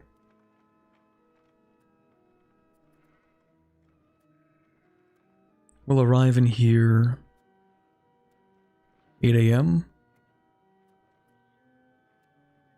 I get here faster than you do? That doesn't make sense. Well, I'm gonna do it.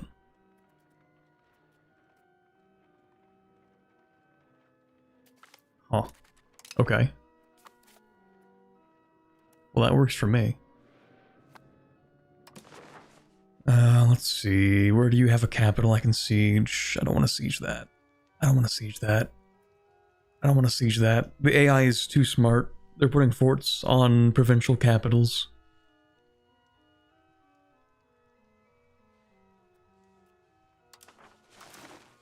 Maybe we'll siege this. Or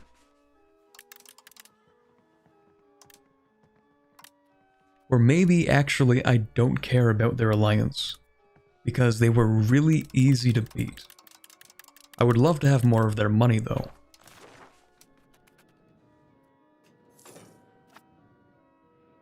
Corbett, you're still gaming. It's 2037. Wake up. Your family loves you. It is 7 p.m. I did say after this war will be done, so it looks like it's going to end fairly soon unless I mess up on a legendary scale.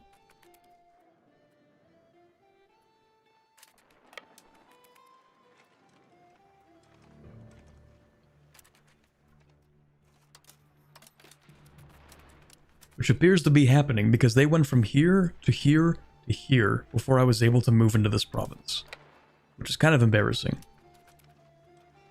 But I think we're still going to win on this.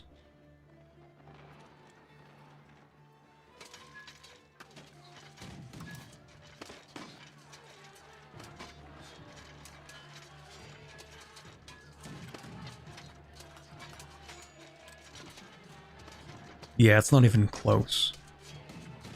I feel like it should be closer. These battles not feel a little too one-sided to anybody else? Especially because I don't have the tech. And I've been neglecting military tech for the past, like, 40 years.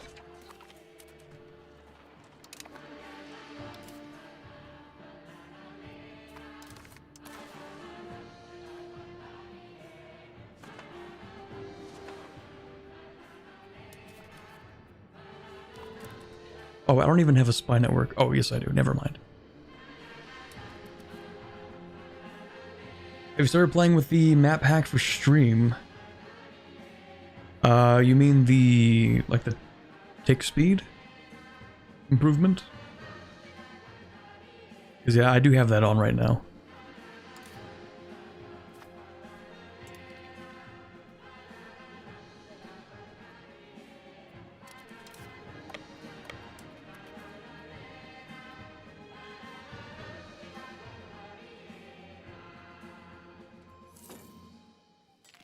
Okay, there's the professional Polish army. For us to catch it,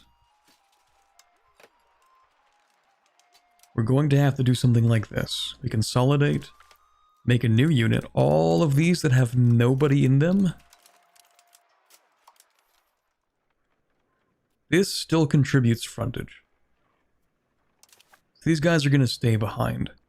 Frontage is now still too large, but not as bad as it was.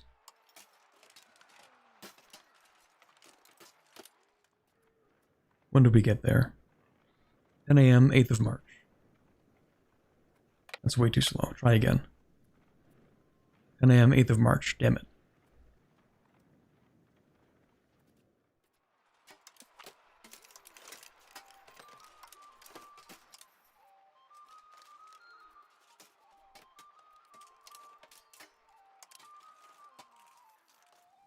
Okay.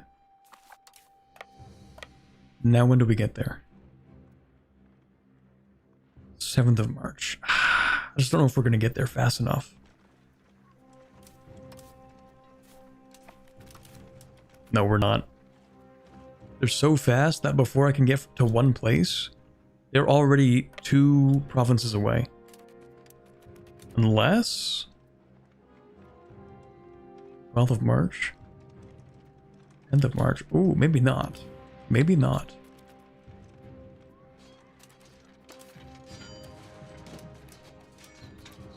This battle does seem a little more even because these are their professional soldiers and they chickened out. I hate this.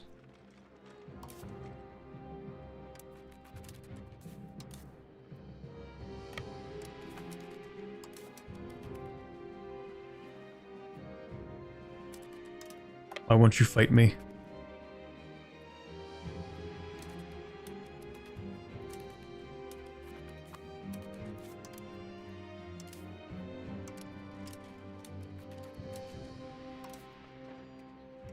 This might not be as good for us. But I'm taking the bad battle here, so... ooh... Yeah, this is going to be a bad battle for us.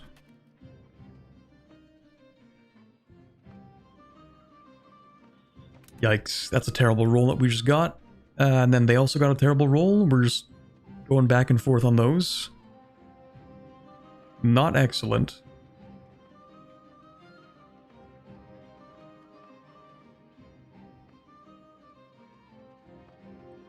But everything is holding for now. I think we're going to crush their left flank. We should be able to crush their left flank and then win.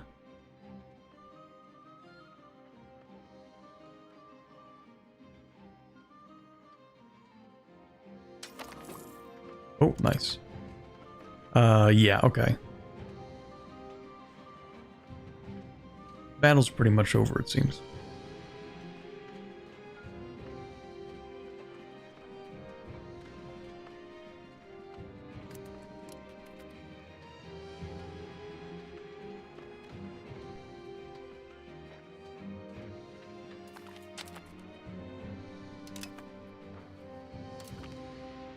Yeah, that's fine, I guess.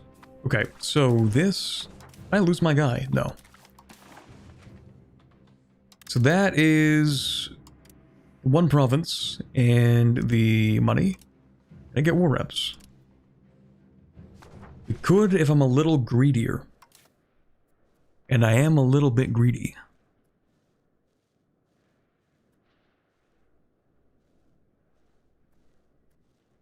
Just a little bit.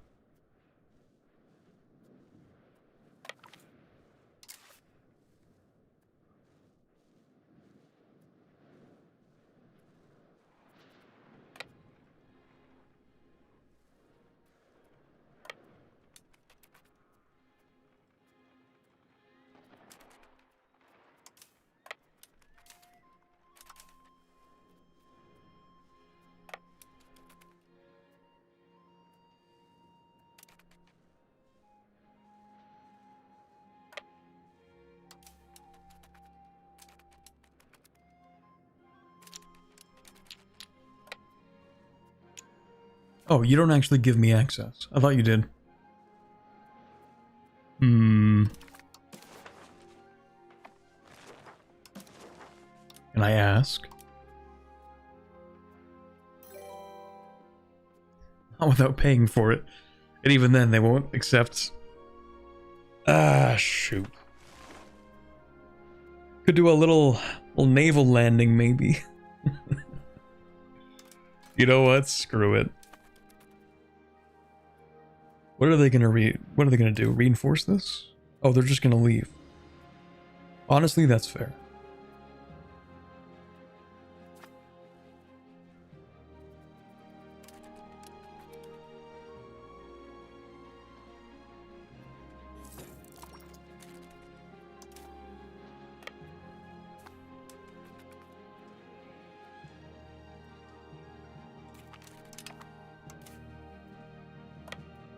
Number one lesson to learn, you could always be greedier.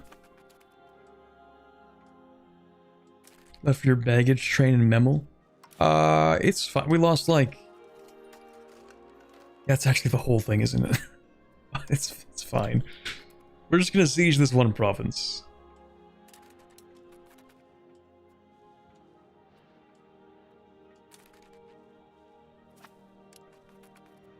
Could always be a little bit greedier.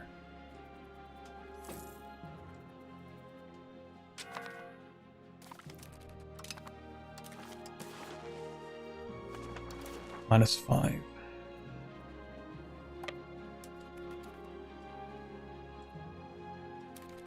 Oh, my subjects are losing battles. Maybe I shouldn't be that greedy.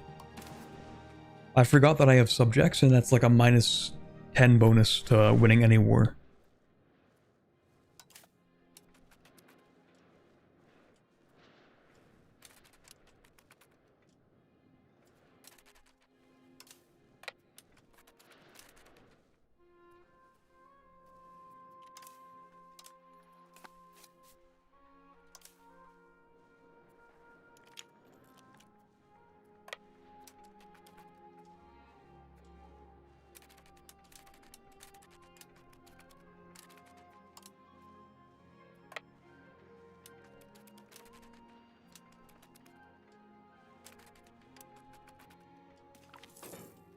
Ooh. Steel has found the new world. Oh, that's crazy. 1494 as well. That's remarkably close. Wait, didn't he actually... Wasn't that the exact year he stepped foot in the Bahamas or something? Or am I crazy?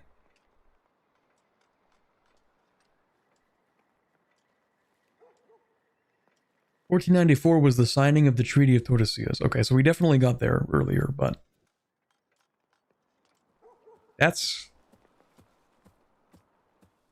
actually... That's insane. That's crazy. Like, down to the exact year. Or close enough to it, at least. Never thought I'd see the day.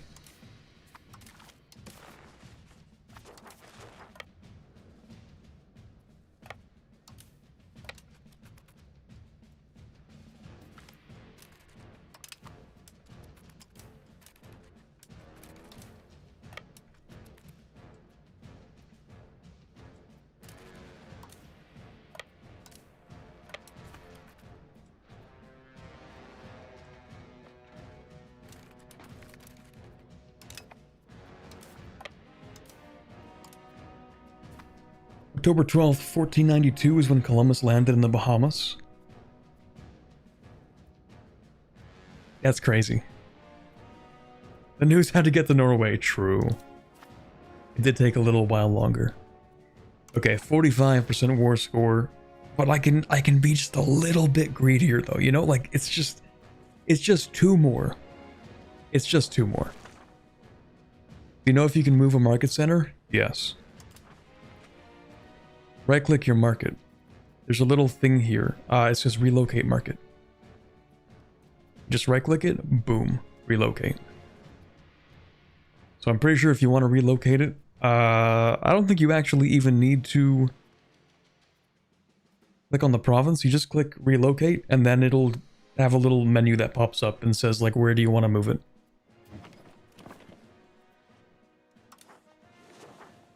Three war score? You might be right.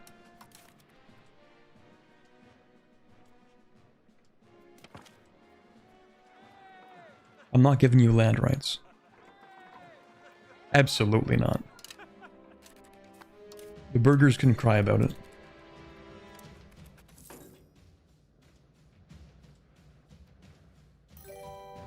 Oh, hello.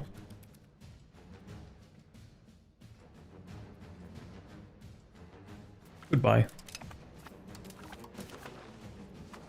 It's just a little more, chat. It's just a little more.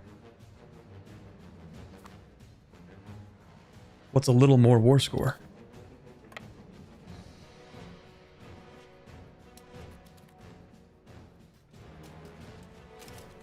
It's just a little more war score. How bad can it be? It's just a little more war score. How bad could it really be? It's just a little more. It's just a little more than last time we checked. Sitting on a fort will give you +5 reasons. Well, I might fight this army.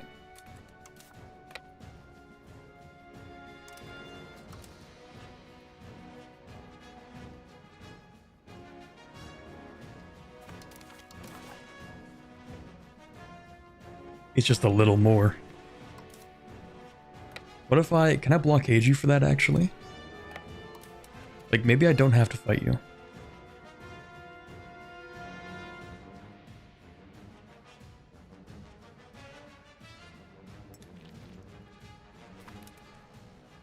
Hold on. Target in sight. Oh, you can move through there, but I can't. Right, they changed that. In EU4, if your enemy has military access, you automatically get military access. Not in EU5.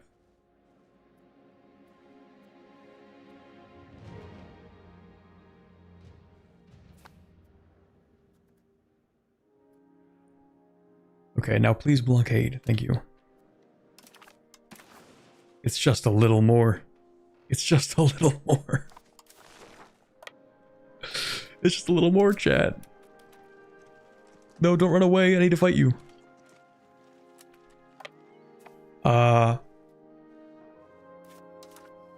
It's just a little more. It's just 2 more.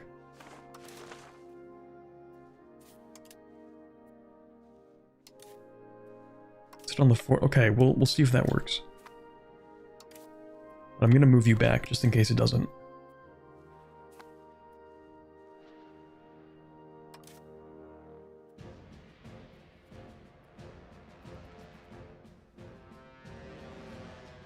Speed 3. Yeah, baby, let's go.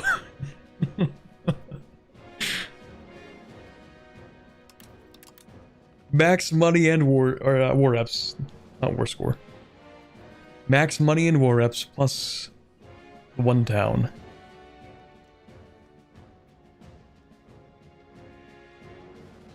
It's all I could have ever asked for. Literally, because I can't ask for territory from Poland. It would kill me. I just don't have the diplomatic capacity for that, so... We're so back. I don't think we've ever been this back before. Can I move my troops, please, onto this ship? Please? Oh, you're not here yet. There we go. Alright, I do need this guy to actually integrate this. Here we go.